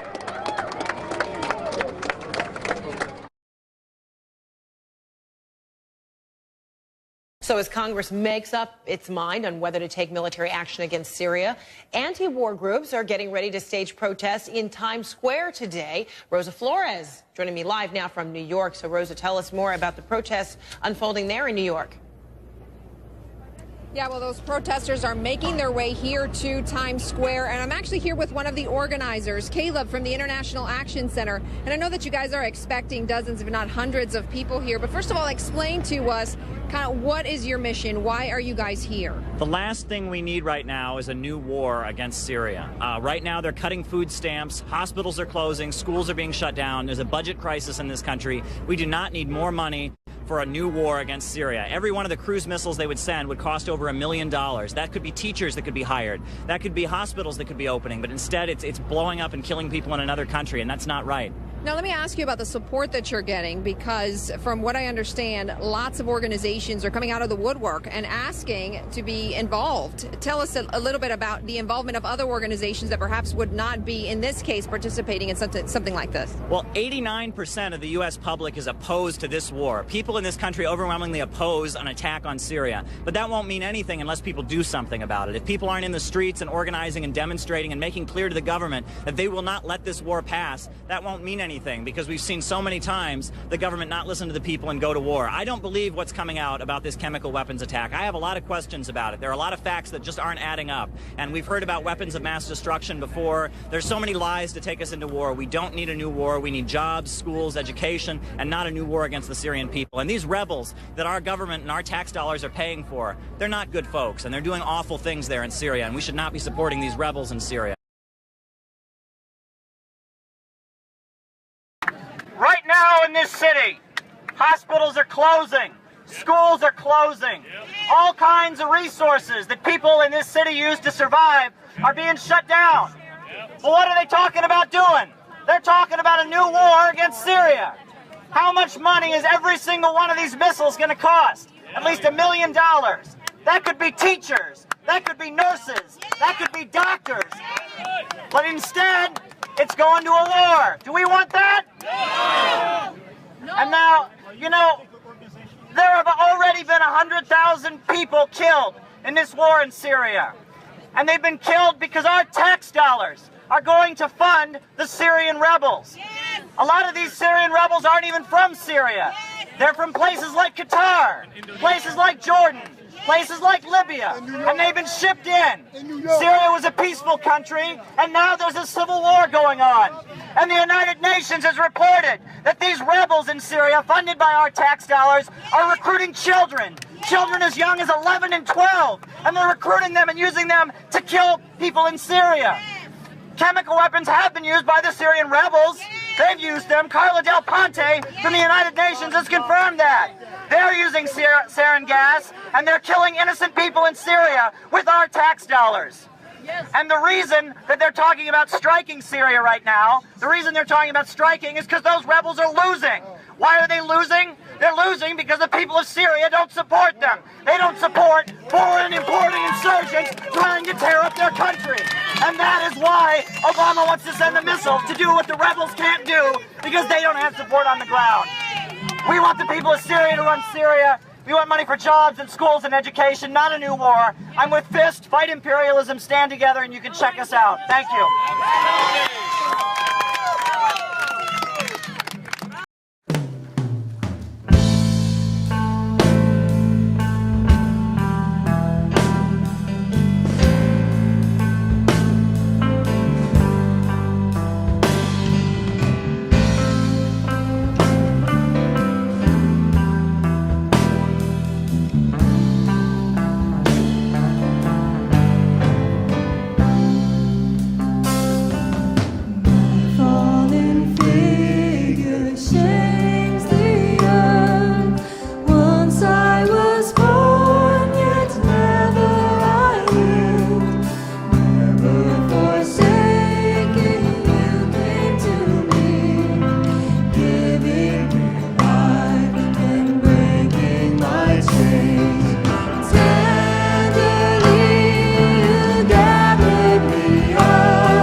the end, I did start to get passionate. I told some stories from my own past and how I got involved in it and what this movement and socialism has really meant in my life, how grateful I am for the older communists who mentored me. I've made a lot of sacrifices to be where I am, but I've also gotten a lot of help and mentorship over the years, and I want to acknowledge that. Really one of the most interesting nights of my life, which is when I was invited to speak at the hall where Malcolm X was assassinated in Harlem. There was a political prisoner's benefit. And it was a political prisoner's benefit. There were supporters of people from the Move 9 who were still locked up at that point. There were supporters of Mumia Abu-Jamal and Jamil Al-Amin. And I walked into this auditorium, and they had like a light where at the spot where Malcolm X had died, and I was on a panel, and I was like the one white guy there. People were joking about the flyer, and they're like, one of these speakers is a little bit different than all the other ones. But, I was the only white guy there, and I looked out on that audience. I spoke for like 3 minutes. It was a very short presentation. But when I looked out on that crowd of several hundred people in there, I thought, I am speaking to a group of veterans. I looked out on that crowd because these were black liberation fighters. These were Black Panthers. These were, Black Liberation Army former members. These were black nationalists and others, and in walkers. And when people were speaking, they were shaking and having flashbacks, and there were a lot of tears in their eyes. And I thought, this is like a veterans gathering. This is like speaking at the VFW, right? And I mean, there's rooms like this in Ireland, in Northern Ireland. There's rooms like this in South Africa. There's rooms like this in People's Korea, and this is a group of people who have made great sacrifices, and they're there to support their comrades who are still locked up, and they're in this for real, and they've seen it. And I looked out on that crowd, and I thought, again, these are people who understand how serious it is, and this is how important all of this can be. Communism will save America. China has created a system that's raising up its poorest people, its peasants, raised out of poverty. They're creating a system that gets to the base of the economy and recreates it so that the working class can rise. Unlike in this country, where homeless people sleep a block from the White House. At the summit, we protested against the Museum of the Victims of Communism, which is nothing but spreading pro-imperialist lies, demonizing the history of the Soviet Union and China.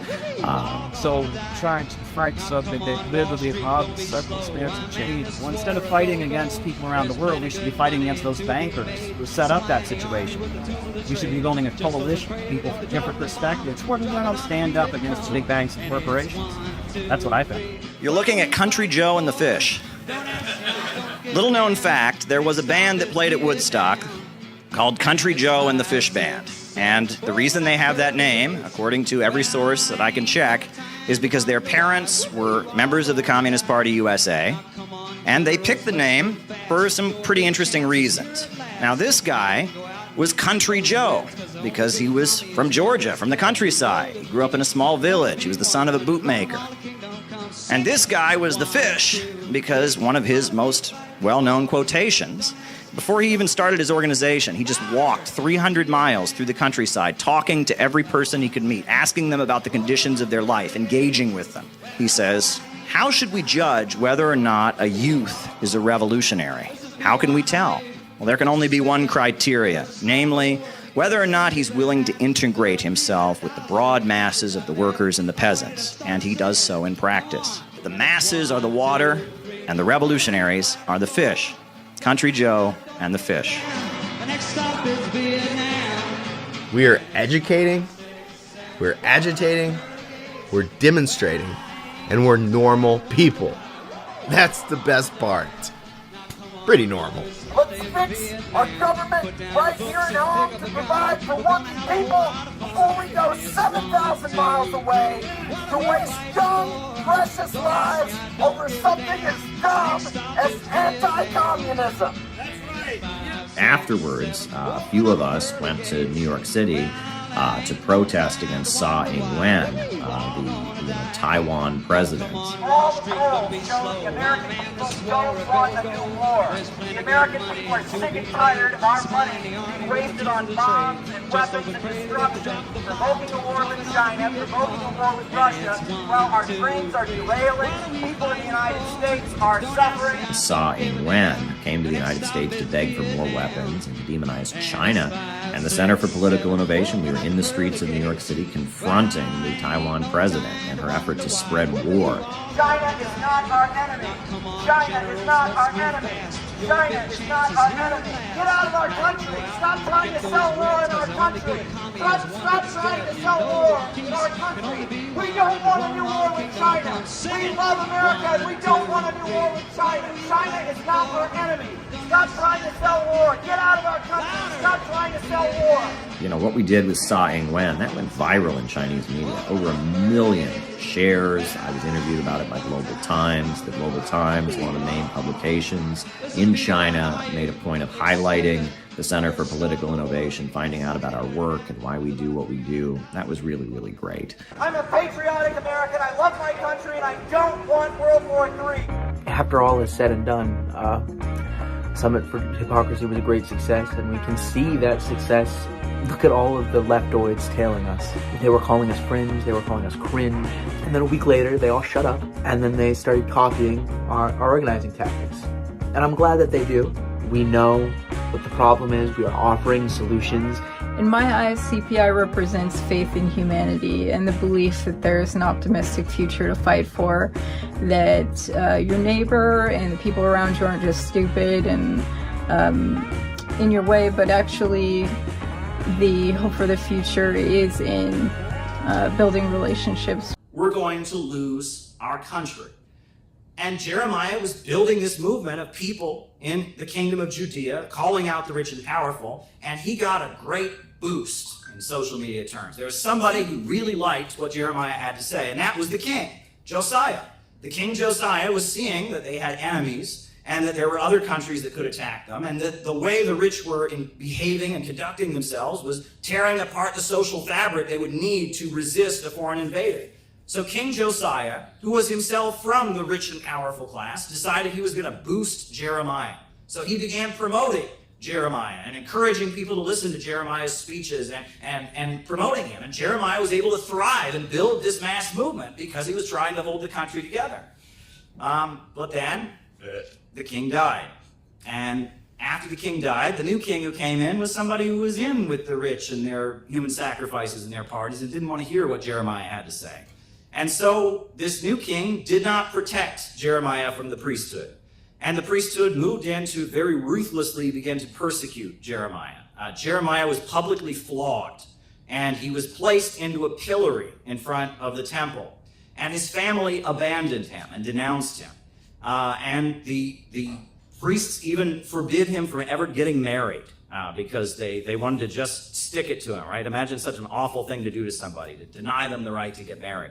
And if you read the book of Jeremiah, chapter 20, he's crying out to God as he's in the pillory, as he's being humiliated, as he's being persecuted. He's crying out to God and saying, I wish I didn't have to say this. I wish I didn't have to speak the truth. And he says, I wish that I could just have held it in and not said these things that would get me in so much trouble. He says, then I said, I will not mention him nor speak any more his name. But his word was in mine heart as a burning fire shut up within my bones. And I was wearying of forbearing, and I could not stay. He couldn't hold in the truth. He knew what was going on. He knew how unjust it was, and he just couldn't hold back. He had to keep speaking despite all the persecution he was facing, despite losing his family, despite being put in a pillory, despite not being allowed to marry. He had to keep speaking up. And he's saying to God, why can't you just let me not say it? Why are you not letting me just hold back? That's Jeremiah. And what happened? Well, after Jeremiah was subjected to all this persecution and was isolated, was made into a social pariah, what happened? Well, Babylon invaded the kingdom of Judea, and the Israelites were subjected to 70 years of enslavement. And everybody knew that Jeremiah was right. And the whole reason we have the book of Jeremiah is because somebody, it's funny, this painting is inaccurate. Jeremiah was illiterate, so there's no way he could have been writing. This is an inaccurate painting. Back then, most people couldn't read or write. But Jeremiah, at that point, everyone realized he was right, and he fled to Egypt, and a scribe named Baruch transcribed his very poetic sermons so they can be preserved. And for the 70 years that the Israelites were held in captivity, they were all saying, Jeremiah was right. If only we had listened to Jeremiah. He was right. He was warning us that if we didn't turn around, we were going to be destroyed. We were going to lose our country. But we didn't listen, and look what happened. Now, it's kind of a sad story, but the reason it's important is because Jeremiah became kind of the archetype, right? Fast forward 600 years to when John the Baptist was going around, the voice crying out in the wilderness, wearing camel skin and eating locusts. Well, everybody knew he was modeling himself on Jeremiah. Jeremiah was the archetype that all the Hebrew scholars studied. And later, we've all heard that one of the famous deeds of Jesus Christ is driving the money changers out of the temple. Well, what did Jesus Christ say as he was driving the money changers out of the temple? He says, "You have converted my Father's house into a den of thieves." Well, he was quoting Jeremiah. And to the people that were listening to him in the temple, the scribes, the Pharisees, that word ringed well because Jeremiah had said those very same words in that very same place. So Jesus was quoting Jeremiah. But what does this all have to do with America, right? We're thousands of years in the future. Well, I think that has quite a lot to say about our time. But why do we have the Second Amendment in the United States? Why do we have the right to bear arms? We have the right to bear arms because our country was started by English religious dissenters. In England in 1649, there was a war between the Parliament and the King. And the King aligned himself with the Church of England. And so the Parliament, which represented the emerging capitalist system overthrowing feudalism, aligned itself with the Puritans and the Roundheads and the Muggletonians and the Ranters and the Quakers and all kinds of radical street preachers who didn't go along with the Church of England. And they rallied and they protested and they built an army and they defeated the King of England and they cut his head off in 1649. They cut the head of the King of England off. Oliver Cromwell led the English Civil War in which the King of England was beheaded. The English Civil War was quite wild. There was one of these religious dissenters was the Diggers, and they seized control of St. George's Hill. And they created an agricultural socialist commune in England, very temporarily. And it was just a radical uprising. And at the time, information technology had really changed because this thing called the printing press. And there were thousands of pamphlets being distributed all over England as people were reading the Bible for themselves and reading pamphlets about politics and arguing about who should have the right to vote. It was an upsurge of democracy that these radical preachers, these English religious dissenters were part of. So after all of that was over, and after Oliver Cromwell died, they wanted to kind of cool things down in England. So what did they do? They brought the son of the king who had been beheaded, they brought him back, Charles II. He was fled to France, they brought him back and they put him on the throne. One of the first laws that Charles II made was that no religious dissenter could own a gun. No religious dissenter may own a gun. Why? He didn't want to get his head cut off, just like his father. Well, at that point, a lot of the English dissenters said, now they're taking away our guns. And that's because they don't want us to be able to defend ourselves when what comes next. And they started packing up and fleeing to the New World, to the United States. And when the American Revolution happened, we had the Constitution. Well, you'll notice that the first time the Constitution was proposed, the 13 colonies didn't accept it. They wouldn't ratify the Constitution unless it had 10 amendments to it, changes. And the First Amendment was, Congress shall make no law respecting an establishment of religion, meaning there will not be a body in it, and shows that Lenin's body is on display. He then puts icons of Lenin up all over the Soviet Union. And it's very much, these are Russian Orthodox and Christian traditions adjusted to serve the Soviet state ideology, which Stalin calls Marxism-Leninism. Very interesting. So Joseph Stalin is the leader of the Soviet Union. And his nickname is Country Joe. And I don't know if you've ever heard, but there was a rock band in the 1960s called Country Joe and the Fish. And that was for Stalin and Mao. Mao said the revolutionaries are the fish and the masses are the water. So he was the fish. And Country Joe, that was Stalin. He was from a small town in the country in Gori in Georgia. He was Country Joe and the Fish. And Stalin studied in seminary school. He was learning to be a priest, and he learned to read and write, and he got his education from being in seminary school. Stalin then went on to be the linchpin between the two layers in the Bolshevik Party. The Bolsheviks had two types of members. They had rich, wealthy intellectuals who were really well-read intellectuals and writers who wrote books and were really into promoting communism. And then you had labor unions, people who organized labor unions went on strike for better wages. And that was almost the two ranks. You had labor organizers and you had wealthy intellectuals. Stalin was both. He could read and write, so he could read, and he was very familiar with the complicated ideas of the wealthy intellectuals. But he was also from a small town, and he worked in many factories, and he was an organizer. So Stalin was the linchpin between the rank and file of the Bolshevik Party, the labor union organizers, and the wealthy intellectuals like Lenin and Bukharin and Zinoviev and all of that. So at the time, the Bolshevik Party, they had a theoretical magazine called Iskra, which means spark. But they also had a daily newspaper called Pravda, which means truth. And Pravda was edited by Stalin, and it was a daily newspaper. And the main thing that Pravda had in it was worker correspondence, was letters from people describing what they were going through, what they were feeling, letters from their factory about what the conditions were like. It was a place people would talk about their lives, worker correspondence, and Stalin would edit it. And, he would edit the worker correspondence. And he was the editor of this daily newspaper that everybody read called the Pravda, which was mainly just anonymous letters from people describing what the conditions in their factory was like, what their opinion of the news was. And it was just a newspaper, a daily newspaper that came out every day with people's opinions. And it was called The Truth, right? The mainstream media was considered to be fake news.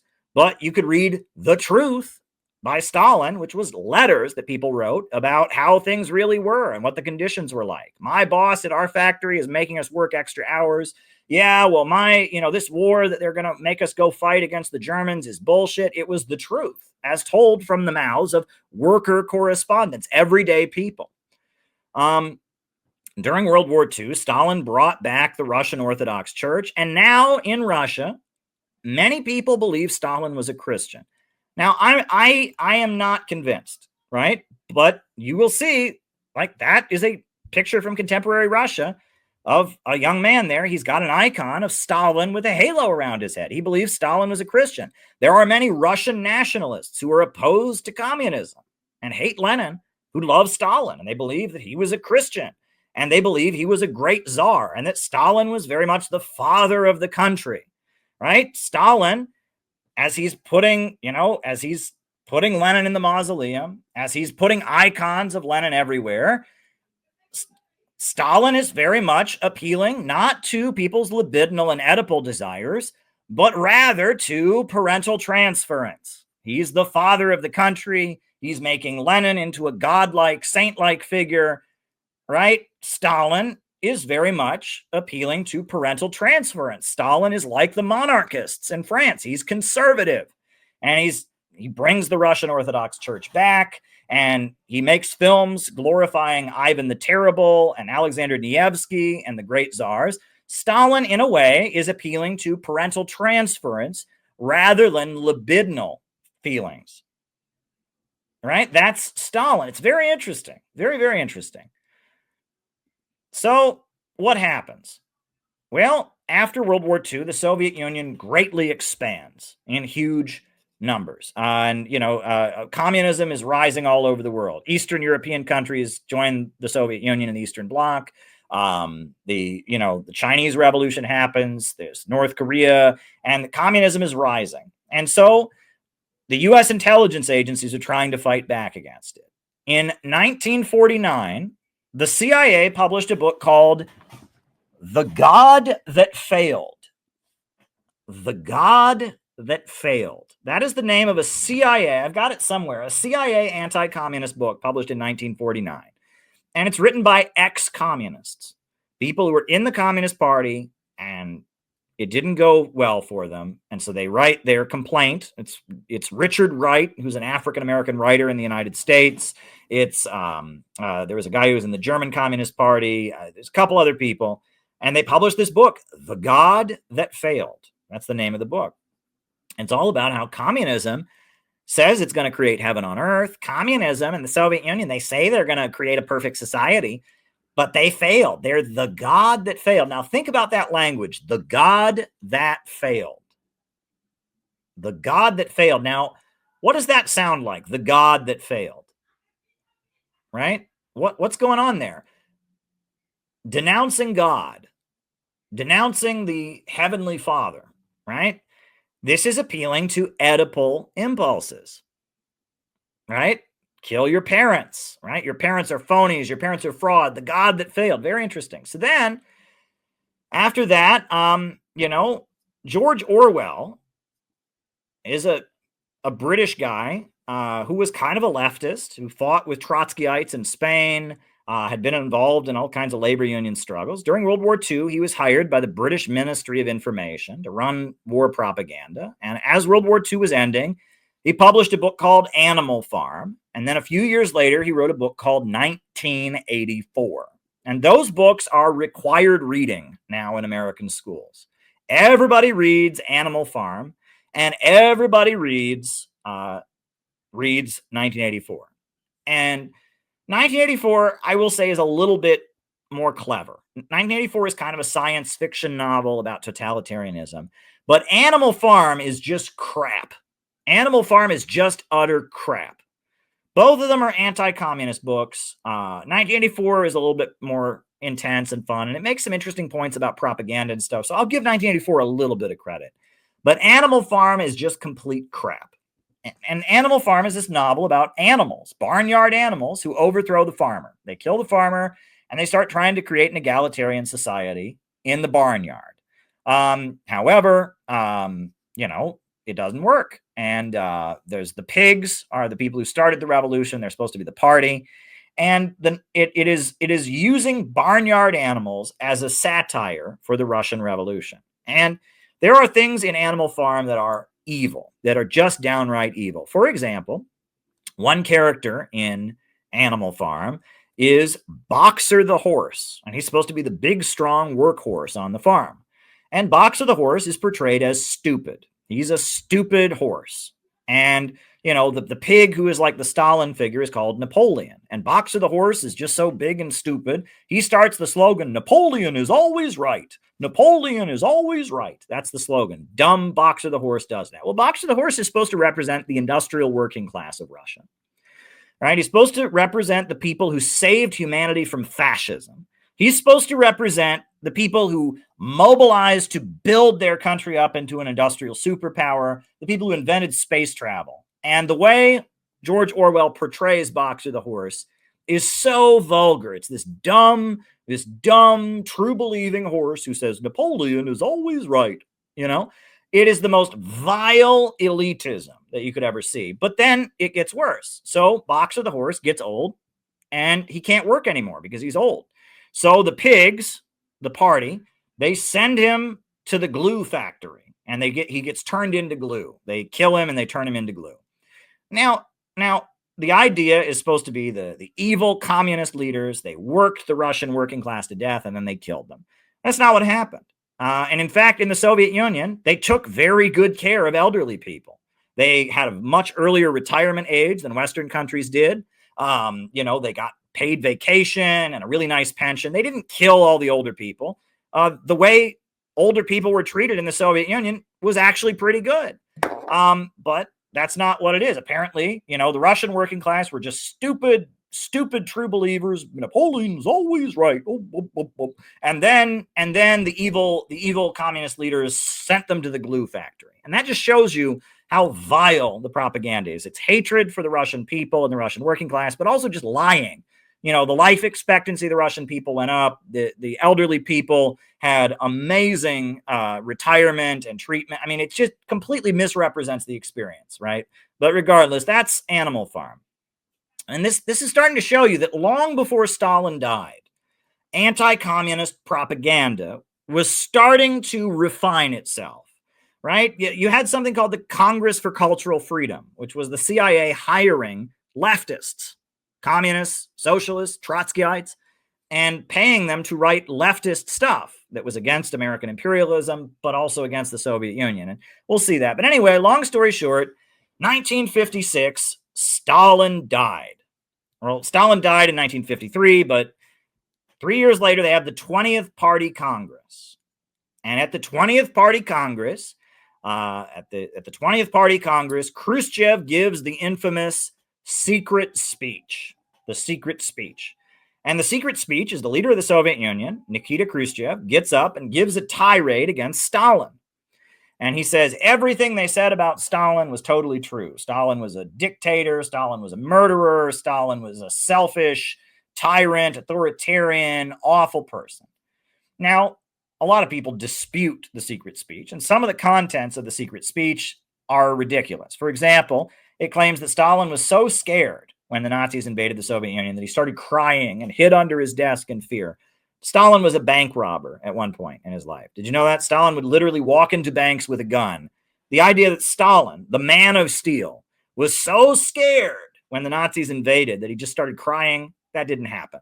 That was just a lie. They were trying to denigrate Stalin but here's the thing. The secret speech was very much Oedipal. Stalin had been the father of the country.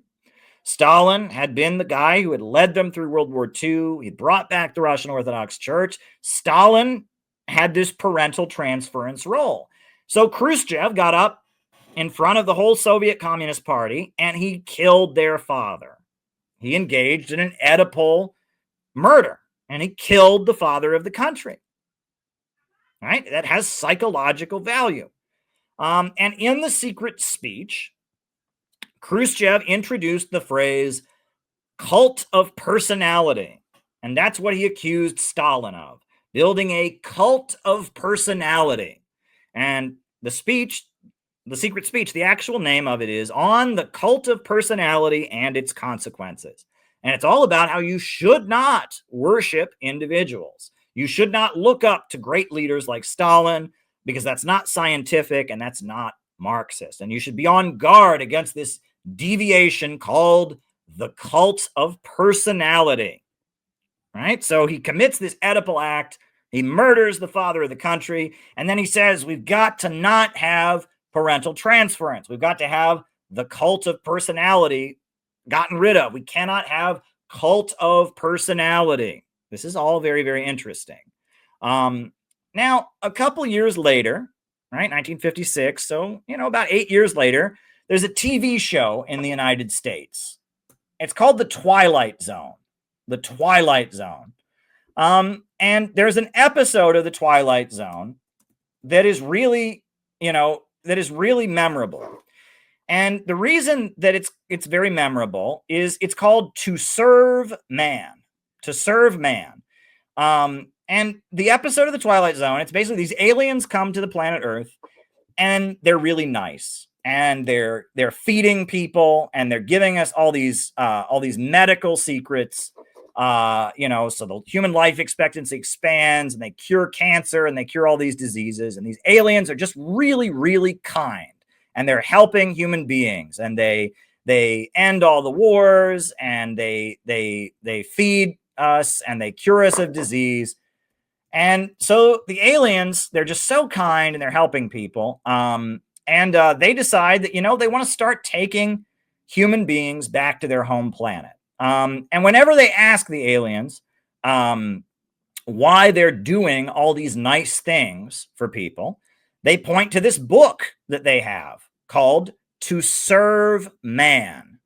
To Serve Man is the name of the book. It's called To Serve Man. It's called To Serve Man. And, and it's an interesting choice of words because the Chinese Communist Party, their slogan was serve the people, right? So, the aliens who come to the planet and are giving everyone health care and feeding everybody and get rid of world hunger and triple the human life expectancy. They're so nice.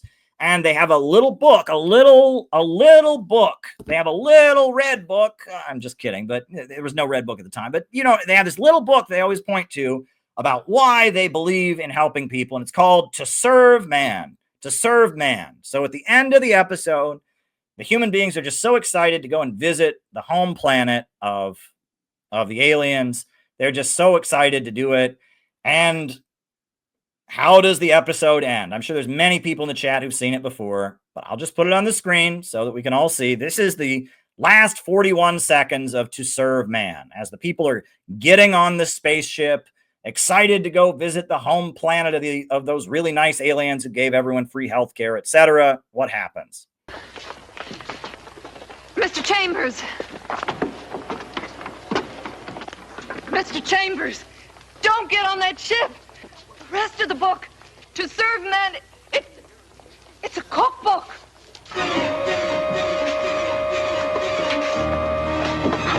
No!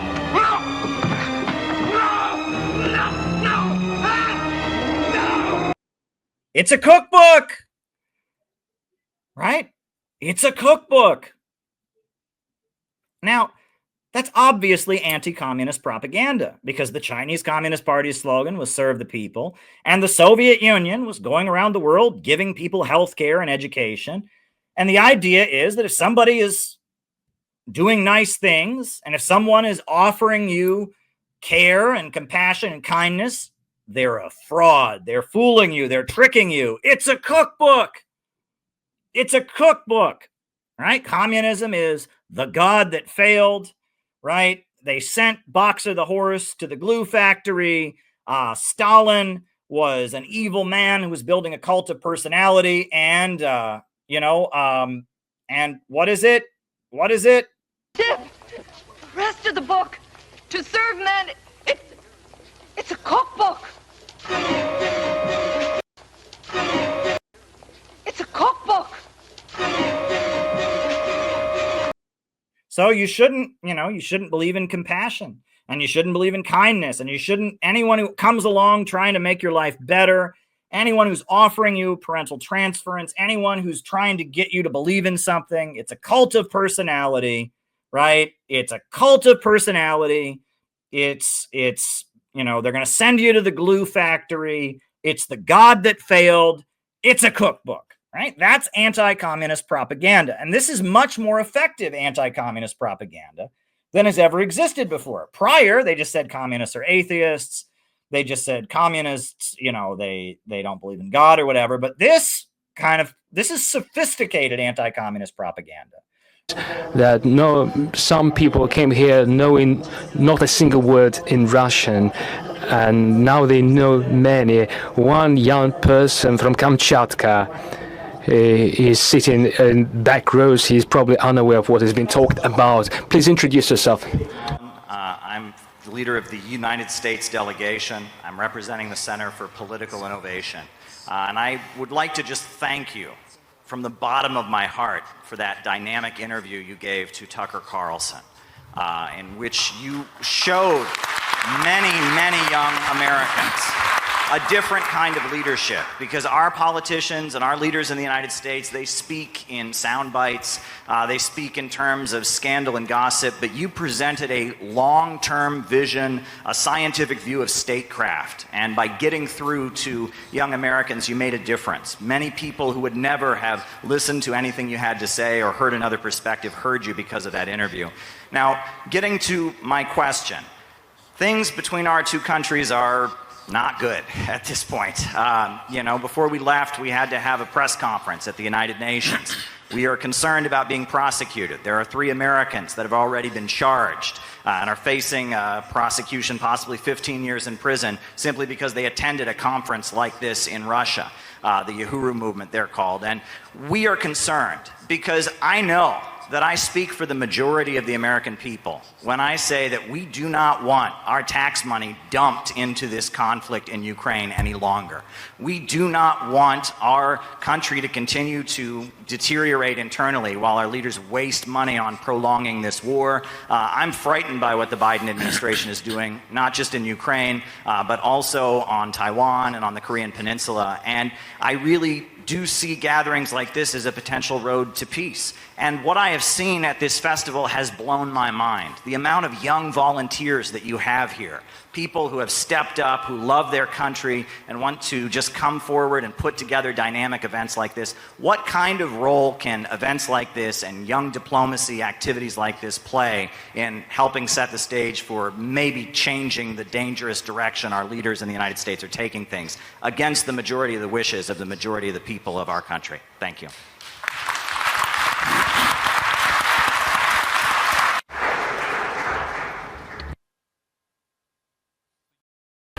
The United States of America is a huge and unique country. In its own way, over 300 years, in just 300 years, which is a small period of time compared to our history, but thanks to the talents of the Americans, it became a superpower, which is an obvious fact. We know outstanding American politicians, we know outstanding American business people, cultural activists, which is an obvious fact. We used to be allies during 2 world wars as we fought Nazism and fascism. What happened recently? After the war, after the alliance, the United States and the Soviet Union started dividing the world, and they did so successfully. And based on this balance of powers, they created international relations and created the modern system of international law. Then the Soviet Union ceased to exist for a number of reasons. I will not go into detail, but they were mainly internal reasons. There is one superpower remaining, represented by your country. The way your elites use this monopoly to global domination is dubious. In my opinion, the United States failed to bear this burden of responsibility that they happen to bear. They created monopoly, strengthened it. I don't mean the American people, I mean the ruling elites. While strengthening their monopoly, they soon faced a situation where the overwhelming majority of countries disliked it. And so, step by step, it became obvious to everyone that there is resistance to the forming global order. Many, including your allies, they are keeping their silence here. They are afraid of speaking up because they're dependent on major economies, on mass media. There are a lot of dependencies, but believe me, I know what I'm talking about. Even allies dislike it too. And so they faced failures and disturbances. The ruling elites of the United States, after achieving the monopoly of power, decided that the previous system of international relations that was built on the outcomes of World War II is no longer satisfying for them because the balance of power evolved, and hence they decided to change the international legal order. And when it became clear that not everyone is okay with this, by this I mean Iraqi developments, they happened without UN Security Council sanctions. The same applies to Syria, Yugoslavia, former Yugoslavia. Without going into detail about root causes, there were no decisions or resolutions of UN Security Council. The United States did let this genie get out of the bottle. If they did so, why can't other countries protect their national interests in the same way? As for Yugoslavia, my counterpart told me on multiple occasions, yes, we did so without UN Security Council resolution, but there was a waging 8-year war, bloodshed, something must be done. When Russia, however, decided to protect their people in the Donbass, which faced a war with the elderly, with children being killed, why cannot Russia do the same while protecting their own people, not some thousands of kilometers away from their national borders, instead on the border of their own country, and people were waiting for us to help without going into detail. My point is to understand that the world cannot be controlled from one pole, and which is detrimental to that pole itself as it undermines the foundation. And in the interview given to your compatriot Mr. Carlson, I said that dollar is being undermined as they forbid to use dollar for settlements. They seek quick results. Instead of gaining one, they only undermine their national currency. They attain an opposite result, and this is true for many areas. In my opinion, this is a wrong policy.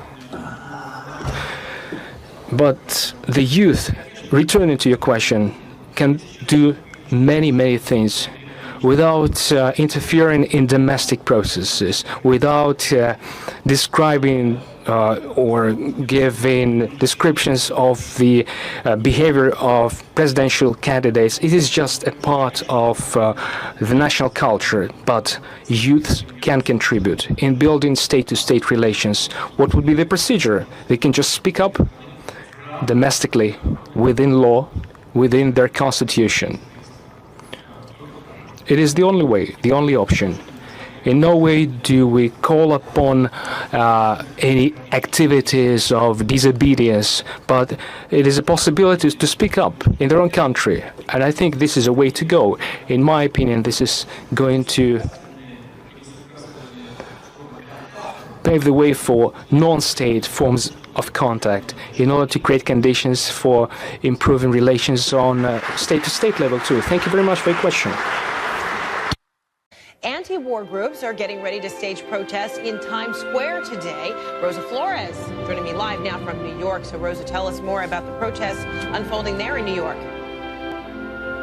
Yeah, well, those protesters are making their way here to Times Square, and I'm actually here with one of the organizers, Caleb from the International Action Center. And I know that you guys are expecting dozens, if not hundreds, of people here. But first of all, explain to us kind of what is your mission? Why are you guys here? The last thing we need right now is a new war against Syria. Right now, they're cutting food stamps, hospitals are closing, schools are being shut down. I'll tell you this, and I don't tell this to you as an American. Eu vou contar uma coisa para vocês, e não enquanto americano, I tell you this as somebody looking at the world economy, mas como alguém que observa a economia mundial looking at what these oil bankers have done to the world.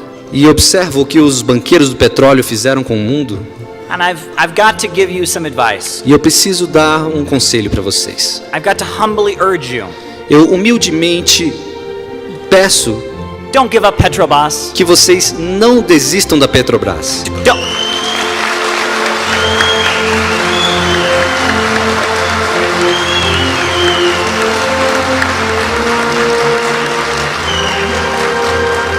Don't let Rockefeller, Carnegie, DuPont, and Rothschild come into Brazil. So tell people what BreadTube is, and then tell people how they serve imperialism. The internet subculture, this internet universe that presents itself as left-wing, that presents itself as socialist or Marxist or anarchist, but is really just a way to rile up young people who associate with progressive causes, anti-racism, workers' rights, and get them supporting the U.S. political establishment against the right wing. And so the more I kind of observe this internet subculture, these people are getting hundreds of thousands, millions of views. They're being promoted by the New Yorker magazine, and they're speaking in the name of Marxism and socialism and leftism. But the essence of what they say is that the United States and U.S. imperialism, they are the good guys against, these authoritarian regimes around the world. They're spreading freedom.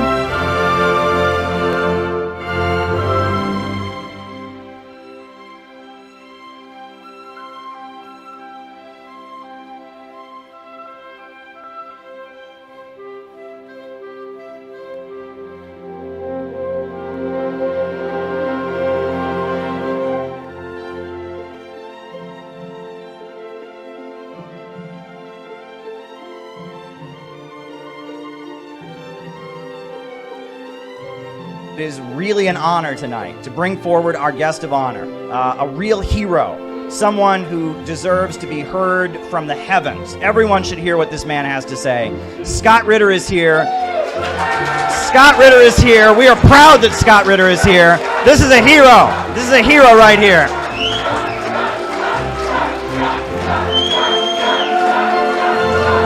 We love you, Scott. We love you. Go ahead and give us some words. Thank you very much. People in the United States are suffering. Our water's not being purified. Our railroads are falling apart. Our power grids are falling apart. And yet we pour more and more weapons and money into some stupid confrontation with China. China is not our enemy. China is not our enemy. China is not our enemy. China is not our enemy. Get out of our country. Stop trying to sell war in our country. Stop trying to sell war in our country. We don't want a new war with China. We love America and we don't want a new war war with China. China is not our enemy. I don't believe what's coming out about this chemical weapons attack. I have a lot of questions about it. There are a lot of facts that just aren't adding up. And we've heard about weapons of mass destruction before. There's so many lies to take us into war. We don't need a new war. We need jobs, schools, education, and not a new war against the Syrian people. And these rebels that our government and our tax dollars are paying for, they're not good folks, and they're doing awful things there in Syria, and we should not be supporting these rebels in Syria. It's pretty clear that they are getting propped up by one wing of the establishment. Now, in the book, I go into the evidence of that, but then we have further evidence of that thanks to the work of Max Blumenthal and the Gray Zone. We now know that one of these voices, Abigail Thorne, was directly being subsidized by the British government, by foundations tied to USAID and to the British royal family and such. So, you know, what I said in the book based on estimates, right, based on some of the people in the background advising them that I heard about, other things, has now been pretty well confirmed. These folks are basically some kind of psyop to get young people that have socialistic or anti-imperialist instincts and get them to serve the empire. So you're saying, and you're saying there's evidence to back this up, that there are YouTubers in the political lefty space, and a lot of them. You're saying a lot, not just, but a lot of them, and they're called BreadTube, and you're saying that those people are somehow being co-opted by the intelligence communities to push an agenda? Sure. I mean, I received quite a bit of information about who was advising them. There's an individual who's tied to military psychiatrists who appeared on CNN calling for mass deprogramming of the country after January 6th. And there are other things that point to some kind of covert support, the mainstream media highlighting some of these people and celebrating them. And then their foreign policy stances could come directly from CNN. And then we have that great report that was done by the Gray Zone. And FBI, Fred Hampton in his bed was being gunned down. Well, in the DPRK, they welcomed a delegation from the Black Panther Party and said, "We love the Black Panthers. They're fighting for national liberation." They loved the Black Panther Party while this government murdered the Black Panthers. So we took inspiration from Kim Il-sung, from Marx, from Lenin, from all the people struggling against imperialism. Basic things. People have the right to a job. They have the right to education. But this system spends money on war, on murder, on killing, and U.S. out! U.S. out! U.S. out! U.S. out! U.S. out! U.S. out! U.S. out! U.S. Red Dawn is a lying war propaganda film. This is a lying war propaganda film. Korea wants peace. Korea wants peace. I spent 13 days on a ship chartered by the Red Crescent Society of the Islamic Republic of Iran. The ship was called the Iran Shahid, and it was loaded with over 2,500 tons of humanitarian aid for the people of Yemen. The boat had nothing on it but medical supplies, flour, canned food, and water. All of them were volunteers from the Red Crescent Society of the Islamic Republic of Iran, and they wanted to get to Yemen, a war-torn country on the Arabian Peninsula, and help the people in need. We departed from Bandar Abbas, a port city in southern Iran. The day we were scheduled to arrive, they bombed the port of Hodeidah 8 times in a single day. 8 times to prevent us from delivering medical aid. And we were unable to complete our mission. We were forced to go to Djibouti. And blocking humanitarian aid is a crime against humanity. It is illegal to block humanitarian aid. And we were completely open to having the ship inspected. We are proud to have guests from that organization here today to show that we are not afraid, we are not intimidated, and that we offer nothing but unequivocal full support and solidarity to them while they're under attack. Please stand up, comrades.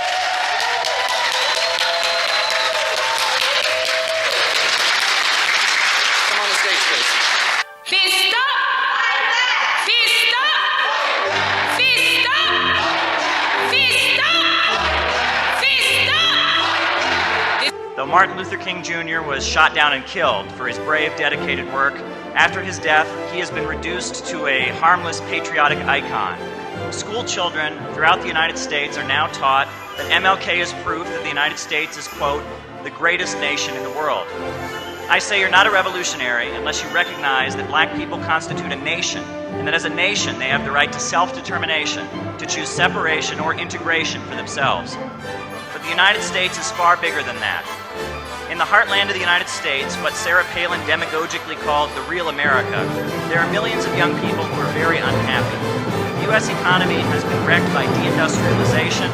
Steel mills, auto plants, and other good-paying industrial jobs have been eliminated. First commune was being smashed. They were lining up all of the communards and executing them one by one and then dumping their bodies into shallow graves. Among the communards, there were some of them that had the idea to do this as they were being shot. So they'd stand there and put their fists like this. And then their body would be dumped into shallow graves. And then rigorous mortem would take effect. And those who had shot them looked on in horror as the fists came up out of the ground. That's what the fist stands for. That's the origin of that salute. I say now is the time not to fight to make America great again. Now is the time to fight for American rebirth. American rebirth! American rebirth! American rebirth! American rebirth! American rebirth! Russia was with us in the fight against the Nazis in World War II. At the moments when America shows its true colors and is standing up for justice and truth, you'll notice that we're standing with Russia. We need a program that says equal rights for immigrant workers. We need a program that says end police brutality. We need a program that says stop the cuts in food stamps. We need a program that says hands off our schools and universities. We need a program that includes health care for all, jobs for all, education for all. They're about to arrest! They're about to arrest! The people in the Bank of America! The people in the Bank of America! What are we gonna do about it? What are we gonna do about it? Shame! Shame! Shame! Shame! Shame! Shame! Shame! Shame! Shame! Shame! Shame! Shame! It's not about Democrat versus Republican. It's not about a liberal program or a conservative program. It's about the banker program versus the people's program. That's what's going on. I want to present to you the International Solidarity and Truth Award. This is the Center for Political Innovations Award that we are giving to Tara Reade for actions in defense of international truth and solidarity in the pursuit of peace and justice. This is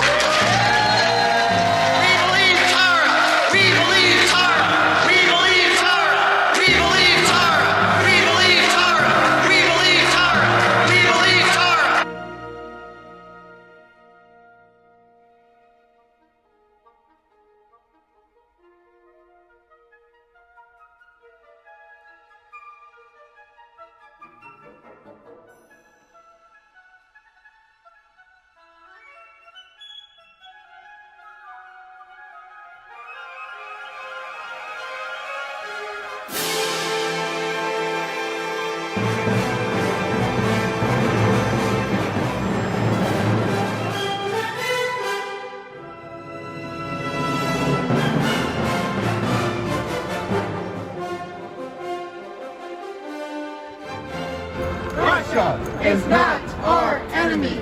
Russia is not our enemy. Hoy ya en Estados Unidos hubo la primera marcha, la primera movilización en Nueva York. Allá se movilizaron los movimientos sociales. Speaking on behalf of the Center for Political Innovation, I was sent here on behalf of Caleb Maupin. One point must also be made on behalf of the board of directors, and this is that Caleb Maupin is our ideological leader. CPI is a result of Caleb Maupin's vision for building an organization, and we recognize his unique approach to building 21st century socialism. Last year, in a particularly cold winter, we saw the power grid here in Texas collapse, leaving all kinds of working families out in the cold. We love America, but Wall Street does not love America. China, peace with Russia, peace with China, peace with Russia, peace with China, peace with Russia, peace with Russia, peace with China, peace with Russia, peace with China.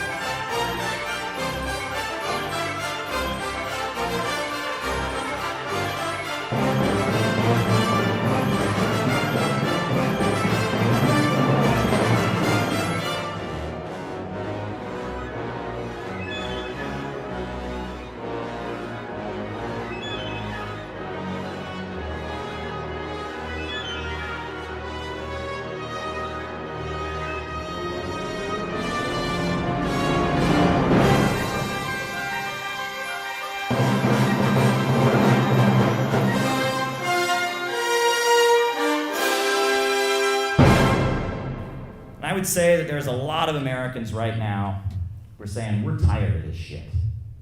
There's a lot of Americans right now who are looking at years of student debt just for going to college, and they're saying, we're tired of this shit. And there's a lot of working class Americans who are looking at their communities with crumbling roads and crumbling infrastructure and empty foreclosed homes, and they're saying, we're tired of this shit. There's a lot of Americans who are looking at this prison-for-profit system and this opioid epidemic created by doctors being pushed to overprescribe dangerous medications. They're saying, we're tired of this shit. They're seeing their relatives come home from wars overseas, scarred with trauma for the rest of their life. They're saying, we're tired of this shit. And then, when they hear our politicians come forward, and instead of offering us real solutions, offering us more of their political pornography, they're saying, we are tired of this shit. We're tired of it. Are we not tired of it? New York City was an interesting place to adjust to, but I got a good word of advice. A good word of advice from somebody who'd lived in New York City a long time. And they said, you know, if you ever go to New York City, be really, really, really careful, especially if you go down by Wall Street. Be really, really careful if you're walking down by Wall Street. You know, look over your head, be careful where you step, because those motherfuckers are going to be jumping any day now. Thanks, folks.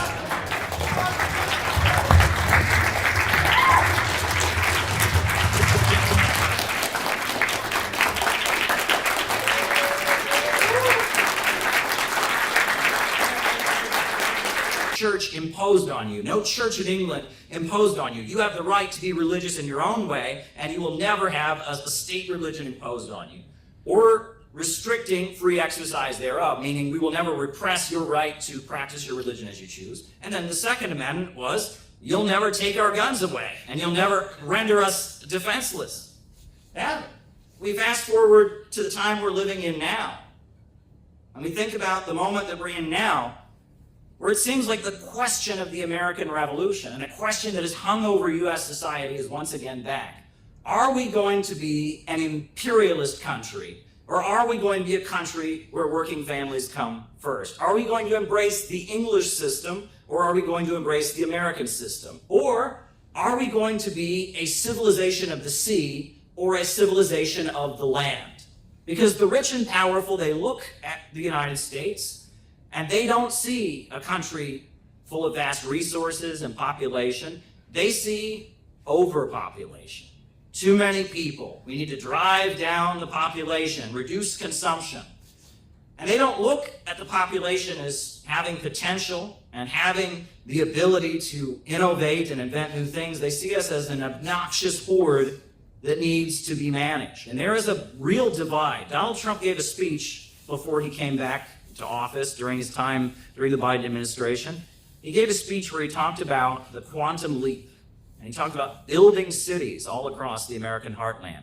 We should hold a contest to charter up to 10 new cities and award them to the best proposals for development. In other words, we'll actually build new cities in our country again. These freedom cities will reopen the frontier, reignite American imagination, and give hundreds of thousands of young people and other people, all hardworking families, a new shot at home ownership and, in fact, the American dream. And he also talked about increasing, paying out a bonus to every family in America that would have children. And lowering the cost to build a single-family home. And they will be beautiful homes. And I will ask Congress to support baby bonuses for young parents to help launch a new baby boom. This is very, very interesting, because at the same time, the World Economic Forum and the Club of Rome and all of the rich and powerful are talking about overpopulation and reducing the population. There are two distinct alternative views before the world right now. And so what we need is for Donald Trump to be King Josiah. We need Donald Trump to see that it's time to have a mass movement to oppose imperialism. Because he's got to see that the country is coming apart. He's got to see that we're headed in a bad direction. We need Donald Trump to boost anti-imperialism for his own reasons. That's what we need him to do. We need him to do everything he can to boost the kind of mass movement. Because if Donald Trump is actually serious, if he's actually serious about opposing the FBI, opposing the deep state in their wars, he's going to realize that the only hope he has is to have millions and millions of Americans who will have his back when he does it. There's no way he can do it without a mass movement. And so he's going to need people like us to build that mass movement. The best hope for him is to realize that as soon as he possibly can. We need Donald Trump to boost an anti-imperialist movement to help him stand up to the FBI. You know, I've said before that if a parent was not feeding their child, was not providing them with proper clothing in the wintertime or something like that, they would be arrested. And they wouldn't be arrested for what they did, they'd be arrested for what they did not do. And criminal neglect. Well, the government of the United States, if you look at the wildfires in California, you look at the crumbling infrastructure, children drinking lead in their water, the power grids collapsing, the government of the United States is guilty of criminal neglect. Absolutely guilty of criminal neglect.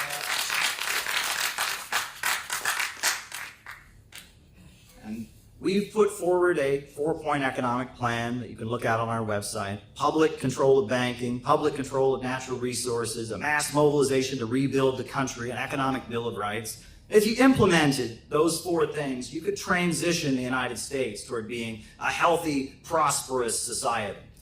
But again, there is an economic question that is here, which is central to the Malthusian worldview of the ultra-rich, is this idea of what they call non-productive consumers, or to put it more globally, useless eaters, more graphically. This idea that human beings are just a leech on society, etc.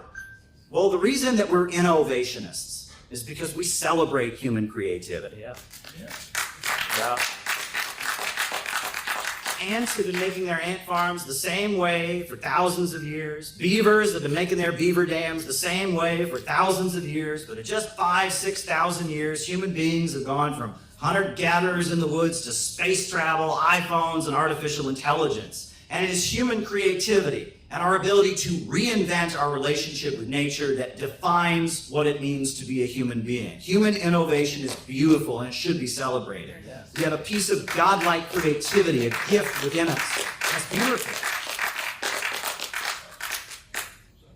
Henry Charles Carey, he also said in that pamphlet that I referenced, he said, to raise the value of labor throughout the world, we need only to raise the value of our own. To raise the value of land throughout the world, it is needed only that we adopt measures that shall raise the value of our own. To improve the political condition of man throughout the world, it is needed that we ourselves should remain at peace. We're helping to fill out the crowd. Great. But, yeah, well, we're here. This is a great rally, isn't it? It is, in fact.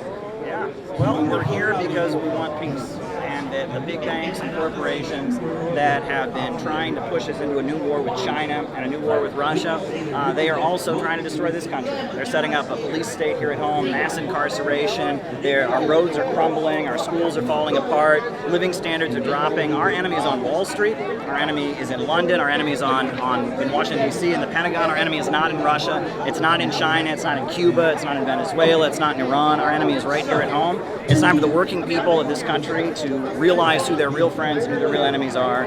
We need to fight for peace, jobs, democracy, and equality. That's what I'm here to say today. What about you? What I'm here to say today is... So folks, I'm here at the World War II Memorial in Washington, D.C. I thought this was the best place to talk to you about an issue that's actually really, really important to what we talk about on this YouTube channel, what we talk about on these streams.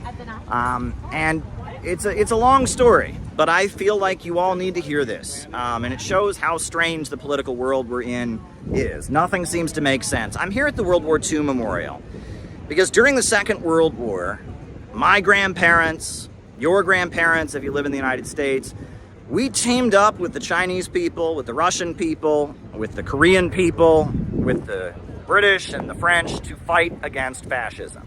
And in Germany, that fascism was Adolf Hitler and the horrendous crimes of the Holocaust. And in Italy, that fascism was Benito Mussolini. And in Japan, that fascism was the Japanese Empire that did horrendous things to the people of China and to the people of Korea. The crimes of Japanese colonialism In the Second World War, in the lead up to it, when they occupied Korea, when they invaded China, the crimes are horrendous. Read about the rape of Nanking. Read about what was done to Korean comfort women. I mean, Japanese fascism, Japanese colonialism did utterly horrendous things in that war. And there was one group of people in Japan who did amazing, heroic things to fight against it, and that was the Japanese Communist Party. The Japanese Communist Party was illegal, and it was an underground organization of people in Japan who fought against fascism and fought against colonialism. And the majority of them during the war were actually Koreans who'd been dragged to Japan to be slave laborers. And they engaged in heroic underground resistance. They fought against the Japanese fascist state, and they undermined the military efforts. And that's a very admirable history. You read about what was done by the underground resistance in Japan during the Second World War, the role that the Japanese Communist Party played. It's certainly admirable. And what I'm here to tell you today is I'm very disappointed, because that's not the organization that the Japanese Communist Party is today. The Japanese Communist Party cut ties with the Soviet Union in 1978. They became Euro-communists. And the Japanese Communist Party, they don't stand with the people on the Korean Peninsula. They don't stand with China. And at this point, they're doing something that really causes me to be very, very outraged. The Japanese Communist Party is working to suppress a religious organization that does stand with the Korean people. So now I'm going to have to tell you about that. There's an organization that exists. They're in the United States, they're in South Korea, they're in Japan, they're all over the world. And they're called the Unification Church. They were founded by Reverend Sun Myung Moon, who was a religious leader on the Korean Peninsula. He was originally from North Korea. He fled North Korea, and in South Korea, he launched a religious movement that was very anti-communist. They told their followers that they were in a global crusade against communism. Communism was the main threat. And Reverend Sun Myung Moon, he built this church that was very, very anti-communist. They became very popular in the United States during the 1970s. But then, after the fall of the Soviet Union, even though Reverend Sun Myung Moon had dedicated his life to opposing communism, had dedicated his life to denouncing Marxism as an atheistic and what he considered to be a satanic ideology, he went to North Korea and he forgave Kim Il-sung. He had been arrested in North Korea. He had been tortured in North Korea. But he went to North Korea and he hugged the founder of North Korea, Kim Il-sung, and he forgave him. And he said, I am going to try and see my homeland, Korea, reunified. And that's not going to come through threats, and that's not going to come through militarism. It's going to come through bringing Korea together with trade. And he became a primary investor in North Korea. And he helped build a state-run car company in North Korea. And he was involved in establishing economic ties between North Korea and the United States, South Korea and North Korea, because he saw that the road to peace and the reunification of his people, the Korean people, was going to come through reconciliation and forgiveness. He talked about Jesus and how in the Bible Jesus talked about how vengeance was not the way, and how the road to a better world is forgiveness and learning to see things from other people's perspective. And the fact that he could do that after he had been tortured, after he had feared he would die in North Korea, the fact that he could do that just reveals a strength of character that I'm in very strong admiration of. There's too much rage in this world. There's too much vengeance in this world. There's too much cancel culture and hate in this world, but that kind of Christian forgiveness, the forgiveness that a Korean pastor was able to give to the leader of North Korea, that points to the possibility of things really getting better. But regardless, what does all this have to do with the Japanese Communist Party? Well, as of now, the Unification Church in Japan, the church that has done more than any other church to work toward peace with North Korea, they've been ordered to dissolve by the Japanese government. Now, I want to talk to you all about this.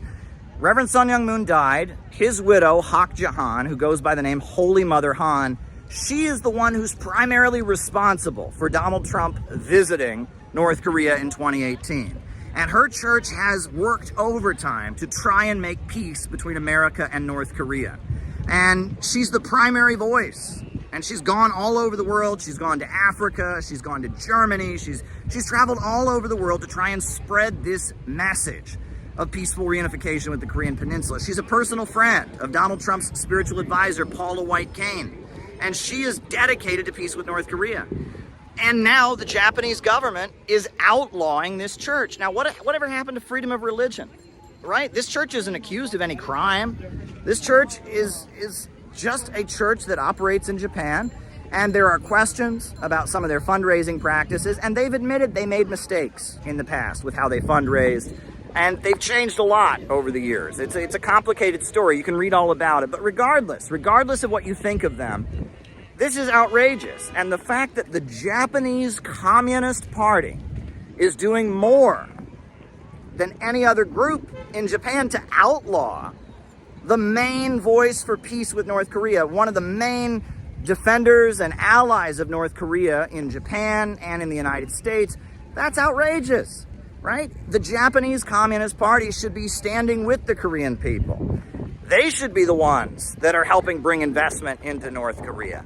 They should be the ones that are helping bring trade into North Korea. Look, I'm a white American, and I understand that because I'm a white American, I have a certain obligation to stand with black people in their struggle against colonialism and in their struggle against racism. And because of the history of Jim Crow and segregation and slavery, as a white American, it is my obligation to stand with black people against racism. So you would think the Japanese communists would understand that they have a special obligation to stand with the Korean people, to work for peace with North Korea, to help solidify and improve relations between the United States and North Korea, between South Korea and North Korea, between Japan and North Korea.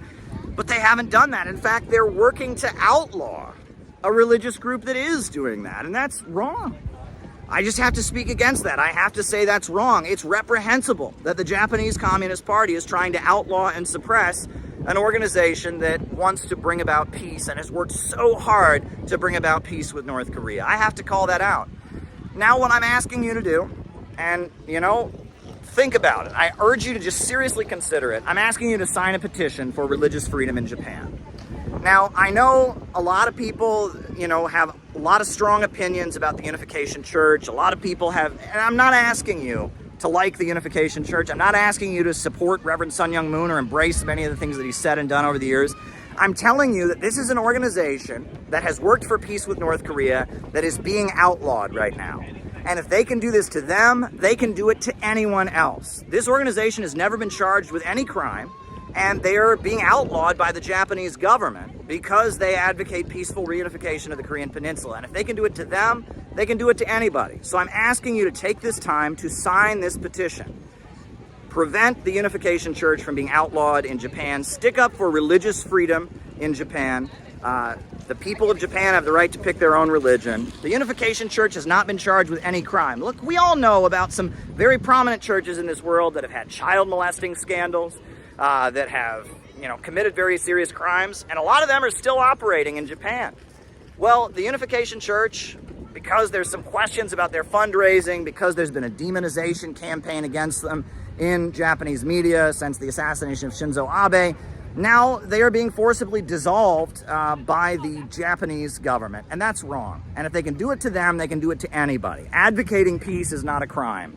Trying to work for peaceful reunification of the Korean Peninsula is not a crime. So I'm asking you, regardless of your opinion, sign this petition. Stand up for religious freedom. And I'm also asking you, if you can, tweet at the Japanese Communist Party and call them out, right? If they can't stand with the Korean people, and if they're working with the Japanese government to outlaw organizations that are working for peace on the Korean Peninsula, that needs to be called out. The Japanese Communist Party is really out of line in what they're doing, and that peace on the Korean Peninsula should be a priority of everyone who is an advocate of justice and peace in this world. And so sign the petition, stand with the Unification Church against their suppression at the hands of the Japanese government, and call out the Japanese Communist Party for what they're doing, because it is just wrong. It is just wrong to outlaw a religious organization.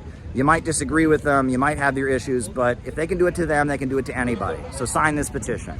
Thanks, everybody. Repeatedly from this podium, when asked about the situation in Aleppo, you advised people here to turn on their TVs, watch American television, Do you stand by that? Do you still recommend people do that if they want to learn credible reports about what's happening in Aleppo? Oh, I think you're grossly mischaracterizing my comments. I didn't say that the only way to get informed about Aleppo is to turn on your TV. I was referring to questions about people dancing in the streets. And I didn't deny, unlike what's been out there on Twitter, I didn't deny that there aren't images of people that may have been happy about what happened in Aleppo. I said I hadn't seen them, which at the time I hadn't.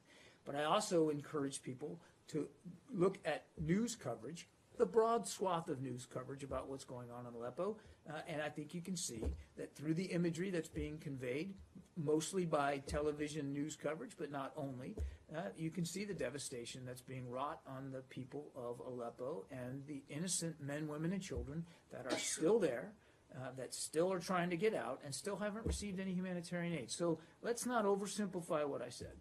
Well, let me ask you, one of the things that was highlighted on American television was these final messages from people, right? They were tweeting out, this is their final message. As soon as the city is liberated, we're going to be killed. And these messages turned out to not be final messages. I mean, not a single one of these people ended up being slaughtered. So is it still credible to watch American media? Well, I talk about a loaded question. So I don't know. Maybe you have specific knowledge about every person that sent a tweet. I have some specifics here if you want to get into that. No. Okay. If you let me finish, Sure. then we can have this conversation. Maybe you have more knowledge about the individuals tweeting. I don't. And my goodness, if every single person that thought they were going to die at the hands of the Syrian armed forces with the support of Russia didn't die, are you claiming that's a bad thing? I think that's a pretty darn good thing. So I can't speak for the fact that some may have survived and some didn't, but the fact that they believed it at the time and were honestly scared about their lives and the livelihoods of their friends and family seemed pretty legitimate to me based on the social media interaction that I saw. If that didn't happen to them, then I think that's terrific, obviously, and we should all be rejoicing in the fact that they were able to survive the onslaught and the siege and the surrender tactics of the regime and its backers. Now, as for the American media, I think the reporting coming out of Aleppo, some of what we're seeing is pretty darn courageous reporting, pretty brave, and I think it's pretty important. And I always advocate, whenever anybody asks me about media coverage, to read and digest a broad array of media, not just U.S. media, but foreign media as well. Take it all in, take all those sources, and make your own judgments. But absolutely, I think it's important that independent, third-party media coverage of whatever the issue is, and we're talking about Aleppo, it could be anything, is vital. It's vital to the public so that they can better understand what's going on. So if you're asking me if I think that following the U.S. media with respect to what's going on in Syria is important, the answer is absolutely yes.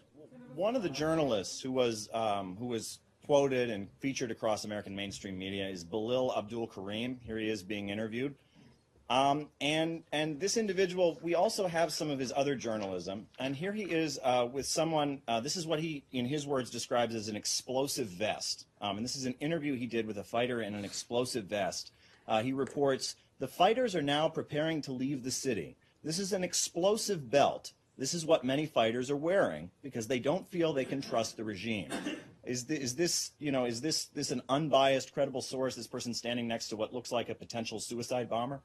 Look, I'm not going to speak to every single news account that you can sit there and cite, sir. What I can tell you is, as I said, I think the broad swath of coverage about what's going on in Syria is worth people paying attention to. And people have to decide for themselves what they're going to find credible and what they're not going to find credible.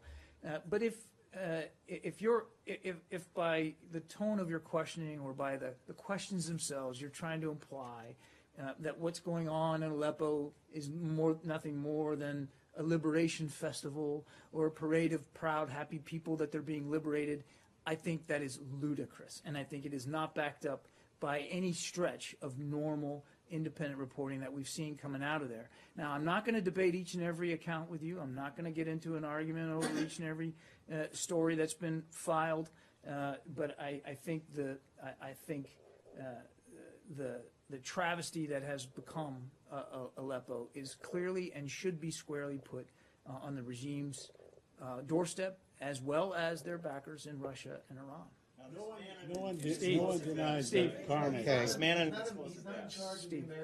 Because starting in 1949, the CIA launched a program called the Congress for Cultural Freedom and started funneling money to anti-communist leftists. Generally, the people that made up the Congress for Cultural Freedom were followers of the Trotskyite Max Shachtman.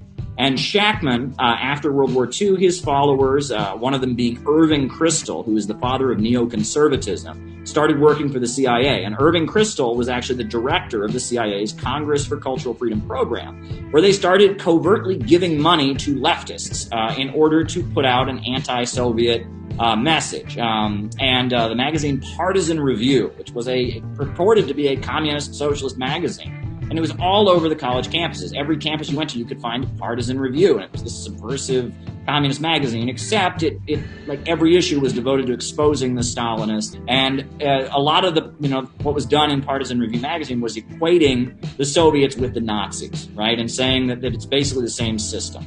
And direct CIA payments to pay for their operations were supplemented by the Ford Foundation and the Rockefeller think tanks and other things. And various left-wing academics were getting subsidized by getting paid lots of money to have their articles appear in this magazine that was everywhere. And this was the conscious manipulation. And you talk about the Frankfurt School and the rise of this new, and it's weird because on the right, they have this whole thing about cultural Marxism.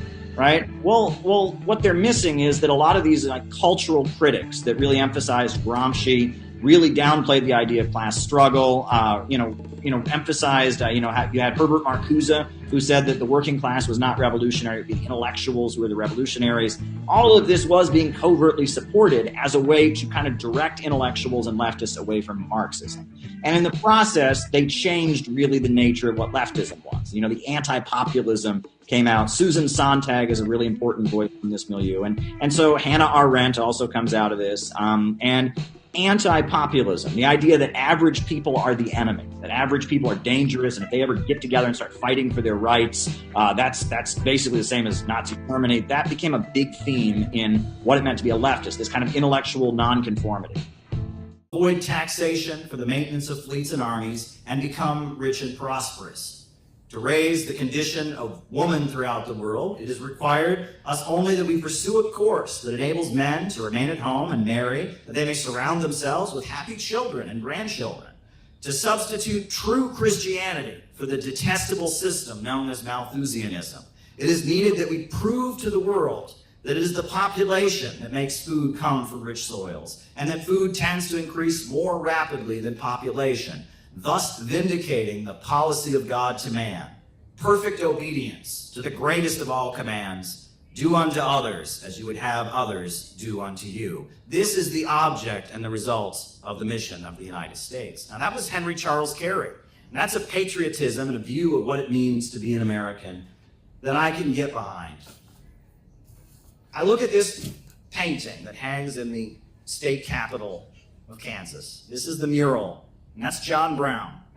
And John Brown was executed for treason. He was actually the first person in American history to ever get the death penalty for treason because he tried to lead an uprising against slavery. He was so opposed to slavery that he tried to seize Harper's Ferry and distribute guns to his slaves and lead an uprising against slavery. He was given the death penalty. When they asked him why it was that he did so much to oppose slavery, he cited what I just read, the Golden Rule. He said, do unto others as you would have them do unto you. And if I was held in slavery, I would want someone to fight for my freedom. So that is what I must do. And you look at John Brown, and you look at him there waving his Bible and his rifle in one hand. That's our heritage as Americans. And they can't rob that from us. And my objection to a lot of the wokeism is it points to all the evil things in American history, all the racism, all the horrible wars, all these things. And it makes it sound like that's the only side of the story. They're forgetting about Eugene Debs. They're forgetting about Dr. Martin Luther King. They're forgetting about all the brave people who built mass movements and organized to fight against the evil things. And we have just as much right to that history, just as much right to call that American history as any of them. not going to let them take that from us. And I want to end by saying this. You know, Donald Trump's rallies, I love the soundtrack. He plays YMCA, he plays the Rolling Stones, you can't always get what you want, you get what you need. And he plays that, and his rallies are very optimistic. He gets very fired up, and he criticizes, and he talks about bad conditions, but he's always celebrating and partying. And I've said, you know, you really don't help anybody by telling them how bad things are. You really don't help anybody by making them feel hopeless and making them feel like the world is going to hell. The world's not going to hell. The world is going to God. And you help people by showing them the good time that is coming. And good times are coming if we can get people to think. People must learn to think. And that is what we were trying to do. That's why we cobbled all this together and spent all this money to get ourselves to Washington, D.C., to hand out pamphlets and put this poster out here. We're trying to get people to think. People need to wake up and think because our country is in a bad shape. But if we can learn to think, the sky's the limit. And the world can get beautiful and even better. So we got to just keep doing our jobs. And it's hard, and it's not easy, and sometimes it's really cold outside, you know, and sometimes this happens or that happens, but you have to just keep being optimistic and just keep looking forward, even if you feel sometimes like a voice crying out in the wilderness. Thank you very much.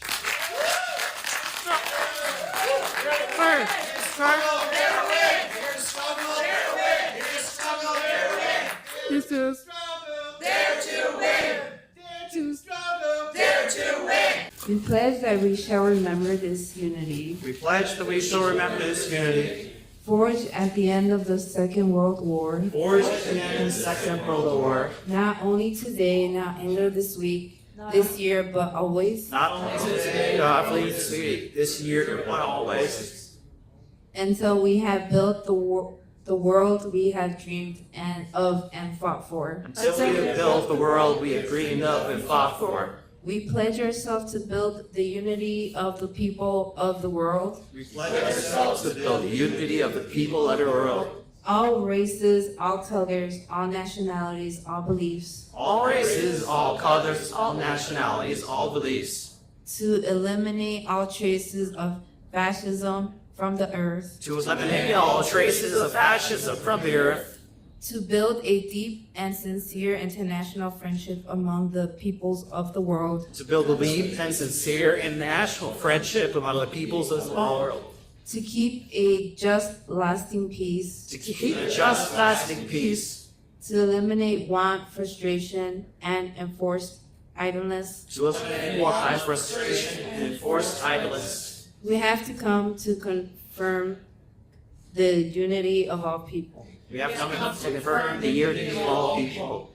To salute our comrades who have died. To salute our comrades who have died. And pledge our word that skillful hands, keen brains, and bold enthusiasm. And spread our word that skillful hands, keen brains, and bold enthusiasm.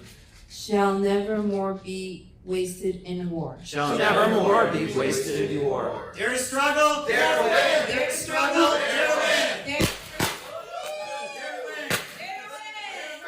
Dare to struggle, dare to win. Dare to struggle, dare to win. Thank you.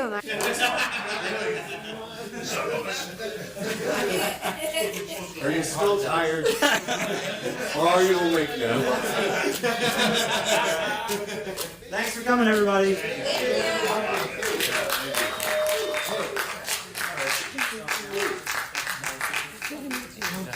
How did this stop? This was a great moment. June 30th, 2019. The leader of People's Korea and the leader of the United States shook hands. They met, the first president ever to visit the Democratic People's Republic of Korea. We had Donald Trump trying to make peace with a country that is still technically at war with the United States. Donald Trump was trying to open the door to peaceful reunification of the Korean Peninsula. There would be hope to bring the troops home from South Korea. There would be hope that there could be denuclearization, that North Korea wouldn't feel threatened anymore, that there could be no more bombs and weapons, and the people of Korea could reunify. And Donald Trump going to People's Korea was sabotaged. It was sabotaged by John Bolton and the neocons, the same forces that got us into Ukraine, the The same forces that are escalating and pushing buttons against China and Taiwan on the Taiwan Strait, the same forces that want World War III sabotaged the peace process on the Korean Peninsula.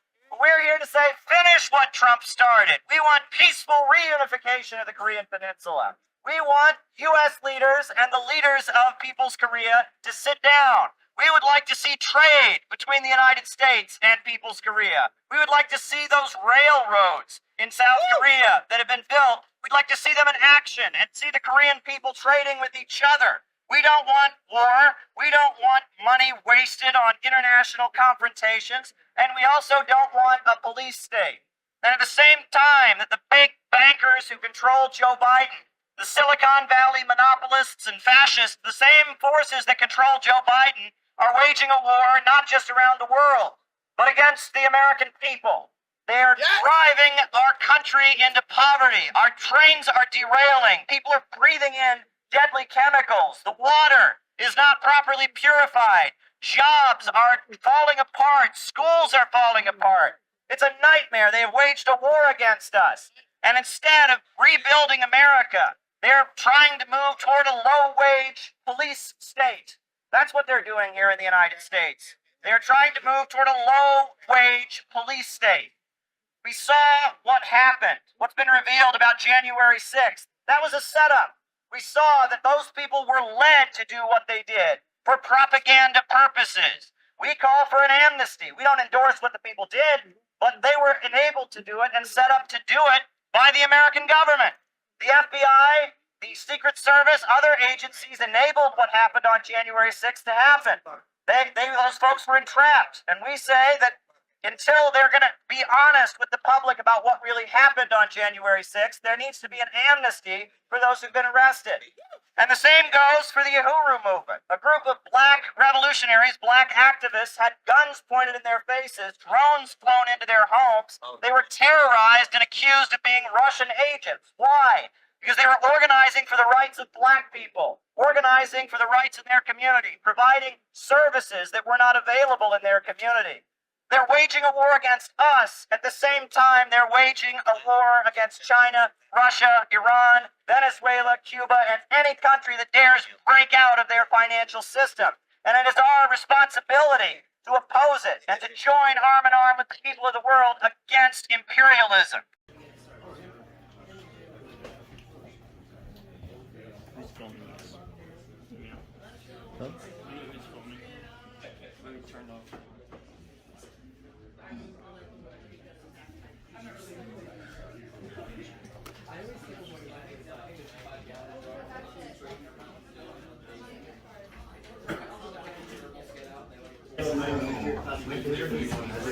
CPI, CPI, CPI, CPI, CPI, CPI, CPI, CPI, CPI, CPI, CPI. Dare to struggle, dare to win, dare to struggle, dare to win. Out of the movement, to the masses. Out of the movement, to the masses. Out of the movement, to the masses. Out of the movement, to the masses. Free Assange, free Assange. Free Assange! Free Assange! Let's go, Brandon! Let's go, Brandon! Let's go, Brandon! Let's go, Brandon! Slava Donbasu! Slava Donbasu! Slava Donbasu! Slava Donbasu! Slava Donbasu! Slava Donbasu! Slava Donbasu! Slava Donbasu! Slava Donbasu! Slava Donbasu! Slava Donbasu! Dare to struggle! Dare to win! Dare to struggle! Dare to win! Dare to struggle! Dare to win! Dare to struggle! Dare to win! All of you good workers, good news to you. I'll tell of how the good old future has come in here as well. Which side are you on? Which side are you on? Which side are you on? Which side are you on? My daddy was a mighty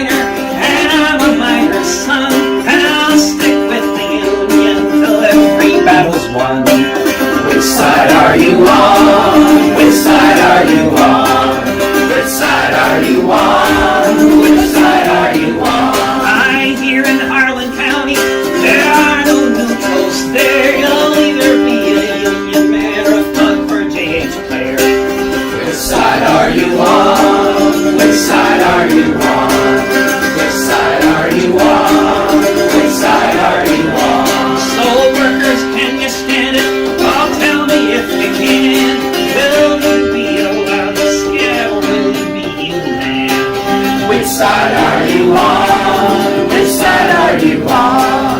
Which side are you on? Which side are you on? Which side are you on? Which side are you on? Which side are you on? Which side are you on? Woo! So now everyone should have a packet like this, right? So we're gonna do something very, very, very important right now. Very, very important. So in this packet, you should have, probably on this side, an envelope like this. Folks, have an envelope like this? All right. So what you're going to do now is you're going to take your phone, right? You're going to take out your phone, you're going to turn it off, right? Or put it on silent or airplane mode or whatever, and you're going to put it in the... I'm going to explain what needs to be explained, what used to be considered Marxism 101, about why it is that our Western capitalist economy is crashing and burning. And in order to do that, I'm going to have to do some math. And I hate math. Do you know why I hate math? Because I grew up in America. I went to public school in the United States of America, so I am going to, at risk of embarrassing myself, because math was never my best subject, I am going to do some mathematics here on the board for you to explain the problem. We very much enjoyed Caleb's speech. So if you are creating a product, right, if you're a factory owner, you're making a product, you are going to need the material through which that product is made, the manufacturing materials. So that'll be A. The simple equation you put forward to explain the crisis of overproduction and the falling rate of profit. And you're probably going to need to transport the product to where it's sold. That's B. It broke down where your money goes. You're also going to have to pay your labor costs. Labor costs are represented by C. Explanations of those concepts that people are able to understand. Then when consumers purchase the product, they're going to pay a final price. And that final price is D. However, there's a problem with that. I like the fact that he framed it that way to make it very clear. Which is that the capitalist can't change how much A costs. He can't change how much B costs. So the profit of the capitalist can only be extracted from the value put into it by the worker. And this is the basis of Marxism, the understanding of surplus value. I've never seen it explained so simply anywhere. I've never been able to explain it that simply. So C, the labor value, is divided. You have C1, which is what the worker actually gets paid. And then you have C2, which is the profit that the capitalist makes. And it all adds up to D, which is the final cost of the product. Now, the way people in the United States who talk about Marxism generally talk about this is they say, well, this is unfair. They say the worker is not getting paid the full value of his labor. But they're missing one of the most important points, which is not just that it's unfair and then people argue, well, what about the employer? He put up the money, doesn't he deserve to be? That's all a distraction. Because the important thing to understand is this. C1 is always going to be less than D. The wages paid out to the worker are never enough to buy back the product that he produces. There is always more products created than there are wages paid out to the worker. And this is the built-in problem of capitalism, the problem of overproduction. And it is always there in the capitalist economy. It never goes away. And they have invented all kinds of crazy mechanisms to try and deal with the problem of overproduction. Part of the reason that the US government has purchased billions and billions of dollars worth of cheese only to bury it in a cave in Springfield, Missouri, is to deal with this problem. It is an ongoing present problem, and it's a problem acknowledged by most capitalist economists. John Maynard Keynes said the problem was underconsumption rather than overproduction, but he was pointing to the same problem. The military-industrial complex in the United States is an effort to deal with this problem, to keep spending going. There's all kinds of mechanisms that they've invented to try and resolve this problem, but it gets worse. What is the capitalist always trying to do? He wants to maximize the amount of profit he makes. And one of the main ways they do that is with what's called labor-saving technology. Get rid of workers and replace workers with machines. As they eliminate workers from the process of production, as there's fewer and fewer workers involved, as machines take the place of workers, the role of C in production decreases. There's a little bit of a problem with that. As C goes down, C2 also goes down, right? As C decreases, C2 also decreases. And as the role of the worker in production is reduced, the rate of profit that the capitalist makes goes down. And this is called the tendency of the falling rate of profit. Only human labor creates value. And this is something that Adam Smith acknowledged. This is something some of the popes even acknowledge. Human labor creates all value. And so when you reduce the role of human labor in production, the amount of value created decreases, and the ability of the capitalist to extract surplus value also decreases. So this causes the capitalist to have to churn out even more products because he's making less and less of a profit on the overall product. He's making less and less of a percentage, so he has to churn them out. So this problem of the worker never being able to buy back what he produces and more products being created than are necessary, this problem becomes exacerbated. And this points to what is understood to be the deeply irrational nature of the capitalist system. Communism will save America. Nothing to gain. They are playing with our lives. They are playing with American lives. The way out is not war, it's peace and development. Defund Ukraine! Defund Ukraine! Defund Ukraine! Defund Ukraine! Defund Ukraine! Defund Ukraine! That's going to be tricky. We should have two flags, I guess. Like a banner in one hand, a flag in the other, and then I need to put these on doors. You know what I mean? Okay. So one American flag, one Palestine flag, and then a banner between you, and then I'll be putting palm cards everywhere.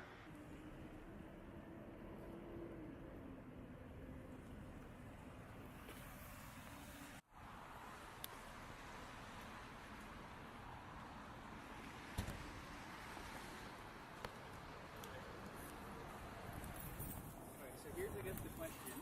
I just found out. Anyway. Okay. All right. We got a guy in solidarity. How's this? All right. So we're gonna walk around a little bit here downtown. We're promoting a conference that's coming up, an anti-imperialist conference that's happening. Yeah, we're just gonna take a walk here. All right, let's walk. How are you? Yeah! Free Palestine! Free Palestine! Free Palestine!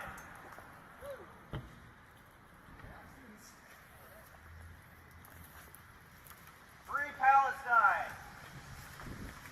We need jobs, schools, healthcare in America, not war. Not funding of Israeli crimes. Every single one of these missiles that is dropped on the Palestinians, that's money that's taken away from American teachers, from American firefighters, from American schools, American hospitals.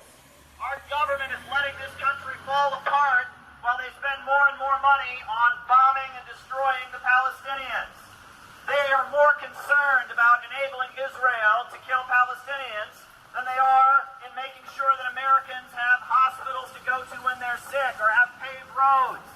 We are here saying money for American schools, money for American jobs, not for Israel, not for Israeli crimes, not weapons for Israel, food and health care in this country, not war and destruction in another country.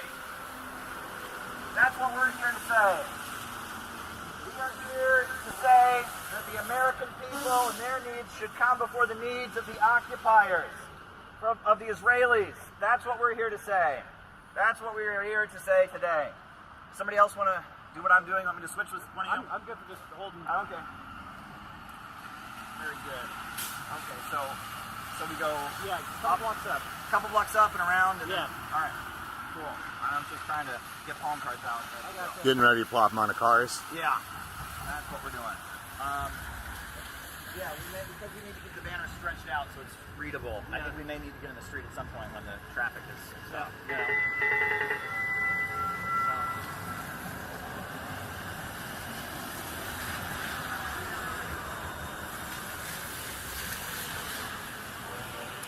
Free Palestine! We don't have enough money to continue providing services for our people money, more and more money, on Israeli atrocities and funding Israel's crimes against the Palestinians. We're here to oppose that. We're here to oppose that. Jobs and schools in America, not weapons for Israel. Free Palestine. Free Palestine. Sucks outside. It does. Go ahead, Noah, just a little bit. Hi, how you doing? Hi. What? Yeah. Oh, no kidding. Are you CPUSA? No, we're the Center for Political Innovation. Okay. Yeah. You should check us out. Here's a couple of them. We're having a convention. It's our national convention. It's going to be on Saturday in Oregon City. So, a lot of people are coming to town, so it's going to be good. Good to meet you. My name's Caleb, by the way. What's your name? The weather's starting to slightly improve. A little bit. It does look like there's a parking lot there. I don't want to get towed. Money for jobs and schools in America, not weapons for Israel to murder Palestinians. We're out here saying jobs and schools here in America, not weapons for the Israeli murderers. That's what we're here to say. Absolutely. We're having a convention this weekend.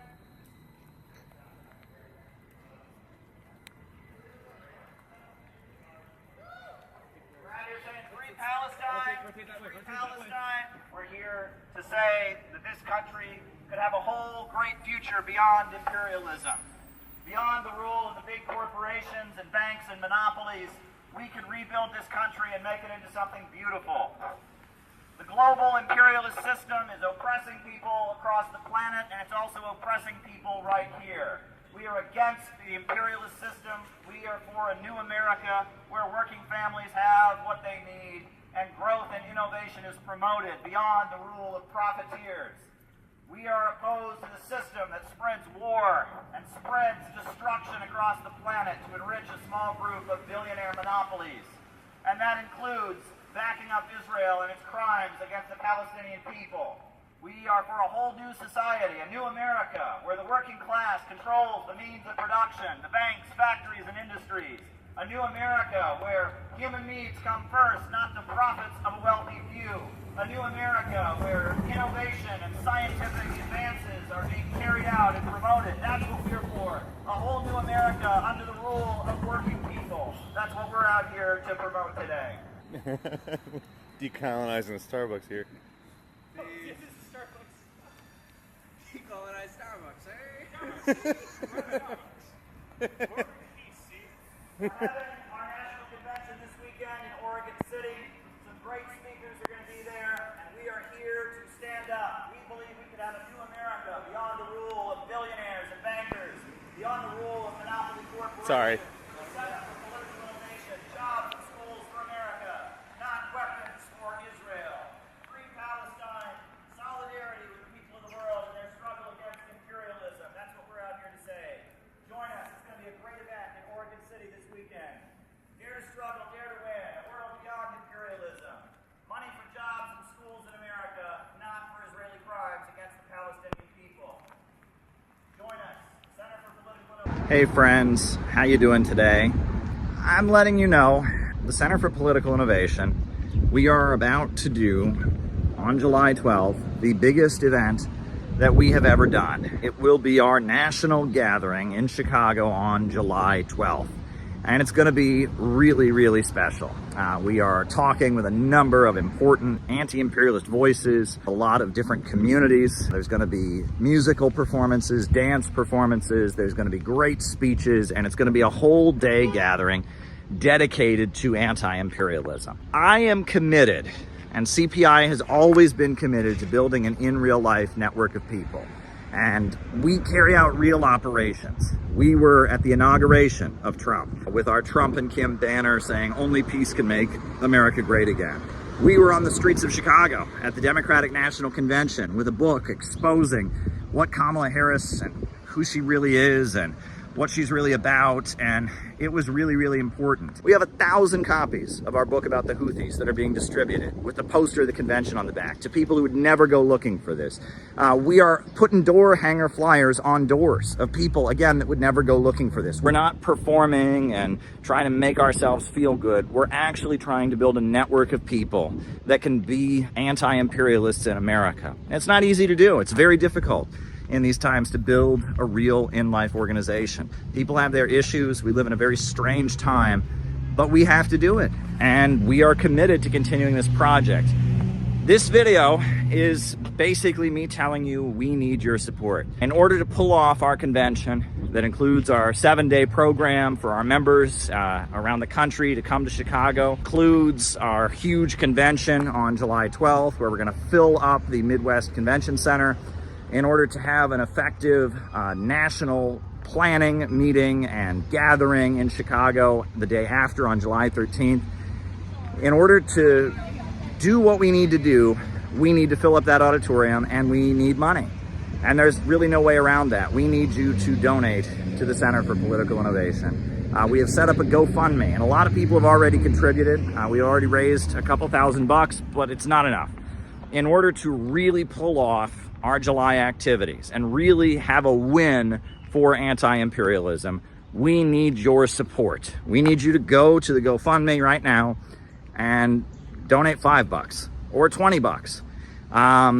We need you to go to the donate button on the CPI website and send us $100 or $50, whatever you can do. If we're gonna do what we need to do in July and build the organization and have the mega anti-imperialist rally that needs to happen on July 12th and solidify the network that we're building to continue to carry out the great operations that we do, we need you to help us out. Every cent that we raise goes into building this group. I'm lucky I have a paycheck with everything that's going on. I'm surviving, and I have consistently put a huge amount of the money that I have, my own resources, my own funds, into CPI because I believe in it, because it needs to happen, because this organization is necessary. I'm looking at what I've got and my own resources and my own bills and all of that, and I'm looking at what's already been paid for, and it's not enough. I mean, it's just not enough. I can't just pay for everything myself. We have membership dues and other things, but we need a special gift. We need a special gift to make July happen. We need you to give us a special contribution so that we can make sure the July events go smoothly, that the housing for the people coming in out of town is covered, that the speakers that are being flown in, their airfare is properly covered. We need you to make a special one-time gift to make this July gathering, this anti-imperialist summit that we are organizing. We need you to help us make it happen and help us make it a success. Small gift, big gift, whatever you can do. We need you to help us with it. But you know what? I'll just say this. If it's a matter of send us a gift or come, we'd rather you come. We'd rather you be there. It's much more important that you be there on July 12th. If you can't afford to give us a gift, but you can afford to come to town, if there's one event that you come to this year, make it July 12th. CPI, Center for Political Innovation, we're doing something that nobody else is doing, and we're doing it right. We're not doing it in a way that we're trying to win the internet. We're not doing it in a way that we're trying to make ourselves feel special or act like we're cool. We're building what needs to be built. We are building the real connections. And if you can understand why what we're doing is so important, if you can understand why anti-imperialism is the future, but we have to break out of the narrow niche circles and internet culture and get to the masses of people with real outreach, if you can understand that, please give us a gift. We're trying to build an actual movement to win new people to anti-imperialism and continue to carry out operations to change the conversation in America, so that we have a country where there's a mass movement demanding justice for working families and an end to these wars, that we're saying no to World War III, we're saying no to the emerging low-wage police state. That's what we urgently need. So if you can help us in any way, send us a gift. If you can be there on July 12th, be there. This is the biggest endeavor CPI has ever done, and it's going to lead to even bigger things. We don't back down. We don't go away. If we were going to back down, we would have done it a long time ago. And if we were one of their plants or one of these fake anti-imperialists, they would be making it a lot easier for us. We have been facing a lot of challenges but we continue to achieve great victories. So we need your support. Please send us a contribution. Please be there on July 12th at the Midwest Convention Center in the Chicago area. It's right near the O'Hare Airport. It's going to be awesome. We need you there. Thank you.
So I don't know if people are aware, but this sign refers to the Uhuru movement.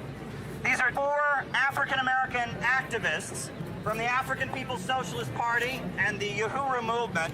They are facing 10 years in prison, charged with being Russian agents.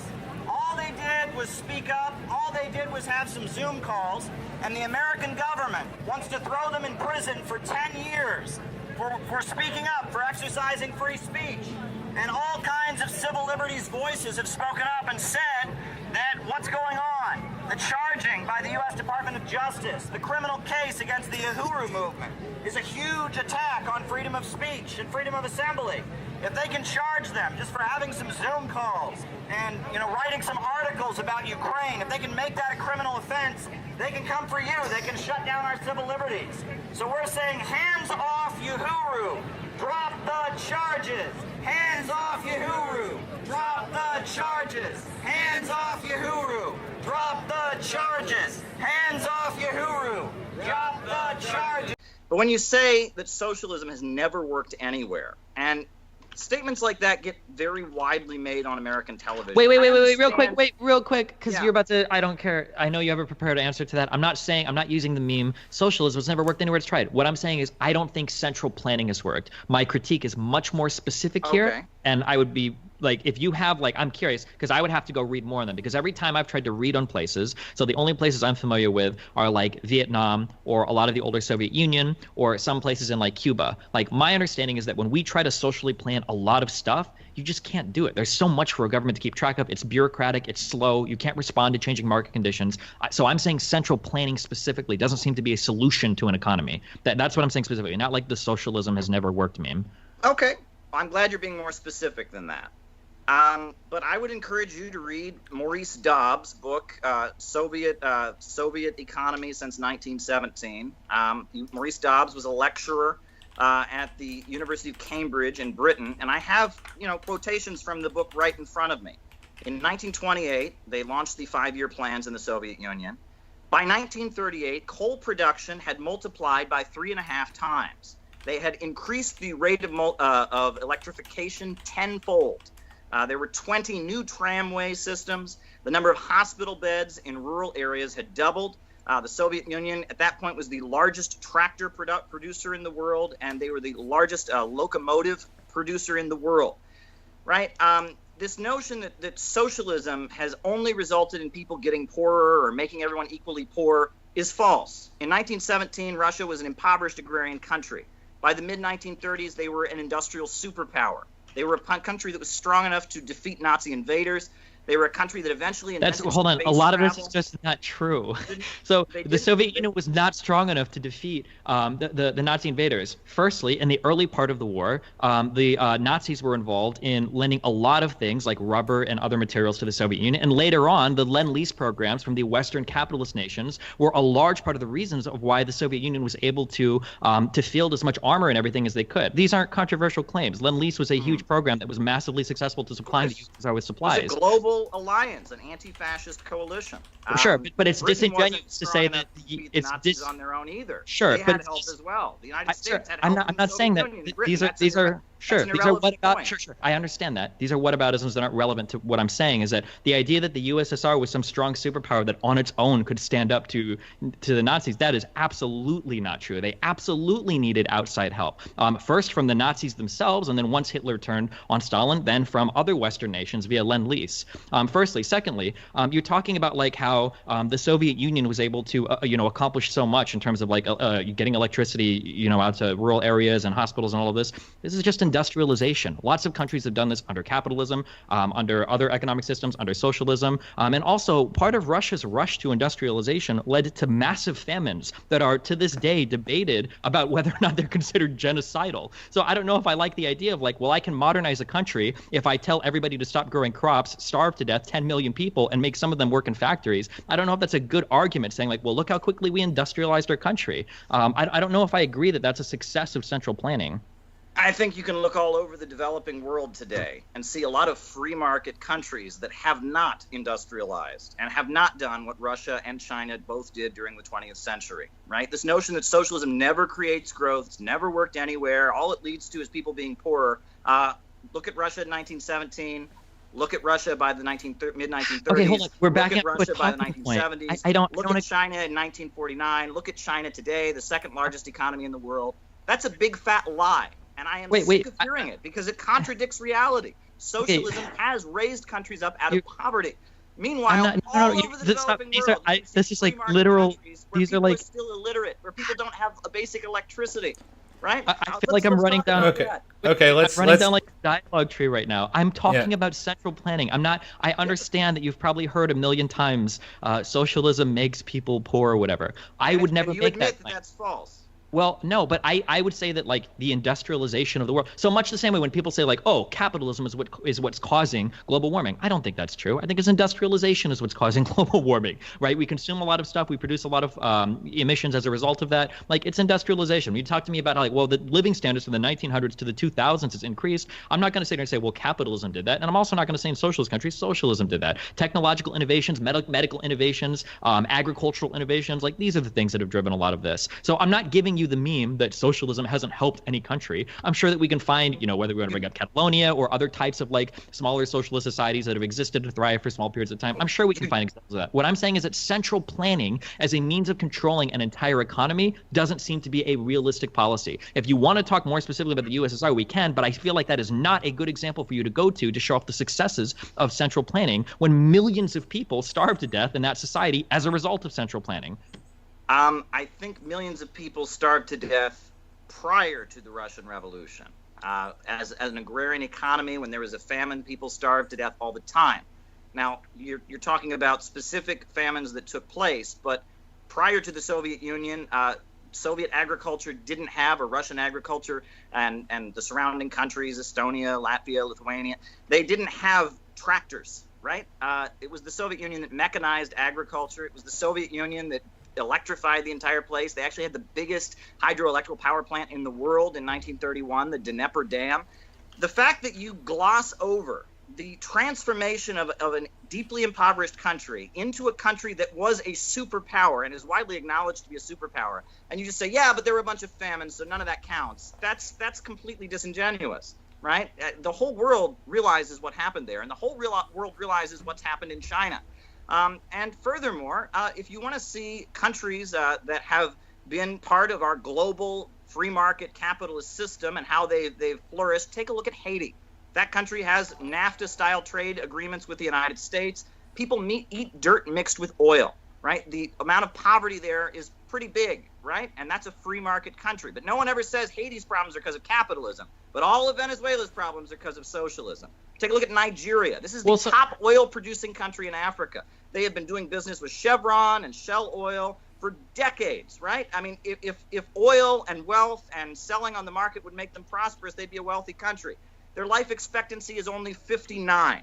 The rate of illiteracy is the rate of literacy in terms of population that can read is not even 60%, right? The unimproved drinking water rates. Take a look at what the CIA World Factbook says about Nigeria, the top oil-producing country in Africa. That's what the free market has to offer, right? Free market capitalism is not industrializing countries.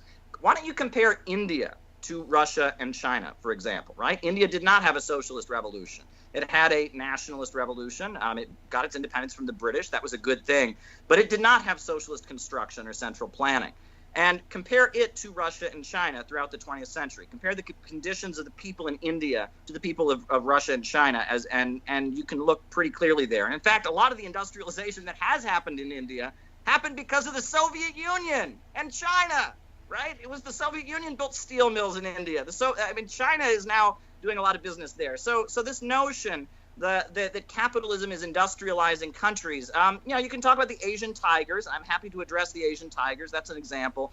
But I mean, all these immigrants that are pouring into the United States on the border right now, countries like Honduras, free market, capitalist country, where there are people that don't even speak Spanish, people don't have running water, people don't have electricity. Guatemala, take a look at Mexico. These free market countries have been looted and destroyed by international corporations, whereas countries that have central planning have raised people out of poverty, they've industrialized, they've electrified, they've wiped out illiteracy very consistently, despite the problems. And there are big problems. I don't deny that. Okay, so I obviously I don't know the history of every single government in the world, but like based on some of the examples that you've given, I'm like incredibly suspect of the other examples that you have given. So like when you talk about like people don't blame Haiti for capitalism, but they do blame Venezuela, right? My understanding of Haiti is there are a lot of corruption problems that exist within that government. It's not literally just they tried capitalism and it's ruining the country. But then people do blame Venezuela. Well, that was because Venezuela like very specifically started to make socialist pivots in its economy. It started to nationalize more industries. It started to wait. Which part of that do you disagree? Do you disagree that they were expropriating industries? Do you disagree that they tried to hardcore set price control? Ownership in Venezuela is actually much lower than the rate of state ownership in China. Other than wait. How is that a response? No. You wouldn't compare the state. Oil, very little is nationalized, and I've been to Venezuela, and one of the biggest problems they have is that their economy is entirely centered around oil. And when the oil price dropped in 2014, that caused a huge amount of scarcity. They need to have farms there. They need to have steel manufacturing there, and they don't have it. If they had state-run big steel mills and state-run farms and all of that, they'd be in a much better shape. Okay. If you want to at a future debate, I would love to come back and talk about Venezuela, because I am positive that your assertions there, that it was just because oil collapsed, that's why that country fell apart, is absolutely not true. And that no person that has been involved. Is a big problem as well. No, not corruption, that it was very specifically. Okay, it was very specifically pivots towards trying to socialize or nationalize or expropriate parts of their economy to set incredibly restrictive price controls that caused capital industry to flee that country, that caused some firms to no longer produce goods there or provide goods for its people. This is one of the large reasons why Venezuela. It's not just because oil prices fell a little bit. You don't see other OPEC countries. An oil-producing country, a huge oil-producing country, bigger oil reserves than Saudi Arabia, than I've heard. The oil prices drop, and at the same time, they suddenly start having big economic problems, but it's unrelated. It's all just because they believe in socialism too much. That's what you're saying? Oil price drop of 2014 was dramatic. At that point, you could buy a family meal at Kentucky Fried Chicken that would cost more than a barrel of oil. The petroleum sector accounts for roughly So I'm just looking this up.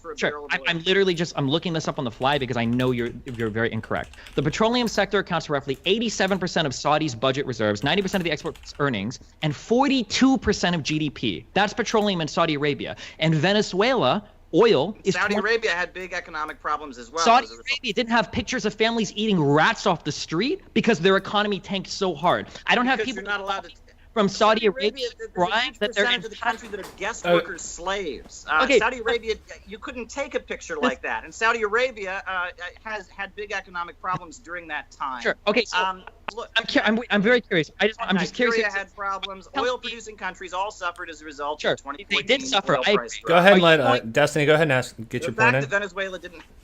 Are you going to make the claim that Venezuela suffered just as much as every other OPEC country did when oil prices fell? Is that the claim that you want to make? No. So why Venezuela also suffers from sanctions from the United States. Venezuela also has big problems with corruption, and they also have the problem that they don't have. You said that the problem was they already had steel manufacturing. They already had big farms. No, the problem is they don't have it. It's a one commodity economy. Why is that relevant? Why does that matter? You don't need to produce every good that your society consumes. If your entire economy is centered around oil, right? And you are importing all of your food and products, and then you get sanctions imposed on you. And yes, there are big problems there, and they've manifested themselves. And I think it's interesting, though. Now, you acknowledge. Now, what I think is interesting about your Venezuela narrative is the narrative I normally get from people about Venezuela is that everyone has been poor and starving ever since they had socialism there, and that proves communism always fails. That's not the narrative that you have. You've admitted that there were economic successes there until a certain point. Now, why does the media lie? Why can't they admit what you just said? Why I don't know. I'm not here to talk as a Fox News correspondent. I'm just curious why you think central planning is effective. MSNBC or CNN. None of them can admit MSNBC or CNN with their socialist economy until roughly about 2014. Let's not extensively obscures. Why are you saying this and none of them are saying this? I don't think Destiny wants to. I don't think Destiny wants to speak for media companies. I'm not here to. I appreciate your honesty because everyone tells me all the time everyone's been starving ever since they moved towards socialism in Venezuela. You admit that the problems began fairly recently. Thank you. Thank you for your honesty. So we can agree anti-communists are liars. We can agree on that. That the anti-communist narrative that's promoted throughout U.S. society is based on deception and falsehood. Thank you for admitting that. I appreciate it. I don't know if Destiny can so I haven't make that claim. Anything. Why is it necessary to lie, Destiny? Why don't they say what you just said?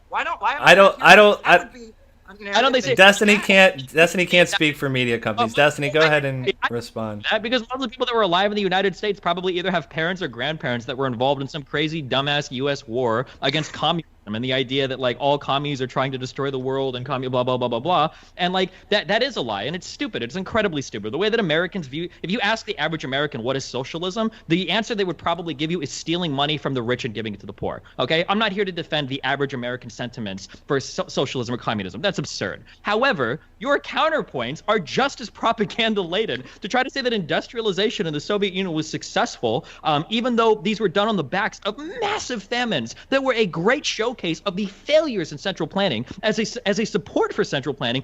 Famines never happen under capitalism. People never starve under. I mean, this is obscure. And then you take a couple isolated famines and make them the characterization of an entire country industrializing and becoming a superpower. This is ridiculous. That would be like me saying that the mass deaths in the U.S. Civil War prove that American capitalism doesn't work. That would be like me saying the Great Depression proves that capitalism doesn't work. I mean, that's ridiculous. You could a whole country becomes a global superpower, invents space travel, electrifies the entire place, is building some of the biggest hydroelectric power plants in the world. People that lived in huts are suddenly living in modern apartment buildings with electricity, but none of that counts because there was a famine along the way. That is absurd. I'm not saying miracles took place. The whole world was trying to be like the Soviet Union at that point. The only miracle is that there are still Ukrainians and Kazakhs alive today to talk about how horrible central planning under the Soviet Union was. I mean, like, that's a miracle that, like, some people actually survived some of those famines. They were being executed if they tried to leave their starving districts after the Soviet Okay. I don't want to. Every former socialist country of Eastern Europe polls overwhelmingly show people saying life was better. That's not just in Russia. Soviet nostalgia is at an all-time high. I don't want us to talk over top each other. So Destiny, go ahead. I'm going to give Destiny the floor for a minute. So is nostalgia under the old American system. People nostalgia. They lived under it. They know how horrible it is, Destiny. Okay. Let's rein this back. So let's rein this back. Destiny, go ahead. I don't see any Nazi nostalgia in Germany. I'll tell you that much. Really? I don't. Think around the world today, you don't think that there are groups like the AfD in Germany that's like doubled its popular support? I don't see Germans talking about how great the Nazi system was. I really don't. So, you know, the fact that Soviet nostalgia is so high, not just in Russia, but in, you know, all kinds of places, even like places like Romania that had big difficulties. People are nostalgic for the system of socialism that is existed. Sure, people can be nostalgic for older systems for a couple. But they're supposed to. If it's hell on earth, they lived under it. Well, it's not hell on earth for a lot of people. Thankfully, a lot of the people that had hell on earth fucking died, so they're not here to talk about how horrible the systems were because they died with like the parts of their children in their stomach after they ate them because they starved to death. So we don't have a lot of those people talking anymore about it. That never happens under capitalism, right? I mean, there wasn't huge famines in India caused by the British Empire. There wasn't huge famines in Ireland caused by British capitalism. I mean, but like this is the. Okay. There were annual deaths of starvation in Russia all the time before the revolution. There were annual deaths of starvation in China all the time, but none of that is because of the old system. Okay, hold on. Hold on. Industrialized the place. They've actually gotten them out of the Okay. them for that. Destiny, why? This is absurd. Caleb, Destiny, why is he arguing your point for you? Because saying that, like, well, there were massive famines in the Soviet Union, which a lot of them weren't as bad as the ones that happened in Ukraine and Kazakhstan. Saying that there were famines before central planning, and then saying they were there after central planning, that's my argument. Yeah, central planning. So I don't know. It was central planning that mechanized agriculture. They got them out of those situations. It was central planning that actually cured these problems. It was central planning that made China, instead of being a sick man of Asia that has mass impoverishment and mass famines all the time, into being the second largest economy in the world. You're blaming the system that cures famines and cures these problems, even though it takes a while to do it, perhaps. You know, they are the ones that actually are responsible for the industrialization. You're blaming them for something that happened under your system all the time. I'm not. When the British controlled China, there were famines all the time. Okay. And with communists in power in China, they have become the second largest economy on earth. They have wiped out poverty. The IMF and the World Bank is praising everything that they have done, but you blame them for what? I mean, this is ridiculous. This is a ridiculous double standard. Okay.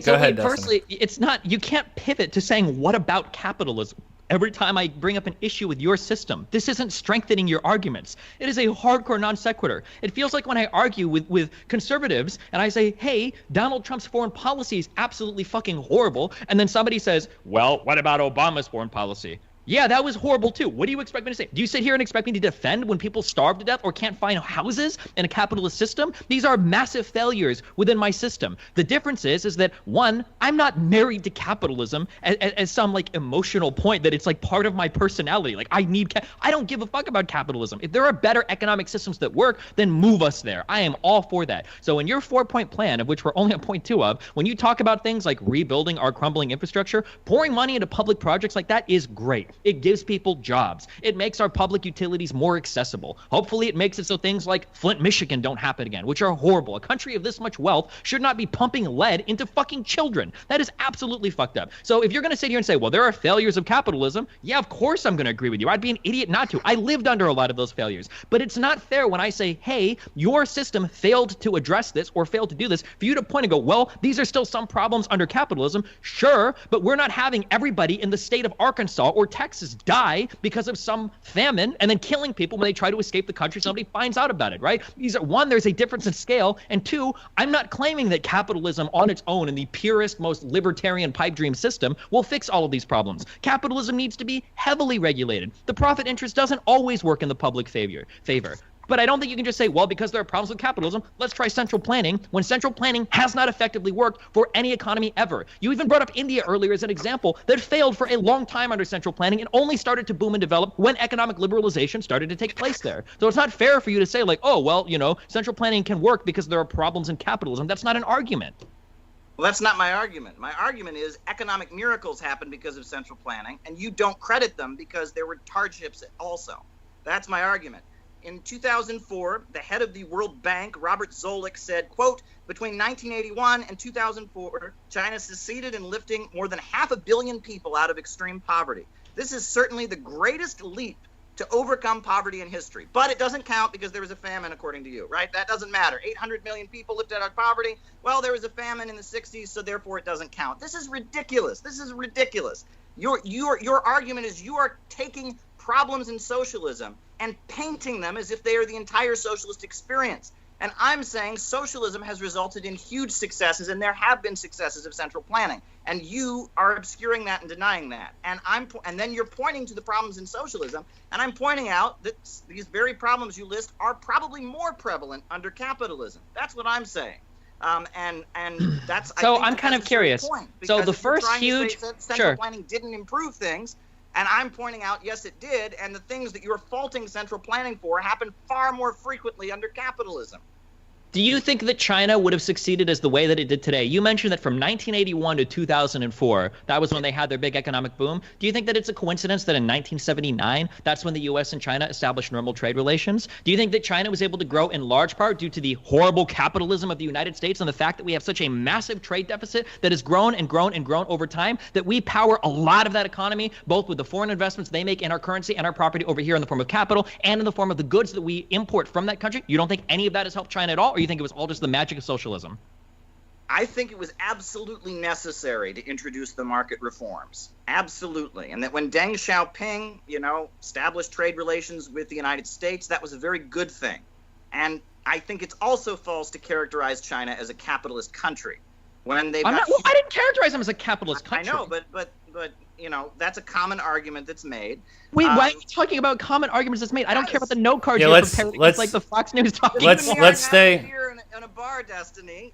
The whole world's watching this. Let's- And I am saying things that no one ever gets to hear because the media is owned by big banks and big corporations that don't want people to know the facts. Let's only stay on I'm what saying things that Destiny's. need to be said, and that China's success, their system of socialism with Chinese characteristics, where despite the fact you have foreign investment, despite the fact that you have a lot of private corporations, the state still plans out production, that they adjusted it in a way that was very effective. Right? Caleb, In let's- the 1970s, they were having big problems. The Gang of Four, the way they were ruling the country and the way they were holding back economic development was a big, big problem.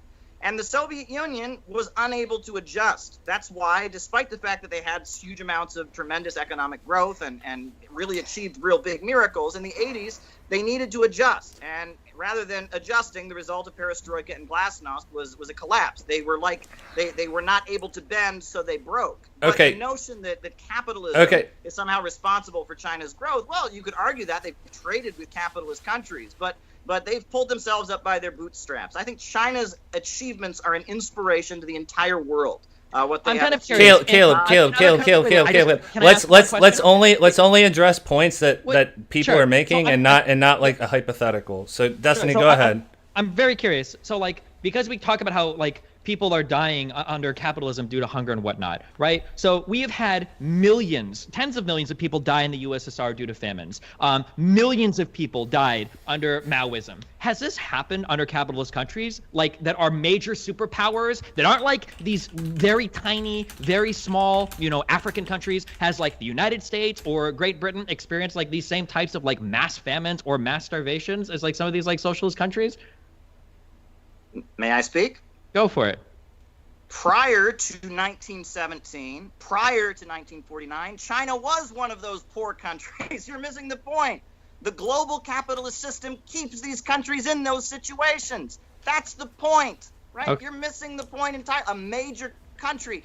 These countries are not major countries because of capitalism. You're missing the point entirely, right? You're missing the point entirely. Okay, Destiny, if you'd like to, I'd like us to move on to point 3, and let's stay point by point and not go off on tangents. So, Caleb, if you'd like to state point 3, and then we can Destiny can respond. I didn't plan this out for this to be me going over some 4 proposals I have. I think we're having a great debate here, and we're getting the essence of what we need to talk about. So, I have no desire. If you want to keep going over the merits of 4 points I recommended, please do. But I have no commitment to this style of debate. I'm happy with what we're doing. We need more infrastructure. We need to build up our country. No degrowth. No war in Ukraine. We need to stop all movements toward nuclear war. For my kids, for your kids, for all children in this whole planet. we're running a little over, and that's fine because we came all the way from around the country, and we have to go a little late tonight. You know, I'm not heading back to New York. My Airbnb, I don't have to check out till 10 tomorrow morning. So, you know, hey. Next, we're going to hear an activist report because Noah was holding this banner for many hours in the freezing cold this morning. And Noah is a very hardworking guy. He's a bodybuilder, so he's strong enough. He can do it. And he's a postal worker, so he's had many arguments, so he knows how to do it. So, Noah, why you still let it behind? The Athens, I think Penny's going to read us a poem, right? No. Yeah. So, anytime we go to like one of these events where we're talking to Trump supporters, and I guess it's because like I live in like a pretty liberal like northeast city, I'm like always shocked at the response we get. Like it's really, really surprising to me because we're all told like, oh, Trump supporters are all like evil racist monsters who have never had independent thought in their life, and we had like such support. Like everybody was buying what we were selling. It felt like. We had a guy come up to us, and this was like, I don't know why it was shocking to me, but it was. He came up to us and he said, I really like what you're saying, and what makes me so happy about the fact that we elected Trump is that we just got a ceasefire in Gaza. I never expected to hear that because, we've been told that like Trump is the Israel president or whatever. We were getting like retweeted by huge conservative accounts on Twitter. They were filming us, they were cheering us. So many people were paying attention to us that even like mainstream media was coming up to interview us, take pictures of us. I think even the Washington Post took a picture, and hopefully they posted it. It got to the point where like there was a NATO official was giving like an interview to like one of the MSM outlets like nearby. And some of the passers-by, they were like egging us on. They were like, yo, there's a NATO official over there. Start yelling into the megaphone about how NATO's a standing.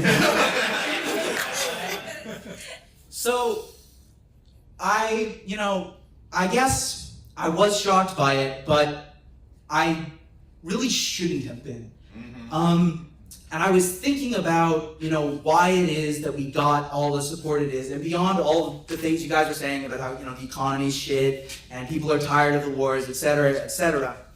And, to understand, like, why it is that so many of these people are so supportive of what we're selling, I got to tell a little story, I'm sorry. That story is about Horace Greeley and Abraham Lincoln and their relationship. Right, so why was it that Abraham Lincoln was able to act like a Bonapartist, and why was he able to defeat slavery? That's very simple. It's because there was a class of people, they were called the Free Soilers. And the Free Soilers were opposed to slavery. Why were they opposed to slavery? It was because everybody just woke up one morning and decided that slavery is wrong. That would have been nice, but that's not what happened. Right? The Free Soilers were opposed to slavery because they owned their own farms, and they had to compete with, farms that had free labor, and that really fostered a lot of resentment in them. And Horace Greeley, he ran the Republican Party newspaper in New York City. It was called the New York Tribune, and Karl Marx wrote for it. And he was really the voice of the Free Soiler in America. He spoke to the Free Soiler in America, and he had a phrase that he would use. It was like his catchphrase. And it was, go west, young man, and grow up with the country. And the more I thought about it, the more I thought, Trump is a lot like Lincoln, and what we're saying is a lot like what Horace Greeley was saying. Because what Horace Greeley was really saying was like, right now, the reason that the slaveholders have such disproportionate power in this country is because they're holding back development. And by going out to the West and doing settlements, by holding these settlements, what you can do is you can gradually diminish their power over the country. And when you do that, they won't have power anymore. And a big reason why Trump is so popular, especially among young men, is because of sort of hustle culture and the gig economy. So you have a whole class of young men in this country who they don't have traditional jobs. They work for Uber, or they DoorDash, or they're a middleman for Amazon, and they have to spend all their lives thinking about how they're going to make a buck, how they're going to sell this or sell that, how they can scrape by. And they have a lot of resentment about the fact that they're being held back. And we're saying, go west, young man. We're gonna go so far west, we're gonna go past Alaska. We're gonna go past Alaska and we're gonna join the west. We're gonna go west, young man. We're gonna go west, young man, and we're gonna grow up with the world, with the BRICS economy. And that speaks to them because that's how you diminish their power. So before I get done, I know I've been rambling, but so we had a lot of speakers talk about how hard it was to do this. And you know, that's important to say because there are a lot of people that think that this stuff happens magically. And it does. Yes. It takes a lot of hard work from a lot of dedicated people. But what really makes me angry, I guess, when I do sort of this stuff is how easy it is. Like, we had 10 people, we walked down the street with a sign, and we have like mainstream media covering us, everybody supporting us. And what is the so-called anti-imperialists in this country doing? We have way more money, we have way more funding, they're joining in with the anti-Trump hysteria. Think about what we could do, and we are so small, we do so much. Peter mentioned like Caleb's end of the year report. If you watch it, it's just thing after thing after thing. CCI did this, we did that, and it's a lot. We do so much, and we're able to enact change. We went to Madison Square Garden. The New Yorker was covering us. If we're so small and we can do that much, that should make you feel really, really powerful. Yeah. Amen. So, people at home who are watching this, you know, I really hope that you can join CPI because it's not cheap to do stuff like this, and obviously that's helpful. But also, it's an amazing way to empower yourself, to feel a sense of community, and to really feel like you're changing the world, and we are changing the world. Yes.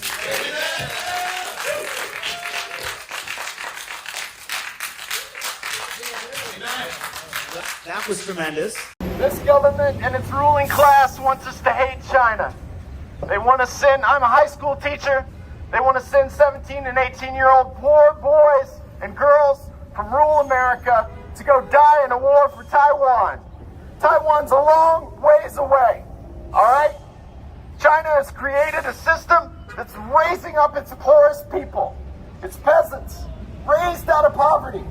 They're creating a system that gets to the base of the economy and recreates it so that the working class can rise. Unlike in this country, where homeless people sleep a block from the White House. What is that about? You want American boys to fight and die? For what? In China? In Taiwan? No. Let's fix our government right here at home to provide for working people before we go 7,000 miles away to waste young, precious lives over something as dumb as anti-communism. That's right. Yeah. Communism will save America. The greatest lie ever told in this country, the greatest conspiracy theory ever told in America, is that communism is bad for work. Peace with Russia. Peace with China. Russia. Peace with China. Peace with Russia. Peace with Russia. Peace with China. Peace with Russia. Peace with China. Peace with Russia. Peace with China. Peace with Russia. We're not strong enough. In the way, and he starts to opine on how it could be best used. He says, you know, if you ignite the bomb at a given out, and they cut him off. They say it's okay, Doctor. Go between 130,000 to 250,000 people dead because of these bombs, but we don't know. And they did use it. 78 years ago today, the United States of America dropped. But when you got 10 slaves, it gets a little bit harder. And then when you get 100 slaves, it gets even more hard. And then when you have 1,000 slaves, it becomes even more difficult. And you have to have a slave whose job it is to tell the other slaves what to do. And he's going to be wildly popular with everyone. He's just going to be the most popular guy. So then you have to have another slave who tells the slave who tells everybody what to do. And you can see You can see why it was a historical fact that the bigger the Roman Empire got, and the bigger their slave plantations got, the bigger their mines got, the lower their industrial output became. Because slavery is a highly inefficient system. It was a historically outmoded system. And around the world, there were countries that had adopted feudalism. Feudalism is a more advanced system. A serf is different than a slave. A serf, you know, he grows his own crops and he gives his obligation to the landlord, but then he gets to keep the rest. So it's a little bit more efficient. And there were kingdoms throughout Europe that were starting to move toward feudalism. But Rome was not going to move toward feudalism. And Rome was basically holding back history. It was going around the world, going to countries that had a more advanced system and holding them hostage at the point of a spear and extracting slaves and tribute from them. And that was the basis of the Roman Empire. And it was a deeply, deeply unsustainable system. And the bigger Rome got, the more unstable it became. And towards the end, the Romans couldn't even organize their own army. It got to the point when they were fighting Germanic tribes, the Ostrogoths and the Vandals, they couldn't even get their own citizens to go and fight the war. So they had to hire other Germanic tribes to fight the Germanic tribes. And it got to the point that they couldn't hold their empire together. And this is kind of what Rosa Luxemburg is getting at, that imperialism leads to decay and collapse of a civilization. Now, I want to point you all toward a very, very important book, which is a book that was very, very meaningful for me in my political development. It's by Michael Parenti, The Assassination of Julius Caesar, A People's History of Ancient Rome. This book is very, very important. And the reason that this book is important is because it tells the story of a Roman leader named Julius Caesar. Now, Julius Caesar was not a communist. He was not an advocate of the slaves, and he was very much a conqueror. But he had the understanding of what I just told you. He could see that the Roman Empire, the way it was set up, was not sustainable. And he, as a military man, from purely a military perspective, was sitting there and saying, okay, this isn't going to work. Having an empire centered around one city is not going to work. And so he came up with the idea. He said we ought to start developing places like Alexandria and Athens, and we ought to start building up cities throughout the empire that can be like trading hubs. Right? And that we can give citizenship. He even wanted to give citizenship to the people in the various city-states so that they would have some say in it. And he also started building public libraries because he said we need the Roman population to be smarter, not dumber. And he was trying to think, how can we keep our empire from collapsing? How can we make it sustainable? Because he could see that the empire was coming apart. But the measures that Julius Caesar wanted to take in order to make the Roman Empire sustainable cut into the wealth of the wealthy Roman landowners, the senators. So we all know what happened. On the Ides of March 15th, 44 BC, he went to go give a speech at the Roman Senate, and they all lined up and took turns stabbing him in the back, and that was the end of the Roman Republic. From then on, Rome did not have an elected government. At that point, it had an emperor who claimed to be a god on earth. The Roman rulers said, we can't afford to have any of this democracy nonsense in elections. They had a hereditary Senate, and they had an elected National Assembly. They said, no more of that. Now we just have an empire. And it was that moment where Rome as a society came together and said, we are not going to adjust. We will not allow our own backward, regressive tendencies to be corrected. We will not move towards some kind of multipolarity in our empire. That was a decisive moment in setting the stage for the eventual downfall of the Roman Empire. It was economics and the failure to address deep-seated economic problems that led to the fall of the Roman Empire. And as many other speakers have articulated tonight, we have a similar situation here in the United States. The problem with capitalism is not that capitalism creates growth. That is not the problem with capitalism. The problem with capitalism is that the more wealth they produce, the poorer we get. That's the problem. That's right. Self-driving cars would be a great thing in a rational society. It would mean this chore called driving that's done by cab drivers, it's done by Uber drivers, it's done by truck drivers, traffic courts, all of that could be gotten rid of. And all this human labor that's expended unnecessarily in driving could be moved on. But under capitalism, self-driving cars would mean mass unemployment and riots in the streets. I many times have repeated, if you want to explain to someone the problem of capitalism, talk about the coal miner's riddle. The little boy says, Father, why is it so cold? And he says, because we can't afford any coal to heat the stove. And he says, Father, why can't we afford any coal? He says, because I lost my job at the coal mine. And he says, why did you lose your job at the coal mine? He says, because there's too much coal. That's capitalism. That's the capitalist system, where the more you create, the greater poverty you have. And that when you have a big technological leap, it exacerbates this problem. And we're living in the period where the computer revolution has sped forward our ability to create with iPhones and iPads and 3D printers. They're doing things that they never could have imagined before. And in a rational society, that would be great. But we don't have a rational economic system. We have an irrational economic system. And under capitalism, your only value is your ability to sell yourself to a boss. And so because of that, this huge technological leap is leading us toward a bigger and bigger economic disaster. And so there's one faction in the ruling class, the ultra-rich, and they have a solution. And you know what their solution is? Degrowth. Grind us all into poverty. And they've been doing it around the world. Iraq used to be a prosperous, independent country selling oil in the international markets. And what did they do? They ground Iraq into poverty. They bombed it and destroyed it. Libya used to be the most prosperous country on the African continent. And now it is in ruin and destruction, and they export about 10% of the oil that they used to export.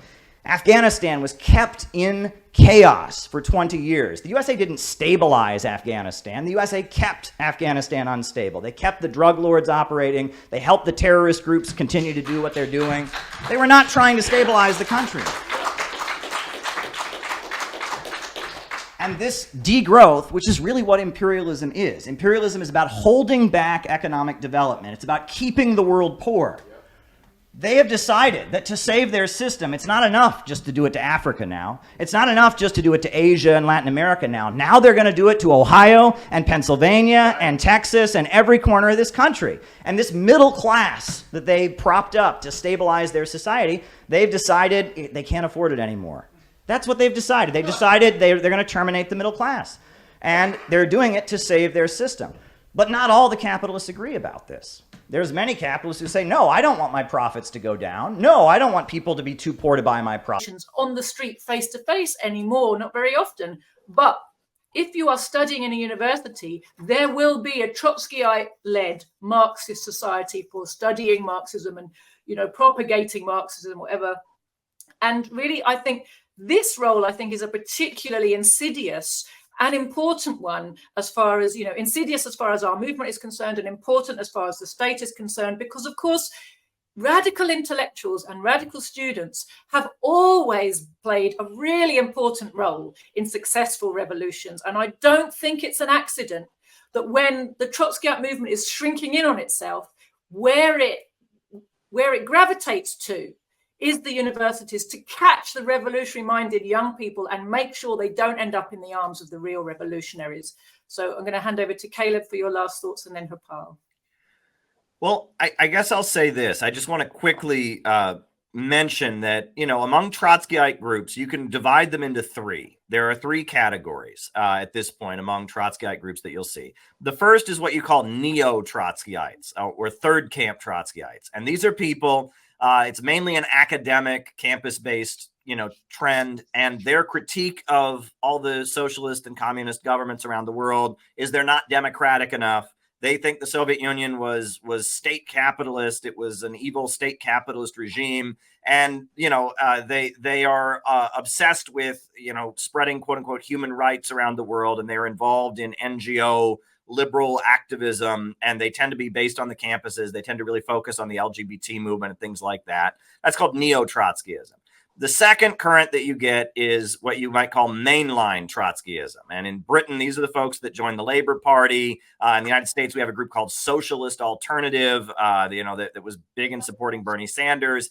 And they'll claim to kind of support Cuba or kind of support socialist countries, but they don't really support them. They'll say, well, they're socialist in foundation, but they want to overthrow the Stalinist bureaucracy. And they're obsessed with labor unions, and they want to build labor unions. They'll talk about economics. They're on the wrong side internationally, but they're very interested in labor unions and economic struggles.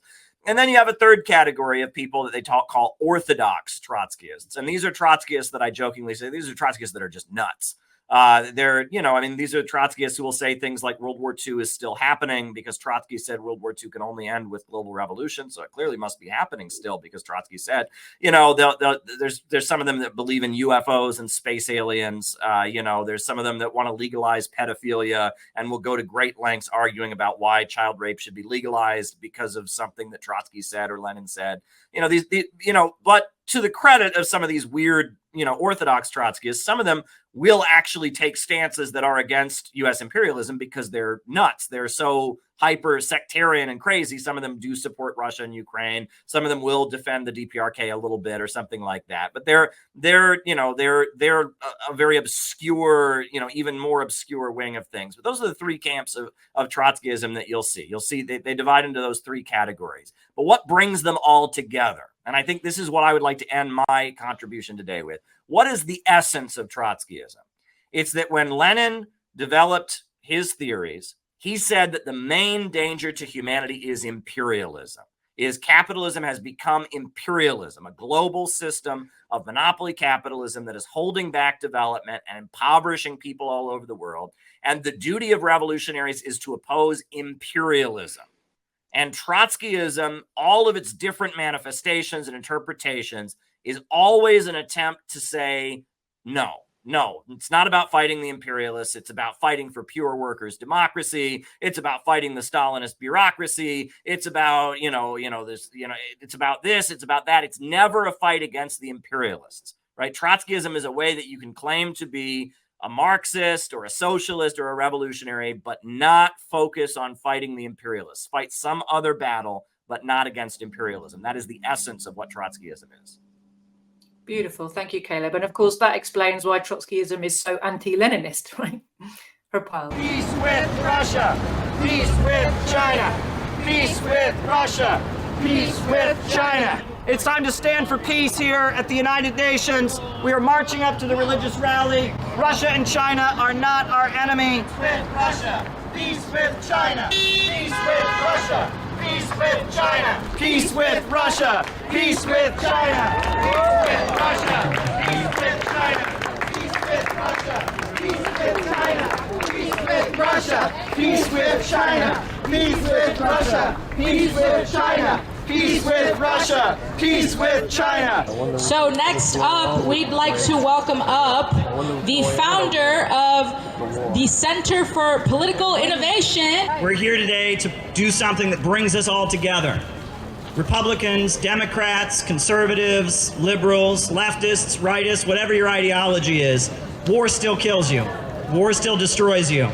And what's happening in the world right now is very, very frightening. Praying for peace with China. We're praying for peace in the Caribbean, peace in Latin America, peace in Asia, peace in Africa. It's something we can all agree on. And in the back, I want you to notice we brought a banner with us. And that banner has a beautiful picture on it. And that's a picture, regardless of how you feel about American politics, that was a historic moment. When Donald Trump shook hands with Kim Jong-un, that was a historic moment. And one thing I think that we can recognize here is that if Korea could come together, if Korea could reconcile, the whole world could come together if we had peaceful reunification of the Korean Peninsula. George Orwell in 1984, that stuff very much talks about nonconformity and the need to be an individual and not conform. And The God That Failed, it's written by very dedicated communists who left the movement. And The Secret Speech, that was the head of the Soviet Union, Khrushchev. He was the head of the country, and he's up there denouncing Stalin and talking about cult of personality. All of this is appealing to leftist feelings, libidinal feelings, Oedipal feelings, right? Your desire to go out and be independent, right? Your desire to kill your parents, your desire to unleash your rage and your sexual desires. And it's appealing to the kind of sentiments that communists appeal to and the left traditionally appeals to. And it's psyching you up against parental transference. This is all very, very interesting. So the new left comes along in the 1960s. And the new left is fake. It's not communist. And it's from the American power structure. The new left is created by the Congress for Cultural Freedom. And the new left is all about, about think for yourself And, you know, the Congress for Cultural Freedom is all these CIA funded intellectuals and magazines, Partisan Review, the Frankfurt School. You've also got Project MK Ultra. And Project MK Ultra is drugs. They're distributing drugs all over the country. That they distributed drugs on college campuses. There were rock concerts where there would be military airplanes that would just airdrop drugs, you know, acid down out of planes for people to take. They would give free drugs away at these concerts. And you know, it's the hippie counterculture. They equate the USSR with Nazi Germany. And that's a really big part of New Left propaganda. That Nazi Germany and the Soviet Union are both examples of excessive democracy. That if there's the people, if average people get out of control, if the masses of people get out of control, they'll form a mob that will threaten the freedom of intellectuals, right? And that Nazi Germany and the USSR are both totalitarian, and it's an example of the mob. It's an example of mob mentality of average people getting out of control. A big part of the New Left is the generation gap, the idea that young people are superior to old people, right? And youth culture. Right? The New Left, the hippies used to say, don't trust anyone over 30. And it's about our generation is going to save the world. The young people, the youth fight against the old people. Rock and roll music that is very sexual and libidinal is very much emotional music about, you know, letting your anger and your emotion and your sex drive out. You know, rock music is everywhere. There's also eco-Malthusianism. And the idea that we need to go back to nature. Civilization is bad. We need to go back to nature. The idea that working class Americans, average working class Americans, are pigs. They're the enemy because they benefit from imperialism, because they support the government, they support the military. And then there's this weird white savior complex. The hippies all think they're the good white people that are going to align with the black people against the evil American majority, right? The American majority are a bunch of hard hat pigs, racist, but we're going to team up with an army of black people. We're going to have a race war and we're going to destroy them, right? The Weather Underground, Charles Manson, the New Left is very, very much, it is all these libidinal drives, the anger of young people at their parents, the anger of the desire to unleash your sexual impulses, the idea to unleash your anger, and it's contempt for the working class, contempt for the bulk of society, celebration of individualism. The New Left is this libidinal, Oedipal stuff on steroids, and the New Left is a war against parental transference. In fact, Jerry Rubin, who is one of the main thinkers of the New Left, is the Youth International Party, the Yippies. He would begin his speeches at college campuses. I kid you not. He would get up in front of the microphone and he would shout, "Kill your parents! Kill your parents!" Right? And I mean, it was very blatant what they were doing. It was very much, very, very much unleashing people's Oedipal impulses, unleashing people's libidinal impulses, and psyching them up against parental transference. So now we live in a society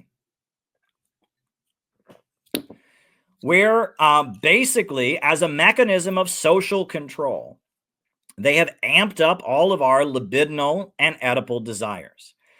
And the lockdowns were very useful for doing so, because during the lockdowns, we couldn't get together with other people. We were isolated from each other, right? And so it was very, very hard to have a collective sense. We were all at home and isolated.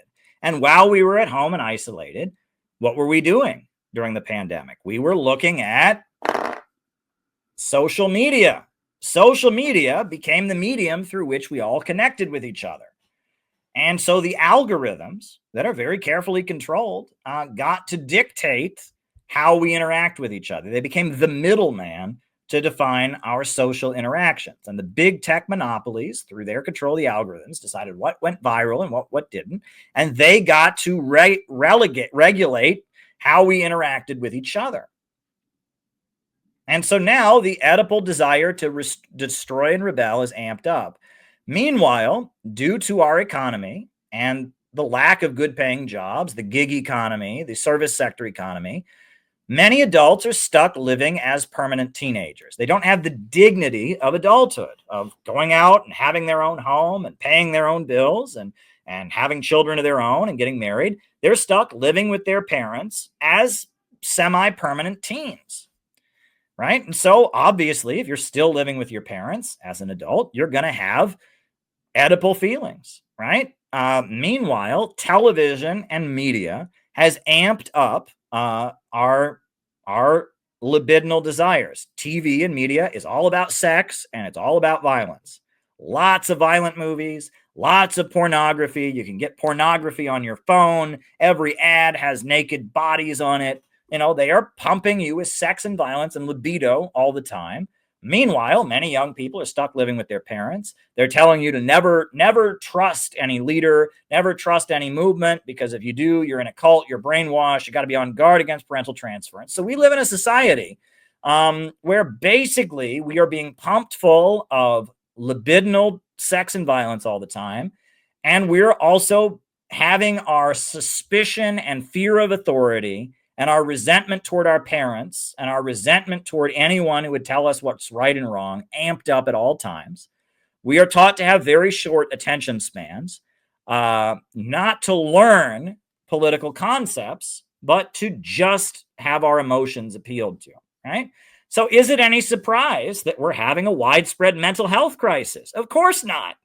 Anybody in this circumstance, if you're having your natural attraction to sex and violence amped up constantly, if you're constantly being told to rebel and to be suspicious of any institution that would tell you right and wrong exists and anything that seems like a parental figure, you're going to lose your mind, right? That they have tapped into our Oedipal and our libidinal impulses, and they have amped them up to a level that is causing society-wide insanity. And that's why the suicide rate is massive. That's why the drug addiction rate is massive. That's why many people are isolated and atomized.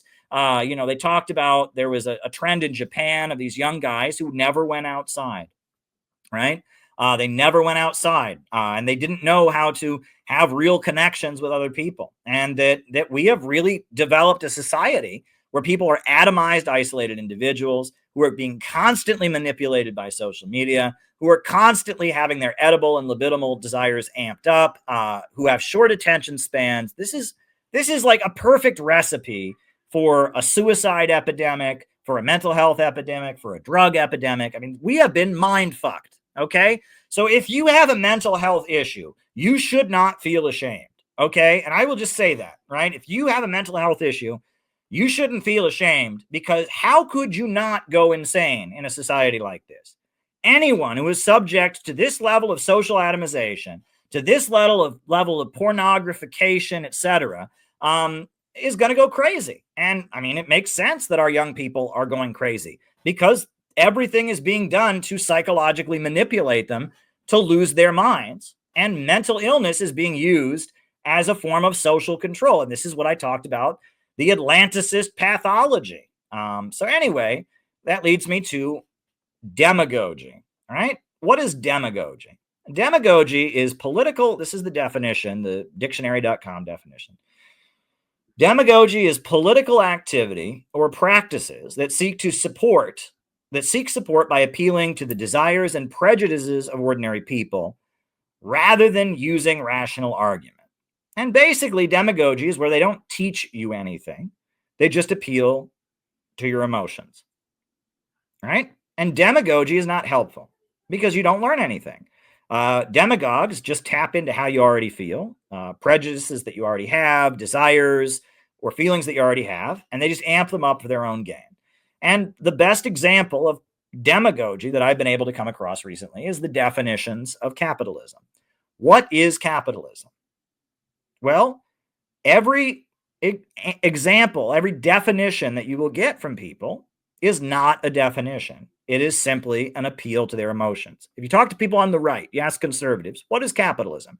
They'll say, capitalism is when I own my own business and I get to do things without the government taxing me. That's not what capitalism is, right? You ask leftists what capitalism is. Capitalism is when rich people have all the money and poor people get screwed. That's not what capitalism is. Right? What is capitalism? Capitalism is when the government works for private corporations. That is not what capitalism is. Capitalism is when I get to have a lot of money and go shopping at the store. That is not what capitalism is. Whether you're on the left who think capitalism is good, or whether you're on the right that thinks capitalism is good and thinks capitalism is everything they like having money, like having their own business, like having financial independence, like not paying taxes. Whether you're on the left and thinks capitalism is bad, it's inequality, it's injustice, it's greed. None of those are a definition of capitalism, because the people telling them what capitalism is are demagogues. They're not teaching them anything. They're just appealing to their emotions. And if you want to like capitalism, capitalism is everything you like. If you want to hate capitalism, it's everything you don't like. But no one's actually teaching what capitalism is. What is capitalism? Capitalism is when the means of production function according to profit.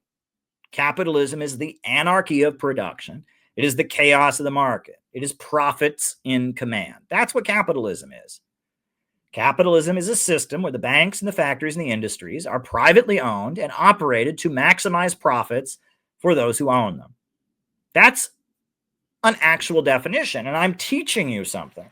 Capitalism is not feudalism. Capitalism is not socialism.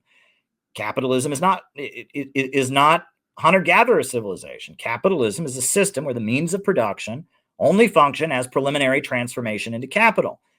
I'm teaching you something. I'm awakening you. I'm teaching you. I'm helping you to learn to think. Right? Whereas everyone else who says capitalism is not paying taxes, capitalism is having money, capitalism is income inequality, capitalism is greed, everyone else is just demagoguing to you. Whereas I'm actually teaching you what capitalism is. I'm teaching you to think. I'm helping you to understand the nature of reality, and everyone else is just appealing to your emotions. And that is the difference between demagogy and real politics. We engage in real politics at the Center for Political Innovation. Now, Wallace Wattles, who was a socialist, who was a friend of Eugene Debs, he said this, and I'm going to read this as a long quote, but it's very, very important about what it means to be a revolutionary activist. He said, "The more you talk and think about your hard times, the more you will be inclined to seek some mental narcotic to dull the keen edge of your suffering, and the longer you will suffer. No surer way to keep the masses poor can be devised than to continually write and talk about their poverty. Talk about the good time coming. The good time is coming, and the rapidity of its coming is the exact proportion to the number of people who think about it and talk about it. Instead of going about showing horrible pictures of the conditions of those who live in tenements, go about showing beautiful pictures of the conditions of those who will live in the coming city. If you can inspire one person to go out and work for the coming city, you have done more good than you can by sending out 10 people with slaves and plasterers to relieve existing distress. Instead of crusading against child labor and bad factory conditions, tell the working people what splendid conditions they will have when they wake up and begin to operate the industries for themselves. The masses are...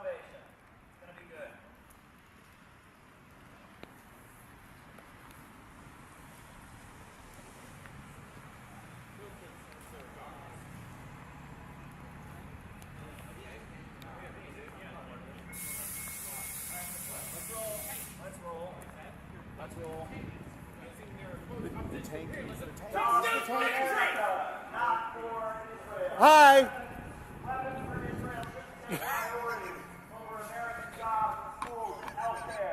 We need a whole new America for working families, jobs, healthcare, and education, not crimes and bombing and destruction. That's what we were out here to say. Free Palestine. Stop the attacks on the Palestinian people. End the destruction of Gaza. Free Palestine. Free Palestine. Good times, huh? You see that guy all mad about tankies? Internet shit. Tankies. Tankies. Did he say Mildred? That's what he said, yeah. Oh my God, that's thought slime. What he's talking about. Where this is real life, it's not his favorite internet show. So no one He was whispering. No one else was caring. They were all just Yeah, they're all just like, yeah, okay. I'm not. He very much wanted to be the main character. He wanted that to be his moment that he got I said added hi to the to MCU. him. We're out here I go, talking about, hi. We're all out here talking about Gaza and Yeah. talking about internet stuff. So it's going to be a great event. Again, he wanted his entry into the Vouch CU or whatever. The All right. Cinematic Universe. The destruction of Gaza, the murder of children being carried out by Israel right now is something we oppose. It is bad for the Palestinians. It is bad for the people of the world. It's also bad for America. We envision a whole new society beyond the rule of corporations and banks. An America for working families, people before profits. That's what we are out here to talk about here in Portland, Oregon. Free Palestine! Free Palestine! Hands off the Palestinian people. Jobs, schools, healthcare for America, not more money for Israeli crimes against the people. We are here as the real patriots, the people who really love America, to say that American funding of Israeli war crimes is unacceptable. Jobs, schools, and healthcare. Free Palestine! Free Palestine!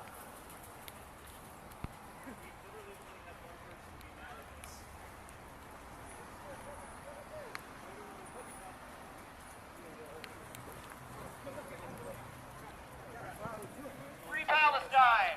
Free Palestine! Free Palestine! I mean, How much support we're getting? you have tons of support. It's awesome. This is great. We are here to stand up for America. Jobs, schools, and health care for Americans, not bombs and weapons for Israel to kill Palestinians. We're the Center for Political Innovation. We have a message of true patriotism, true love for the American people, opposing war and destruction, and believing in humanity, love for our brothers and sisters, against the hateful ideology of Zionism, for brotherhood and solidarity of all people.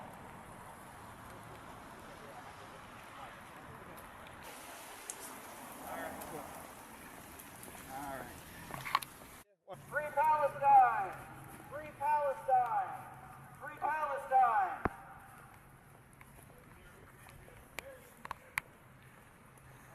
Get your Palestine right here. Free Palestine.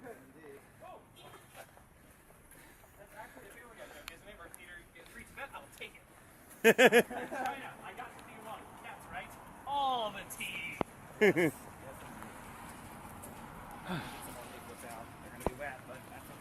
I mean, a lot of people receptive to this.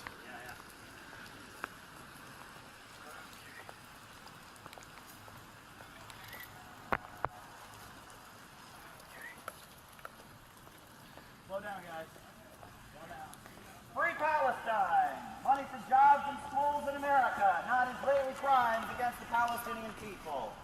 We are out here with a message of hope, optimism, and true patriotism against the crimes of the Zionist occupiers. Actually, this is one of the better places to be doing this because literally it's the left coast. Yeah. No, as it turns out, people don't hate us here. That's pretty much the opposite of what I expected based on our track record. Well, you know, it's important to remember that the people in Portland are your team.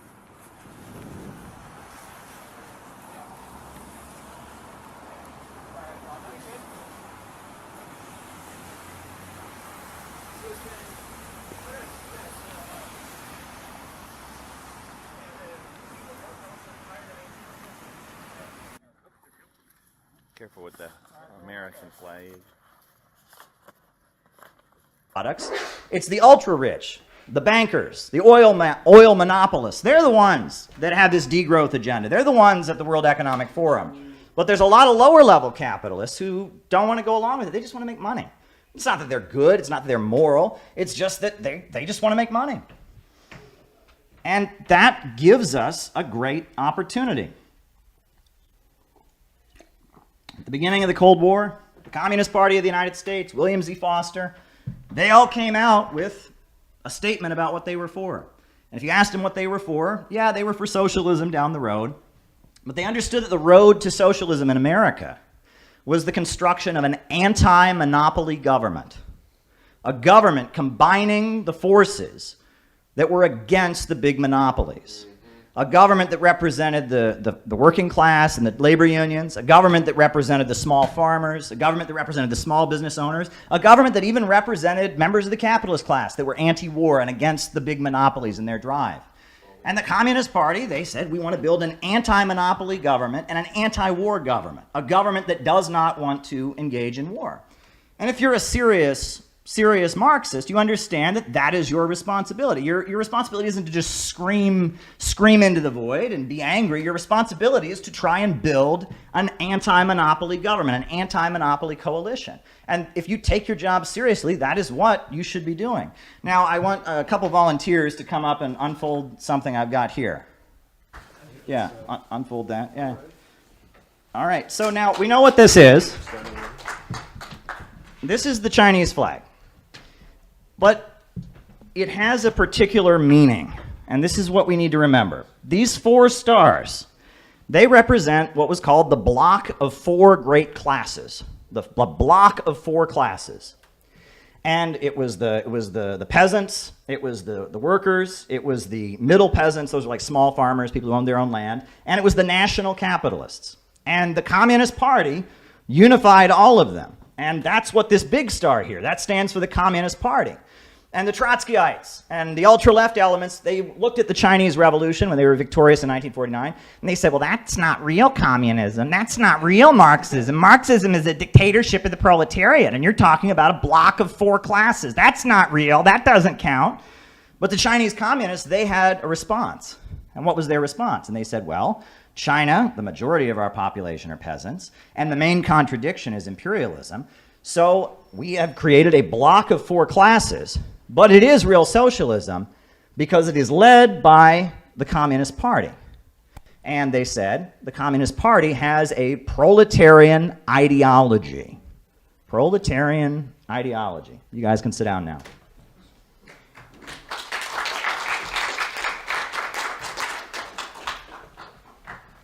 Where does the word proletarian come from? Well, we have to go back to ancient Rome, don't we? Does anyone know what the word proletarian literally means? It actually literally means one who has children. That is the definition of a proletarian. That's really what it means. The class, the ones who procreate. And the reason that was the term used for certain people in ancient Rome is in Rome you had slave owners and you had slaves, and the proletarians were neither slaves nor masters. And all they had were their children. They didn't own any land, they didn't own any property, but no one else owned them. They were the class that had nothing but their children. The only way they could have property is if they had children. Your children were considered to be part of your property. And the proletariat had never existed before until ancient Rome. You know, in other societies, you know, you have slaves, you have masters, you have serfs, you have landowners. There'd never been a proletariat before. And that's why when great kings from all over the world, when Cleopatra and others visited Rome, they were shocked because they knew that Rome was the capital of the world. This was the capital of the modern world, the center of this global empire. But they would see homeless people on the streets. They would say, how can this be? How can this be? Well, that's because when you have proletarians, you have homeless people. Because if the proletarian can't sell their labor, they can't survive. And so this great city had a big problem of all these crowds of desperately poor and homeless people. And Julius Caesar, part of the way he built up his power is he became a champion of the proletariat. And he started passing laws to help the proletariat and things like that. And that's part of why he was killed. This is what you have to remember about Rome. See, back in Rome, you know, we understand, you know, they had the polytheism, where they believed in different gods. And the way Rome was set up was that every section of society, they had their own rites and religious practices. You know, the navy of Rome, they worshiped the god Neptune, and they had a special temple for the god of the ocean, Neptune, and they had special rituals that only sailors would engage in because they were worshiping the god Neptune. There were parts of the military that worshiped Mars, who was the god of war, and they had certain ceremonies they would engage in. And these were called the mystery cults, right? It was based on your profession. You prayed to a certain god. You engaged in certain rituals. There were certain teachings that you learned as you became, if you were a sailor for a few more years, you'd learn more about the legend of Neptune and his life. And these were called the mystery religions, the mystery cults. This is how Rome was set up, as they had this. And as the proletariat in Rome started organizing, and started withholding their labor and saying to the employers, you know, the pipe fitters and the bricklayers, they started to develop their own mystery religion. A lot of them were from Greece. A lot of them were Jews from Palestine. And when they would get together and organize as the proletariat, they started to worship their own God. And they started to have their own mystery religion, if you will call it that. And they started to worship Jesus the carpenter. This is a historical fact. Go read The Foundations of Christianity by Karl Kautsky. Christianity as a religion began as the political expression of the Roman proletariat. That's what it began as. The proletarians were asserting their rights and fighting back against their employers. They developed their own mystery religion. They worshipped a craftsman just like they were. A lot of them were Jews from Palestine. And they began to organize and to fight for the rights of the proletariat. And, as we know, back in ancient Rome, the Romans were not particularly thrilled about this, and that Christians were being persecuted, etc. But after the Christians continued, and after so many of them had been fed to lions, and so many of them had been burned at the stake, and it still existed, there started to be some within the Roman ruling elite who started to say, well, maybe there's parts of this Christianity thing that we can co-opt for ourselves. We have this problem with homeless children. These Christians, they build orphanages. So maybe we could find some good Christians to build orphanages and deal with this homeless children problem, And all over the empire, we have all these people fighting against us. And when they the explosive used by U.S. military during Vietnam War was also equivalent to 725 atomic bombs, which was dropped in Hiroshima and Nagasaki. El equivalente de todas las bombas que los Estados Unidos botó en Vietnam es un equivalente a 725 bombas que botaron en Japón. Besides that, U.S. military has sprayed on Vietnam 80 million toxic chemicals containing one of the most toxic chemicals humanity ever know, which is dioxin. Además de esto, los Estados Unidos lanzaron miles de químicos, pero quizá el más peligroso es el dioxina. But the barbarism of the strongest imperialists would not subjugate the will of Vietnamese people united under the leadership of the Communist Party and Ho Chi Minh.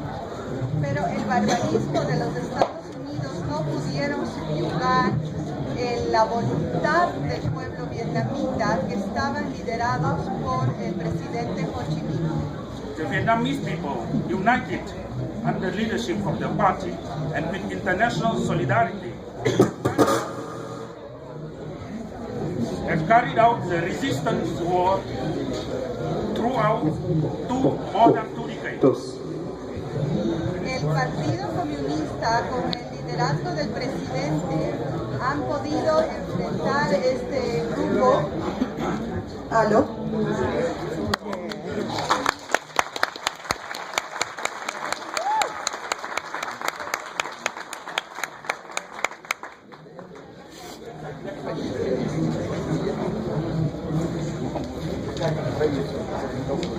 La verdad es que esto está mejor porque si no nos íbamos a quedar sin garganta y ustedes no oían nada.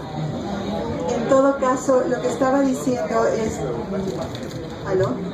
El Partido Comunista, bajo el liderazgo del presidente, y todo el partido pudo resistir la presencia de los Estados Unidos por más de 20 años.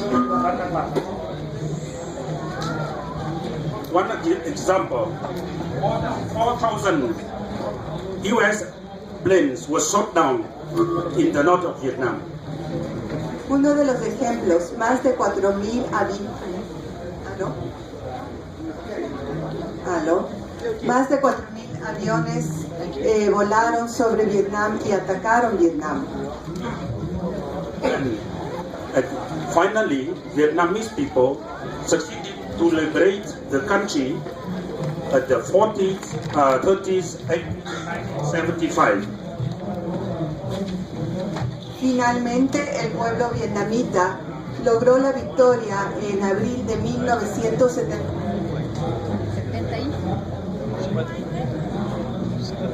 The victory of Vietnamese people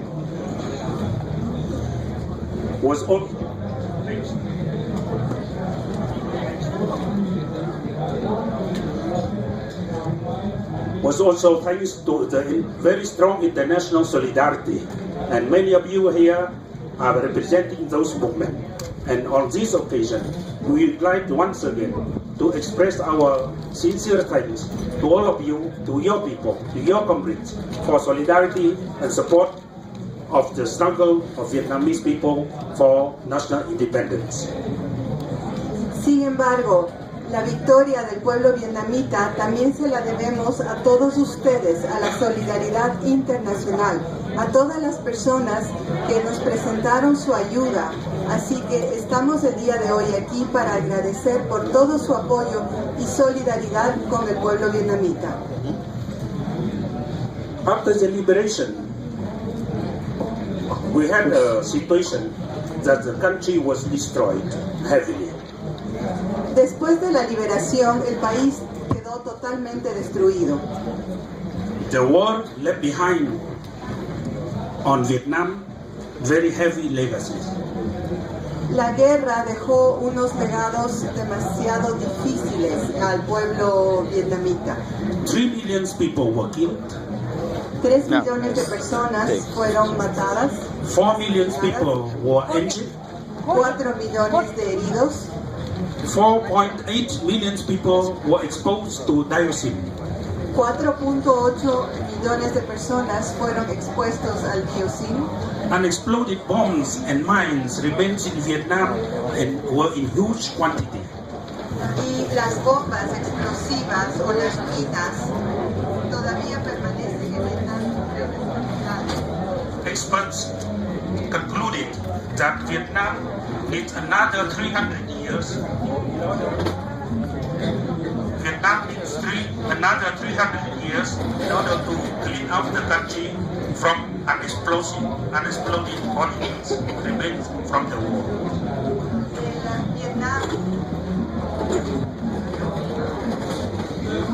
Vietnam todavía necesitaría unos 300 años más para poder limpiar al país de todos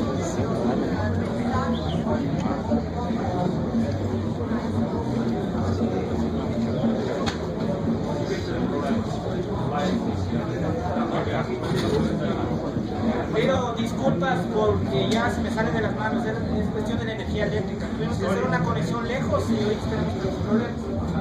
No puedo hacer nada, estar quieto y llegar. Cuestiones de energía eléctrica.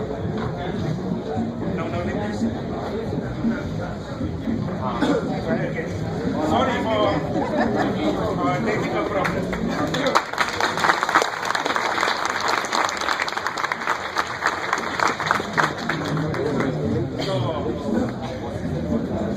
After the war, we badly needed a peaceful environment in order to heal the country from the pain of the war. Después de la guerra necesitábamos un ambiente de paz para poder sanar todas las heridas de la guerra. We were in the big needs of the resources in order to develop our economy, in order to improve the life of the people. Necesitábamos de todos los recursos para poder mejorar las condiciones de vida de las personas. But unfortunately, that did not happen. Pero desgraciadamente eso no sucedió. The Vietnamese people had to undergo through another decade of hardship.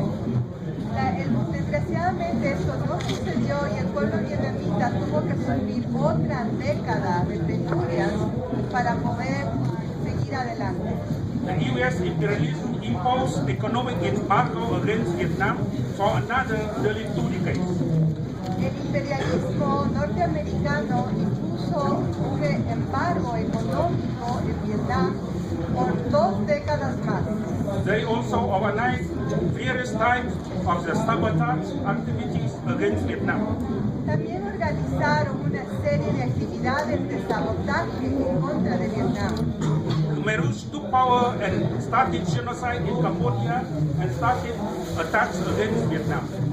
El Khmer Rouge en Cambodia empezó primero a crear un genocidio dentro de su propio país y luego empezó a atacar a Vietnam. When Vietnam helped Cambodian people to liberate their country from Khmer Rouge, then the West and their allies also focused on isolating and damaging Vietnam, supporting Khmer.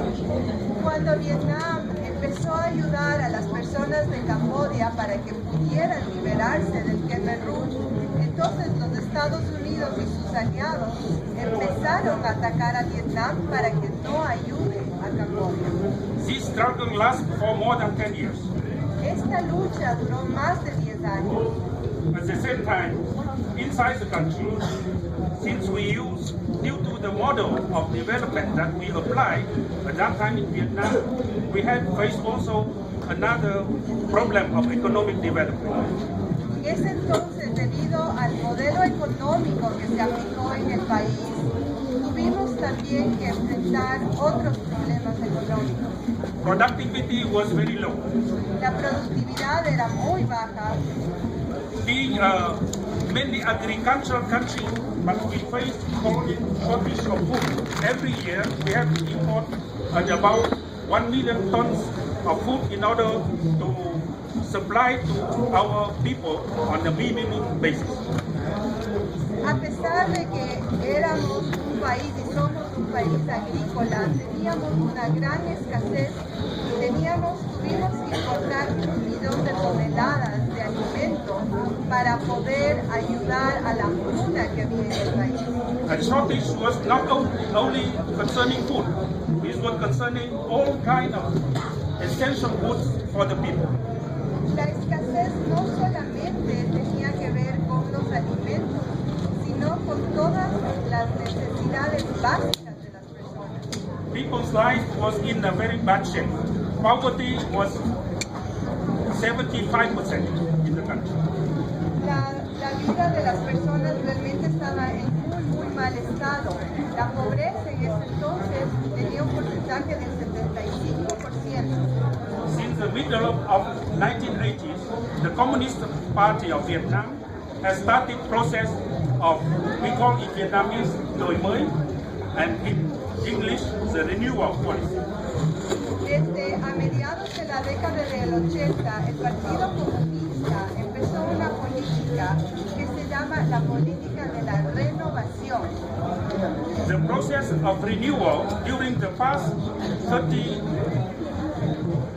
37 years has changed Vietnam a lot. Esta política de renovación en los últimos 37 años ha hecho que Vietnam cambie mucho. Which are the key elements of the renewal policy? ¿Cuáles son los principales elementos de esta política de renovación? First of all, it is application of the market mechanism with socialist orientation. Primero es la aplicación de la economía de mercado, pero con una orientación socialista. Market with socialist orientation in Vietnam with the main following characteristics. La economía de mercado con la orientación socialista tiene las siguientes características en Vietnam. We use market as a tool, but market has to be regulated by a socialist state in order to utilize its power, but to minimize its negative impact in order to promote and achieve social economic development objectives. Se utiliza la economía de mercado, pero la economía de mercado tiene que estar regulada por un Estado socialista. Y el objeto de esto es poder disminuir todos los efectos negativos del mercado y incrementar los efectos positivos. The second is the market functioning should be combined with macro planning. Segundo, el funcionamiento del mercado tiene que estar combinado con una macro planificación. Every year, the parliament, the government has approved set of the objective of development that include not only economic indicators, but more importantly, social development indicators. Cada año el Parlamento tiene que aprobar los objetivos de desarrollo y dentro de estos objetivos de desarrollo se toman en cuenta los indicadores económicos, pero más importante que eso son los indicadores sociales. That includes expansion of education, healthcare, rural development, etc. Estos indicadores sociales incluyen el poder expandir la cobertura de la educación, la cobertura de la salud y de otras necesidades de la población. The market activities is supplemented by national programs in order to fill the needs of the society which market cannot fulfill. La orientación de esta economía es hacer que el mercado y el Estado puedan cumplir, ordenar las necesidades que el mercado por sí solo no puede cumplir. Thirdly, in the economic structure, there is diversity of ownership of means of production, but the public sector is playing a key role. Tercero, en esta estructura hay diversidad de propiedad, hay la propiedad privada, la propiedad pública, y aquí la propiedad pública tiene un papel muy importante. State economic enterprises is not aiming mainly at the profit, but more importantly, to promote development in serving social economic objectives. Las compañías estatales no solamente buscan la ganancia, sino lo más importante es el desarrollo de la sociedad, poder cumplir con las necesidades sociales. In Vietnam, land and natural resources remain as the ownership of all people managed by the state, but given to the peasants on the right to use for long term. En Vietnam, la propiedad de la tierra y de los recursos naturales pertenece a todo el pueblo, a todas las personas. Big crowd of people. Huge crowd of people here to support Donald Trump, pouring in to watch the inauguration ceremony in the Capital One Arena.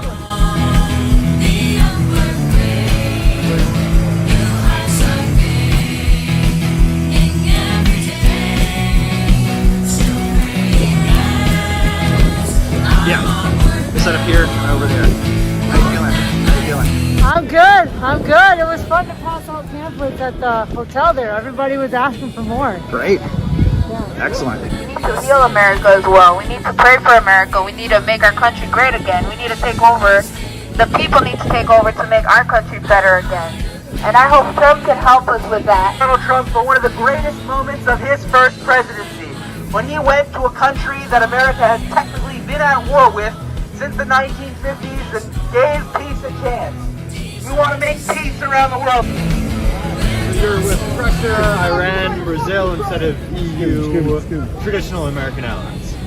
Yeah, rather than the bankers in London or in Wall Street who are trying to plunge us into poverty, who are trying to hold on to their system rather than trying to build up our economy and economies around the world, making people poorer, degrowing society. We want to stand with the countries of the world that want to build economies. We need a government of action to fight for working families. If he could come and set a peace treaty with Israel and Gaza, they can stop massacring and genocide the Palestinian people, I will call him the greatest president in history. I think that Donald Trump is the man to bridge the gap between China and North Korea and Russia and the U.S. I hope he is. I mean, when he was in office the first time, he did an amazing thing by visiting North Korea. That was awesome. However, I really didn't like what he did when he murdered Qasem Soleimani, the Iranian leader. I thought that was a huge blunder. It almost brought us to the brink of World War III. And so I'm concerned. I hear a lot of good things coming out of Donald Trump right now. And the fact that the TikTok founder is at the inauguration right now, the fact that that he brought peace. Biden was always saying he wanted a ceasefire, but he wasn't able to make it happen. Biden was weak, but Trump was able to force Netanyahu to accept a ceasefire deal. But I'd love to see, production happen in America again. I'd love to see, solid jobs, right, that aren't these sort of like financial information things, but it's really a stable, solid thing. We want to hire the China Railroad Company to build high-speed rail across America. We want to work with Russia. We want to build railroads from Alaska across the Bering Sea, etc. Because there's nothing for us to gain in trying to prevent these countries from joining with the world economy. And I think it should be a partnership. We should hire American workers. We should hire American companies, and it should be a joint operation. For example, nuclear power. I'm a big fan of nuclear power, right? If we're going to get off of fossil fuels, we're not going to get off it with windmills and solar panels. We need to go to something higher, and China is leading the world in fusion energy research right now. That's why China just got helium-3 from the moon, is because they want to do fusion energy research. It would be good for Americans to be able to trade with them. And if we want the situation in those countries to get better, we should want to trade with them, because there's nothing for us to influence them by trying to beat them down and tell them that they're doing things wrong. We've seen that doesn't work. Kamala was a good choice, you know what I'm saying? And then they play the identity politics too much. That's really getting played out in 2025. Identity politics, trying to play the white and black game, divide and conquer. You know, we live in the internet state. That's played out. That's very played out. We need a more stable economy and society that's good for families, right? That's good for business, and not one that is just, totally chaotic. Maybe joining the BRICS economy, not trying to keep them in poverty. Keeping them in poverty keeps Americans in poverty. We need to be building the economy of the world. This idea that smaller is better, and that it's better if we have less, and we just got to go back to nature and all that. That's pessimistic, horrific Malthusian thinking. Growth is the answer. Human beings are always inventing and reinventing our way we've interacted with our environment. Ants have been making their ant farms the same way for thousands of years. Beavers have been making their beaver dams the same way. But just 5,000-6,000 years, human beings have gone from hunter-gatherers in the woods to space travel and iPhones. Human beings are amazing. We have creative power that is amazing. And now is not the time to be pessimistic. We need to believe in growth. So you're not concerned about climate change or anything like that? I think climate change is certainly a concern, but the answer is to go higher, right? If fossil fuels aren't working out, we need to get something better than fossil fuels. The answer is not to go backward. Human beings never go backward. Should we let Iran get the nuke? Iran has said several times that they do not want nuclear bombs. Do I think that they should be allowed to have peaceful nuclear energy? Absolutely, and they've been completely compliant with nuclear non-proliferation treaty. Unlike some of our allies like Israel. They're trying to arrest Donald Trump, all the fake charges, indictments on him, the attempt assassination. I think all that plays with the common people. The common people ain't stupid. And then, we love the term fake news. I never heard a president describe the news like that. The overwhelming majority of the American people do not want a new war. Yet the criminals like Biden and the neocons, etc., have been trying to push for wars around the world to hold on to their dying system. Only peace will make America great again. People are not fooled. They got fooled with Obama. Most of my people say, oh, you fooled me with Obama. You won't fool me again. It's like when they interview Kamala and she goes, what are you going to do different from Biden? And she says, nothing, like a total softball. It's like, oh yeah, no, I'm not going to change anything. So people are like, yeah, no. Who will help to dismantle the deep state that is oppressing not only Americans, but the people of the world. We need to be developing our economy, not tearing it down with degrowth and destruction. Only peace will make America great again. If we were still burning wood to heat our homes, we would have deforested the planet many, many times over. But we don't. Now we start burning coal, now we burn fossil fuels. We're reinventing our relationship with nature. That's the nature of humanity. The neocons who are in opposition to Trump, the John Boltons, etc., they have said that, if Trump comes into office, that'll be the end of NATO. Well, I think that would be a great thing. What do we have to gain by arming countries in Europe, continuing to fund their militaries so that they can have free healthcare and our citizens can go and die on the steps of a hospital? It's completely unfair and stupid. Donald Trump, he can't be president again because there's only 2 terms allowed in the Constitution. However, he wants to be remembered as a great leader. That's what Donald Trump wants to be remembered as. So to be a great leader, he needs to stand up to Wall Street, he needs to stand up to the war makers, he needs to fight for working families here in America. What would you say to the people who call Trump a fascist, say that we're in danger of losing our democracy? I think they just don't have any historical perspective to know what they're saying. I mean, that's just factually untrue. Do you think Donald Trump can bring peace to Korea? Can he bring peace to Korea? Do you support the banner? You like it?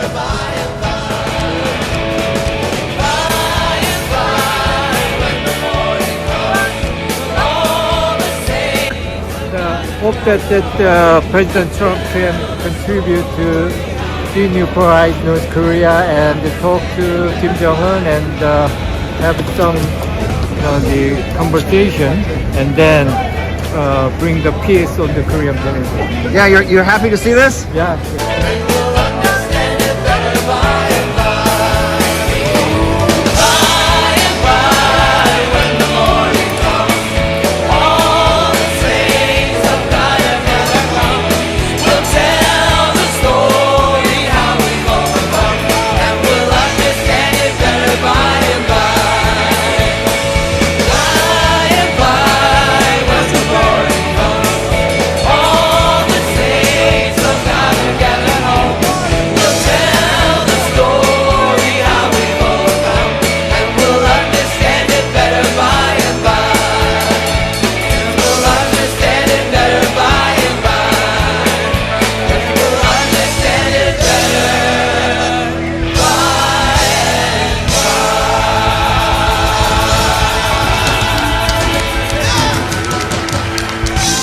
The masses of the people in their millions are the makers of history, not the elites on Wall Street, not the Bidens of the world, the neocons who want to keep you poor so that they can stay rich. Only peace will make America great again. We need to reinvest in the United States. We need to stop bailing out these speculators on Wall Street and these creeps who keep sending us to war. We need to bring all of our troops back home. What are they doing overseas? How the hell am I interested in what happens beyond my borders when my own people are starving on the streets? Whatever happened to America? Hey friends, how you doing today? I'm letting you know, the Center for Political Innovation, we are about to do, on July 12th, the biggest event that we have ever done. It will be our national gathering in Chicago on July 12th. And it's going to be really, really special. We are talking with a number of important anti-imperialist voices, a lot of different communities. There's going to be musical performances, dance performances, there's going to be great speeches, and it's going to be a whole day gathering dedicated to anti-imperialism. I am committed, and CPI has always been committed to building an in real life network of people. And we carry out real operations. We were at the inauguration of Trump with our Trump and Kim banner saying only peace can make America great again. We were on the streets of Chicago at the Democratic National Convention with a book exposing what Kamala Harris and who she really is and what she's really about, and it was really, really important. We have 1,000 copies of our book about the Houthis that are being distributed with the poster of the convention on the back to people who would never go looking for this. We are putting door hanger flyers on doors of people, again, that would never go looking for this. We're not performing and trying to make ourselves feel good. We're actually trying to build a network of people that can be anti-imperialists in America. And it's not easy to do. It's very difficult in these times to build a real in-life organization. People have their issues. We live in a very strange time, but we have to do it. And we are committed to continuing this project. This video is basically me telling you we need your support. In order to pull off our convention that includes our 7-day program for our members around the country to come to Chicago, includes our huge convention on July 12th, where we're gonna fill up the Midwest Convention Center, in order to have an effective national planning meeting and gathering in Chicago the day after on July 13th. In order to do what we need to do, we need to fill up that auditorium and we need money. And there's really no way around that. We need you to donate to the Center for Political Innovation. We have set up a GoFundMe, and a lot of people have already contributed. We already raised a couple $1,000, but it's not enough. In order to really pull off our July activities and really have a win for anti-imperialism, we need your support. We need you to go to the GoFundMe right now and donate $5 or $20. We need you to go to the donate button on the CPI website and send us $100 or $50, whatever you can do. If we're gonna do what we need to do in July and build the organization and have the mega anti-imperialist rally that needs to happen on July 12th and solidify the network that we're building to continue to carry out the great operations that we do, we need you to help us out. Every cent that we raise goes into building this group. I'm lucky I have a paycheck with everything that's going on. I'm surviving, and I have consistently put a huge amount of the money that I have, my own resources, my own funds, into CPI because I believe in it, because it needs to happen, because this organization is necessary. I'm looking at what I've got and my own resources and my own bills and all of that, and I'm looking at what's already been paid for, and it's not enough. I mean, it's just not enough. I can't just pay for everything myself. We have membership dues and other things, but we need a special gift. We need a special gift to make July happen. We need you to give us a special contribution so that we can make sure the July events go smoothly, that the housing for the people coming in out of town is covered, that the speakers that are being flown in, their airfare is properly covered. We need you to make a special one-time gift to make this July gathering, this anti-imperialist summit that we are organizing. We need you to help us make it happen and help us make it a success. Small gift, big gift, whatever you can do. We need you to help us with it. But you know what? I'll just say this. If it's a matter of send us a gift or come, we'd rather you come. We'd rather you be there. It's much more important that you be there on July 12th. If you can't afford to give us a gift, but you can afford to come to town, if there's one event that you come to this year, make it July 12th. CPI, Center for Political Innovation, we're doing something that nobody else is doing, and we're doing it right. We're not doing it in a way that we're trying to win the internet. We're not doing it in a way that we're trying to make ourselves feel special or act like we're cool. We're building what needs to be built. We are building the real connections. And if you can understand why what we're doing is so important, if you can understand why anti-imperialism is the future, but we have to break out of the narrow niche circles and internet culture and get to the masses of people with real outreach. If you can understand that, please give us a gift. We're trying to build an actual movement to win new people to anti-imperialism and continue to carry out operations to change the conversation in America so that we have a country where there's a mass movement demanding justice for working families and an end to these wars, that we're saying no to World War III, we're saying no to the emerging low-wage police state. That's what we urgently need. So if you can help us in any way, send us a gift. If you can be there on July 12th, be there. This is the biggest endeavor CPI has ever done, and it's going to lead to even bigger things. We don't back down. We don't go away. If we were going to back down, we would have done it a long time ago. And if we were one of their plants or one of these fake anti-imperialists, they would be making it a lot easier for us. We have been facing a lot of challenges, but we continue to achieve great victories. So we need your support. Please send us a contribution. Please be there on July 12th at the Midwest Convention Center in the Chicago area. It's right near the O'Hare Airport. It's going to be awesome. We need you there. Thank you.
Did the volume go down? Is there a volume knob on it? On. LED. Check. No, Check. that doesn't sound good. All right, I'll just. Yeah. Can you do one hand or? Yeah, I got it. I'll put it on my. All right, we're having an event this weekend. Money for Jobs and Schools for America, Not Weapons for Israel. We're the Center for Political Innovation. We think the USA could be reborn with a new society where people come first, not the profits of a wealthy few. Check out the Center for Political Innovation. It's going to be a great conference happening this weekend in Oregon City. It's going to be awesome. We're putting up flyers everywhere. We are for jobs and schools and healthcare for Americans, not money for Israel, not weapons. We want to end the wars and rebuild America. That's what we're talking about. So the Center for Political Innovation, we're here. Join us this weekend. We got a conference coming up. It's going to be great. So we just want to let people know about it. It's going to be good.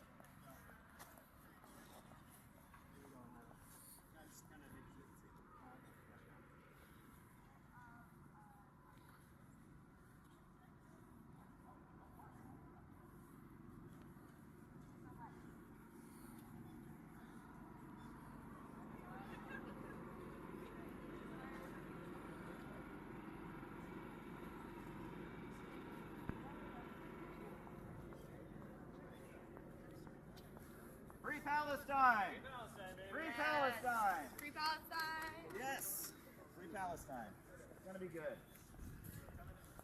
Conference happening this weekend. Oregon City. Free Palestine! Free Palestine! Absolutely. Free Palestine. Join us at our conference this weekend. It's going to be awesome. Free Palestine! Free Palestine! Come to our conference. It's going to be great. Come to our conference. It's going to be awesome. Free Palestine. All right. Good times. Good times.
Cold air is good for the lungs.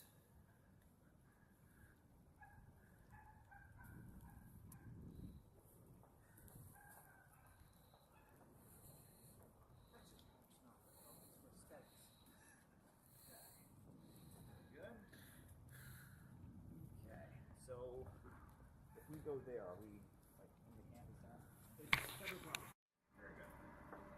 And that class is tomorrow, so it's good.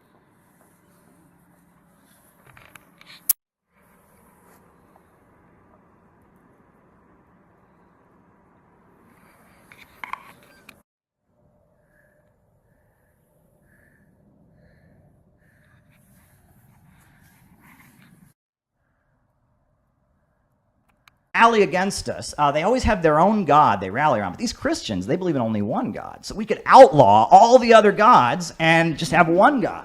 And so you saw Christianity being co-opted and adjusted and taken from being a revolutionary movement and turned into a mechanism for stabilizing the empire.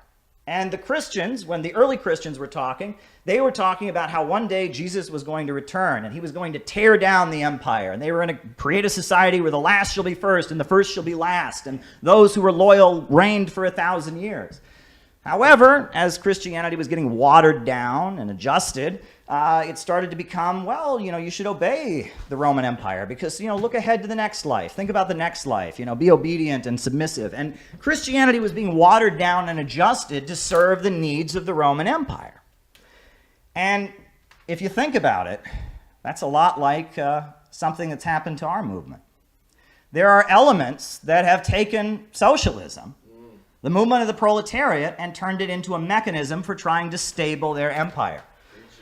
You think about Jesus Christ. How would Jesus Christ feel if he returned now to see a church with a Ukrainian flag supporting the neo-Nazis in it? But then, dare I go there? Go there. How would Lenin or Stalin or William Z. Foster or Gus Hall feel if they saw the disgraceful organization that calls itself the Communist Party USA?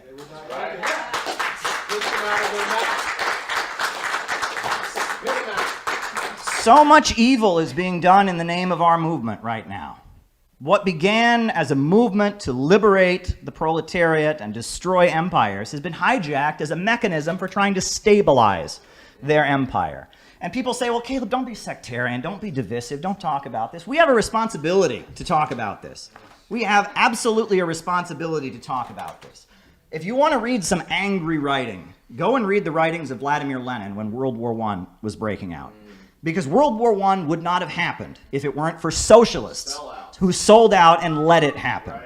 And if the socialist movement had stuck to its principles and said, we'll never send workers to kill other workers, World War I wouldn't have happened. But they sold out, they abandoned their principles, and 20 million workers were sent to their deaths. And if you read Lenin's writings, this is what he says. Neither we nor anyone else can calculate precisely what portion of the proletariat is following or will follow the social chauvists and opportunists. This will be revealed only by the struggle, and it will be definitely decided only by the socialist revolution. And it is therefore our duty, if we wish to remain socialists, to go down lower and deeper to the real masses. Amen. This is the whole meaning and the whole purport of the struggle against opportunism. By exposing the fact that the opportunists and social chauvinists are in reality betraying and selling out the interests of the masses, that they are defending the temporary privileges of a minority of workers, that they are vehicles for bourgeois ideas and influences, that they are really allies and agents of the bourgeoisie, we teach the masses to appreciate their true political interests and to fight for socialism and for the revolution, all through the long and painful vicissitudes of imperialist war and imperialist armistices. The only Marxist line in the world labor movement is to explain to the masses the inevitability and the necessity of breaking with opportunism, and to educate them for revolution by waging a relentless struggle against opportunism, to utilize the experience of war to expose the utter vileness of national labor politics. So when we have a situation like this, where the imperialists are stirring us up for war against Russia, and we see organization after organization and entity after entity that speaks in the name of socialism supporting that, it is our duty to go lower and deeper to the real masses to expose the opportunists. That is what our job is. And it's not our job to try and please them. And it's not our job to try and go to them and accommodate them and be part of them. It is our job to go lower and deeper to the real masses to expose the opportunists. That is our job. We should be knocking on doors in Pennsylvania and Ohio and Kentucky and Minneapolis and wherever to tell people about why to oppose the synthetic left. That's what our job should be. Out of the movement! Out of the movement! Out of the movement! Out of the movement! Out of the movement! I was on a show with libertarians, Pasta was here earlier, and, they were saying, well, Caleb, we see how corrupt the government of the United States is. Why would you want to expand the government? And I said, I want you to imagine we had a different kind of government. Instead of having a government that's weak and pathetic and rolled over and does whatever Jeff Bezos and Wall Street said, let's imagine for a moment that we had a government that kicked Jeff Bezos' ass. Let's imagine a government that fought against the rich and powerful and was strong enough to rejuvenate this country and rebuild it, and was strong enough to say that Russia and China and Iran and Venezuela would be great friends in doing so. They want growth, we want growth, and let's kick the degrowthers out of Washington, D.C. Imagine we had a government like that.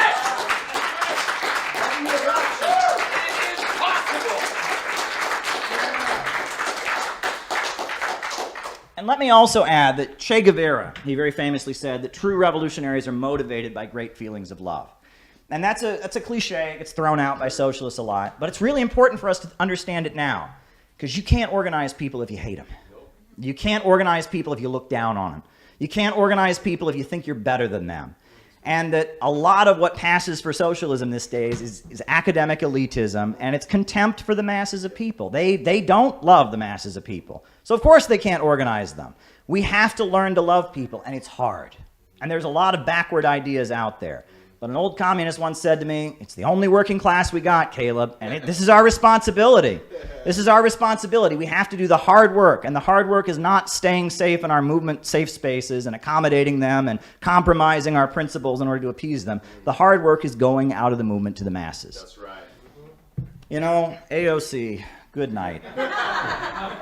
I wanted to like AOC. You know, I'm photographed with AOC. Before she was AOC even, when she had just announced her campaign, I went to a reception and I wanted to like AOC. That's the wrong attitude to have, that we should want to just call out anybody, right? If there's this young woman and she's running for Congress and she believes in socialism, we should have wanted to like her, but you can't like her now because she's pro-imperialist. I mean, and she's made that abundantly clear. But we should try, right? We should have the attitude that anyone who comes along in the power structure could be an ally, and we should try to maintain alliances if possible. It's not possible with AOC. You know, I looked at that tweet she made at the Super Bowl. The people are not in bondage to anything but ignorance and intellectual laziness, and they can have what they will if they will begin to think. Our job is not to go out and get everyone mad about how much the world sucks. Not our job. Our job is not to go out and get everyone sad about how unfair the world is. Our job is to go out and inspire people to be creative, to understand that with their creativity, they could improve the world. And that if we awakened and if we stopped living biologically and we rationally organized our economy, we could make the world a better place. We could stamp our will upon nature, the very definition of what it means to be a human being. Our job is to get people to think, not to feel, but to think. Our job is to awaken people to think and understand how, if we asserted our willpower, if we stopped just going through life following whatever the algorithm says, if we asserted our willpower, we could make the world a better place. Our job as revolutionaries is to inspire people to think. To think. That is what our job is. Our job is to inspire people to think. If you're going to be a revolutionary activist, you must stay engaged. The first thing you must do is you must examine your own motivations and your own subconscious. You need to know what drives you. Furthermore, you cannot be atomized. You need to connect with other people. You need to be in a revolutionary organization. And I know that doesn't make me popular. That's one of the main reasons that I think people don't watch this channel, is I am not here to just entertain you. I am here to tell you, you got to get involved. You need to join the Center for Political Innovation. You need to join the movement. Right? And you need to get involved in the struggle to build a better world, and that you will not be happy just passively watching and consuming content. You need to get involved. You must stay engaged and not withdraw. Often when people are feeling in a negative way, when things don't go their way, their response is to just pull back, to quit, to isolate. And if you do that, it's only going to get worse. You need to stay engaged. You need to resist gangster aesthetics. Right? Our culture is Oedipal and libidinal, and we need rational thinking, and we also need parental transference. There's an urgent need for parental transference in our society. But anyhow, these are ways you can combat the Atlanticist pathology in daily life. First, you can do regular outreach to strangers, right? Penny is a great example of that. Penny, in the lead up to the Minneapolis workshop, she talked to her coworkers about it. She talked to people in her neighborhood about it. She's constantly going out and talking to people that aren't in our political circles about what we believe. and engaging with them and asking them what they think and what their opinion is. Don't live in a bubble. Don't let your phone decide who it is that you get to listen to. Don't let them convince you that you can only speak to people that are in your circles, right? You very much need to speak to average people, speak to people in your neighborhood, speak to your coworkers, speak to people you don't know. Don't live in a bubble. Next, this is a weird one, but it's done wonders for me. Listen before you go to sleep at night, every night, to classical music. And when you wake up in the morning, before you go about your day, listen to classical music. Start your day every day with classical music. Why? Because classical music has a less emotional appeal. If you listen to Bach, Beethoven, Mozart, if you listen to a lot of music, traditional music from Asia, traditional music from different parts of the world, it's not inspiring you in a libidinal way. It is rather appealing to rationality. Your mind is paying attention to patterns in the music rather than just getting amped up emotionally. A lot of our music nowadays amps you up emotionally, right? It amps you up, gets you fired up, it's passionate. But if you listen to Bach, right? If you listen to Beethoven, Mozart, it does the opposite. Your mind starts paying attention to patterns, and that is a much healthier way to think. And it helps you kind of get control and kind of smooth over the crazy libidinal culture that we have. In addition to that, get some icons, right? I told you that, you know, in the Russian Orthodox Church, they had icons of saints that they looked up to. Well, find people from history that you look up to, great revolutionary leaders, great people, and get a picture of them and have that picture on display and talk to that person and imagine that person in your life. Explain to that person what you are trying to do. Consult that person in your mind, right? Help that person become your super ego, right? That's a really, really important thing to do. Get a picture. If you like Hugo Chavez, get a picture of Hugo Chavez. If you like Stalin, get a picture of Stalin. If you like Roosevelt or Martin Luther King Jr. or Malcolm X, get a picture of them, right? If you like Rosa Luxemburg, get a picture of her and put that icon in your bedroom, put that icon in your living room and talk to it. And imagine talking to that person and explaining to that person what you're doing and tell that person about the revolutionary activities that you're engaging in. Tell them what you're doing. Put that person into your mind. Have that person become your superego, become your conscience, become the voice that you consult. Think, what would I do, right? If your hero is Martin Luther King, think, well, what would Martin Luther King think? And have a picture of Martin Luther King in your home and imagine explaining to Martin Luther King what it is that you're doing and what he might say about it, right? You want to actively develop a superego, and having icons is a great way to do it. Another thing to do is to keep a dream journal, because in dreams, your subconscious and suppressed feelings can come across. You may have anger you're not aware of. You may have sadness or painful feelings you're not aware of. And in your dreams, you can catch, subconscious feelings. They kind of drip through in your dreams. Another thing to do is to memorize. Memorize phrases and mantras and chant them. On these streams, we have certain phrases that we say over and over again. We need a government of action to fight for working families. We need a government of action to fight for working families. We need a government of action to fight for working families. We need a government of action to fight for working families. We need a government of action to fight for working families. Say whatever your mantra is over and over and over again. Have certain phrases that you repeat to yourself until you know them, right? Until they become part of you. Phrases that can give you power. Phrases that can draw strength. Maybe long ones that you memorize and recite to yourself over and over and over again, right? Revolution is the main trend in the world today. A new upsurge in the struggle against U.S. imperialism is now emerging throughout the world. Ever since World War II, U.S. imperialism and its followers have been continuously launching wars of aggression, but the people of various countries have been continuously waging revolutionary wars to defeat their aggression. And while the danger of a new world war still exists and the people of all countries must get prepared, revolution is the main trend in the world today. There you go. I can do it one more time.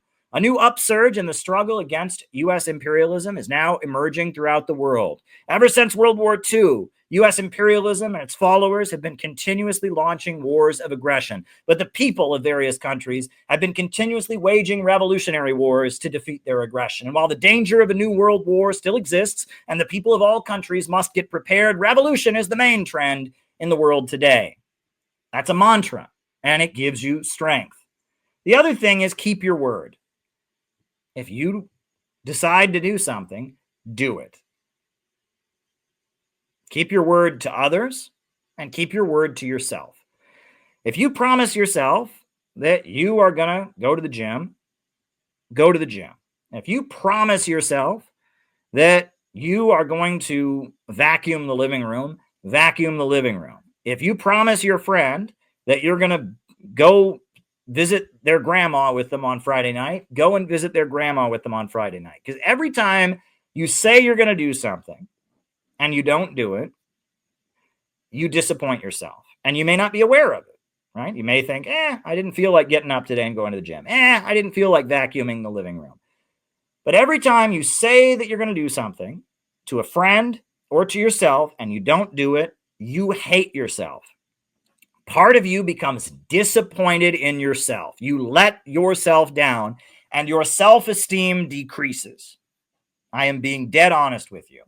And you have less confidence and it gets you closer to living biologically, right? When you say, I am going to vacuum the living room, when you make that decision and then you go out and vacuum the living room, you are asserting your will onto reality. You're asserting your humanity. And when you don't, you've disappointed yourself. When you say to your friend, I am going to go visit your grandma with you on Friday, and you, on Friday, you get up and you go and visit your grandma with them on Friday, you are asserting your humanity. You are asserting your will. You're not living biologically. So if you say you're going to do something, do it. I'm dead serious. And if you don't, you are disappointing yourself. Now, we can't help it. Obviously, we don't do what we say we're going to do. But you should make a conscious effort that if you decide I am going to do something, unless something really big happens or unless it's just not possible, you do it. You want to live true to your word, not just so that you're reliable, right? So that people who work with you know that you mean what you say and you say what you mean. You earn their respect, but you earn your own respect. You remind yourself of your own power, right? Every time you make a commitment to do something and you do it, you are saying to yourself, I am powerful. You are empowering yourself, right? And you become stronger. And you become more aware of your humanity. You become less of a living biologically entity. You become less of a plant. You become less of a dog or a rat. And you become more of a human. So it's really, really important that you do what you say you're going to do. And on top of that, you've got to stay engaged. You must make every effort not to isolate. When something doesn't go well, when you feel like the world sucks, reach out, talk to people, connect with other people. Because if you isolate, it will only get worse. You must stay engaged and you must connect with other people. And this is a daily battle. It is very hard. It is very hard to stay on the revolutionary road, and it is not easy. It is not easy to go back to stay away from just living biologically. It is a daily battle. But if you're going to be a revolutionary, you need to do it. But you need other people. You need other people who can be with you, because it's a lot easier when you're in an organization. It is a lot easier when you have comrades and friends and people you can trust and people who you can look up to and people who will be patient with you if you make a mistake, and people who will forgive you if you do something wrong, and people who will teach you things you didn't hear or didn't know, or will show you things from a different perspective. It's very, very important to stay engaged and connected even when it's difficult, because they are doing everything they can in our society to make us isolated and atomized individuals. And it is a daily, constant battle to stay on the revolutionary road and not be reduced to living biologically. And it's not easy, and it's difficult, and they are using insanity as a mechanism of social control. They want us all to be insane, right? They want us all to be insane so they can control us. And you have to assert your humanity. You have to think, you have to awaken, and you have to connect with others so that we can change the world and fight to defeat globalism, imperialism. People see this? Yeah, so at the Super Bowl, there was a Christian group, and they made an ad. And the ad, it was, you know, it showed Jesus bringing people together, saying, love your enemies. It showed like children hugging each other and stuff like that. And it was, you know, it was promoting Jesus. She tweets out, I doubt Jesus would spend $1 million to make fascism look better. Wow. Well, that's reprehensible. No, I mean, you know, it'd be one thing if this was an ad opposing abortion, or if this was an ad opposing gay marriage. This was just an ad promoting Christian love and brotherhood, and she calls it fascist. That's bigotry, you know? And if there was an ad for Islam and she responded that way, people would call it out. If there was an ad for Judaism and she responded that way, people would call it out. We ought to call that out, and we ought to say to our Christian brothers in the working class, AOC is pushing bigotry against you, and that's not okay.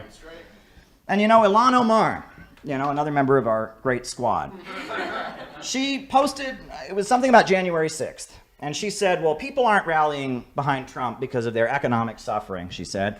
She said, it's not because of economic hardships or injustice. She said, they're just losing their privilege. And I look at that ad and I think, you know, I'm a socialist because I believe everyone has the right to a job, has the right to housing, has the right to education. And when people are losing their jobs and homes, and when communities are falling apart, it's not someone losing their privilege. It's a violation of their rights. And this is an opportunity for solidarity.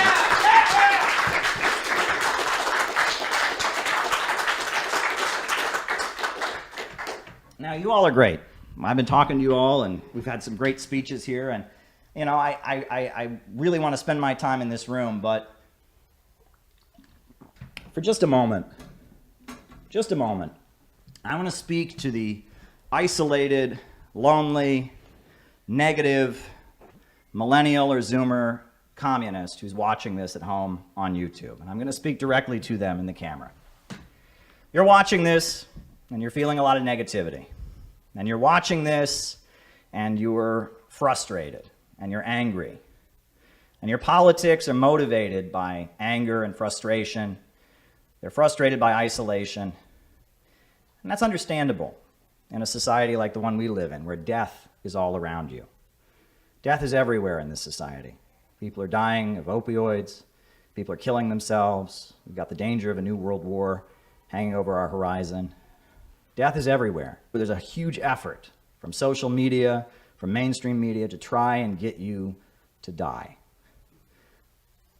For just a moment, I want you to look inside of yourself and listen to the part of yourself that wants to live. That's right!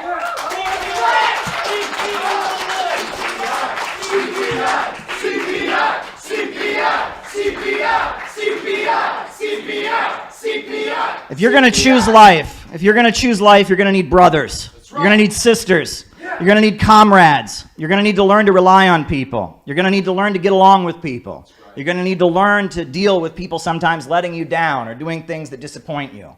But if you're going to live, you can't do it alone. You need a community. You need people to struggle with. And my whole adult life has been spent in communist organizations, and I can't imagine what life would be without this. But a lot of people say to me, Caleb, you got this great job as a reporter, just, you know, make a YouTube video every so often. No. When it comes to politics, for me, it is all about building an organization. It is all about building a community. That's why we're here. And we're here, and there's many people right now all over this country who are longing for something to believe in. And the ruling class is telling them that there is no truth. There is no God, there is no truth, there's nothing worth fighting for, there's nothing worth dying for. Just roll over and be degrown so we can save our system. And we are here to say we will resist. And we are going to build a solid block, and we are going to come together, and it's going to be difficult, and we're going to get on each other's nerves, and we're going to make mistakes, but it must be done. There is no alternative. We must build our organization.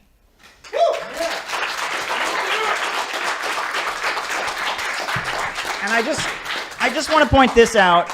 It's almost like they've given us a gift. Because for years, the reason that Americans wouldn't become communists was they were told, well, communism is against the American dream. It's against the American way of life. Well, now the ruling class is saying the American dream is over. There is no American way of life. Just whip yourself and be full of shame about the evils of this country. Well, actually, that's an opportunity for us to step up and say, actually, there are things in the history of this country to be proud of. We can be proud of the labor movement. We can be proud of John Brown. We can be proud of Fred Hampton. And we can be proud to be part of the legacy of resistance to the evil empire that has existed here.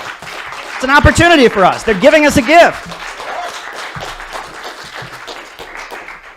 In addition to that, for years, Americans have been told, oh, you can't be a communist because communists are atheists, and they don't believe in Christianity. But now the ruling class is saying there is no God, and Christianity is fascism, and anyone who believes in any principle is an agent of fascism trying to brainwash you or control you. So that gives us an opportunity to say, well, we're going to stand up for the belief that there is something worth living for, that it is worth living for the sake of others, it is worth sacrificing for a higher purpose. This is a huge opportunity for us, a huge opportunity for us.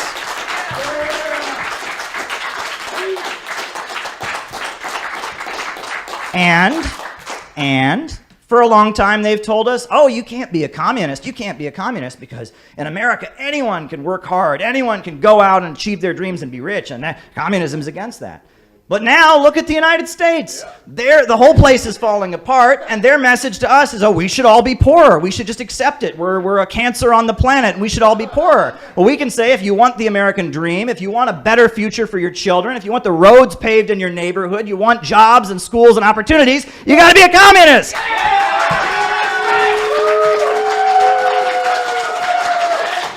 They're giving us a huge gift. Everything Americans believe in, they are handing to us on a silver platter.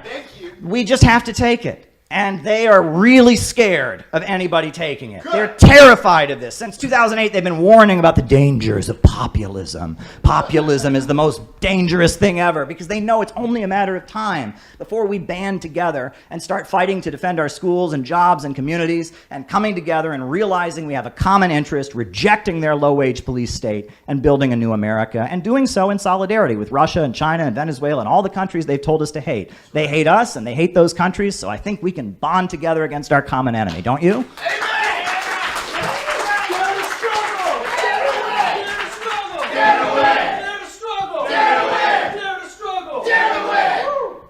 And so I'll just end by emphasizing what I said before, which is that we have to learn to love.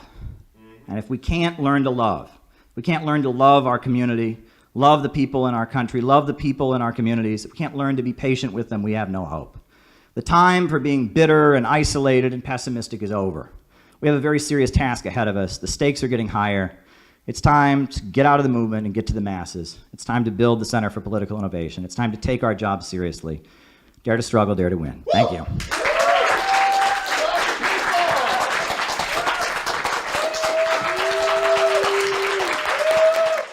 Hey friends, how you doing today? I'm letting you know, the Center for Political Innovation, we are about to do, on July 12th, the biggest event that we have ever done. It will be our national gathering in Chicago on July 12th.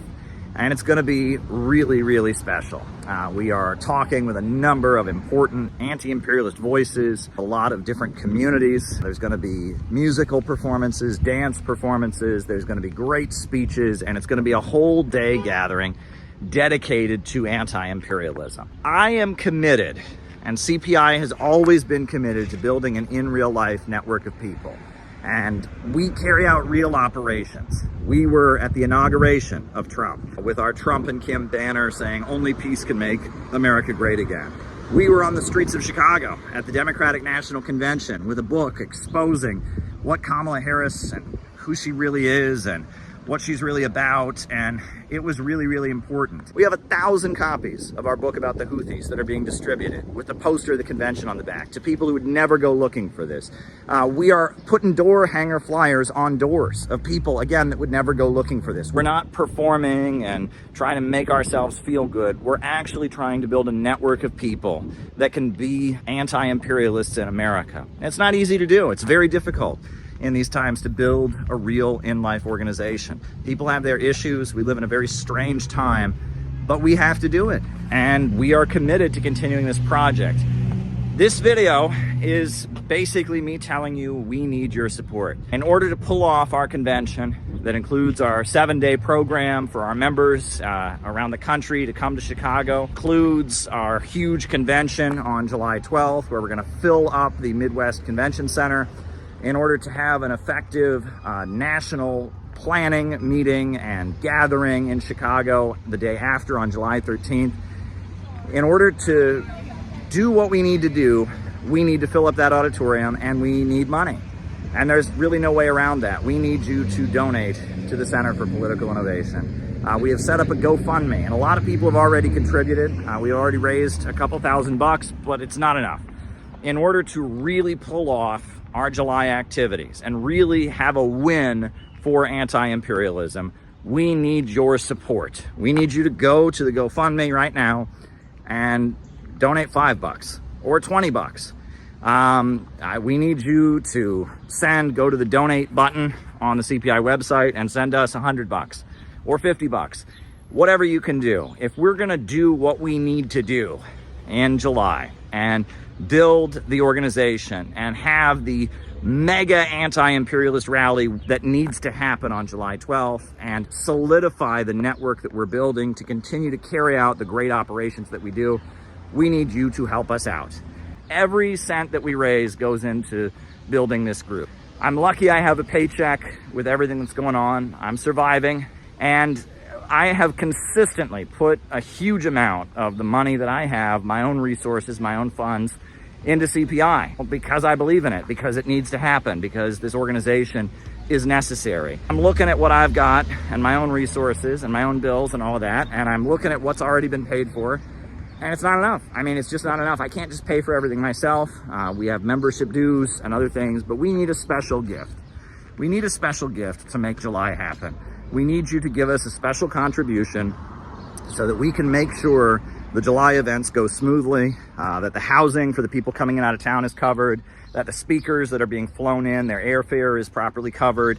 We need you to make a special one-time gift to make this July gathering, this anti-imperialist summit that we are organizing. We need you to help us make it happen and help us make it a success. Small gift, big gift, whatever you can do. We need you to help us with it. But you know what? I'll just say this. If it's a matter of send us a gift or come, we'd rather you come. We'd rather you be there. It's much more important that you be there on July 12th. If you can't afford to give us a gift, but you can afford to come to town, if there's one event that you come to this year, make it July 12th. CPI, Center for Political Innovation, we're doing something that nobody else is doing, and we're doing it right. We're not doing it in a way that we're trying to win the internet. We're not doing it in a way that we're trying to make ourselves feel special or act like we're cool. We're building what needs to be built. We are building the real connections. And if you can understand why what we're doing is so important, if you can understand why anti-imperialism is the future, but we have to break out of the narrow niche circles and internet culture and get to the masses of people with real outreach. If you can understand that, please give us a gift. We're trying to build an actual movement to win new people to anti-imperialism and continue to carry out operations to change the conversation in America so that we have a country where there's a mass movement demanding justice for working families and an end to these wars, that we're saying no to World War III, we're saying no to the emerging low-wage police state. That's what we urgently need. So if you can help us in any way, send us a gift. If you can be there on July 12th, be there.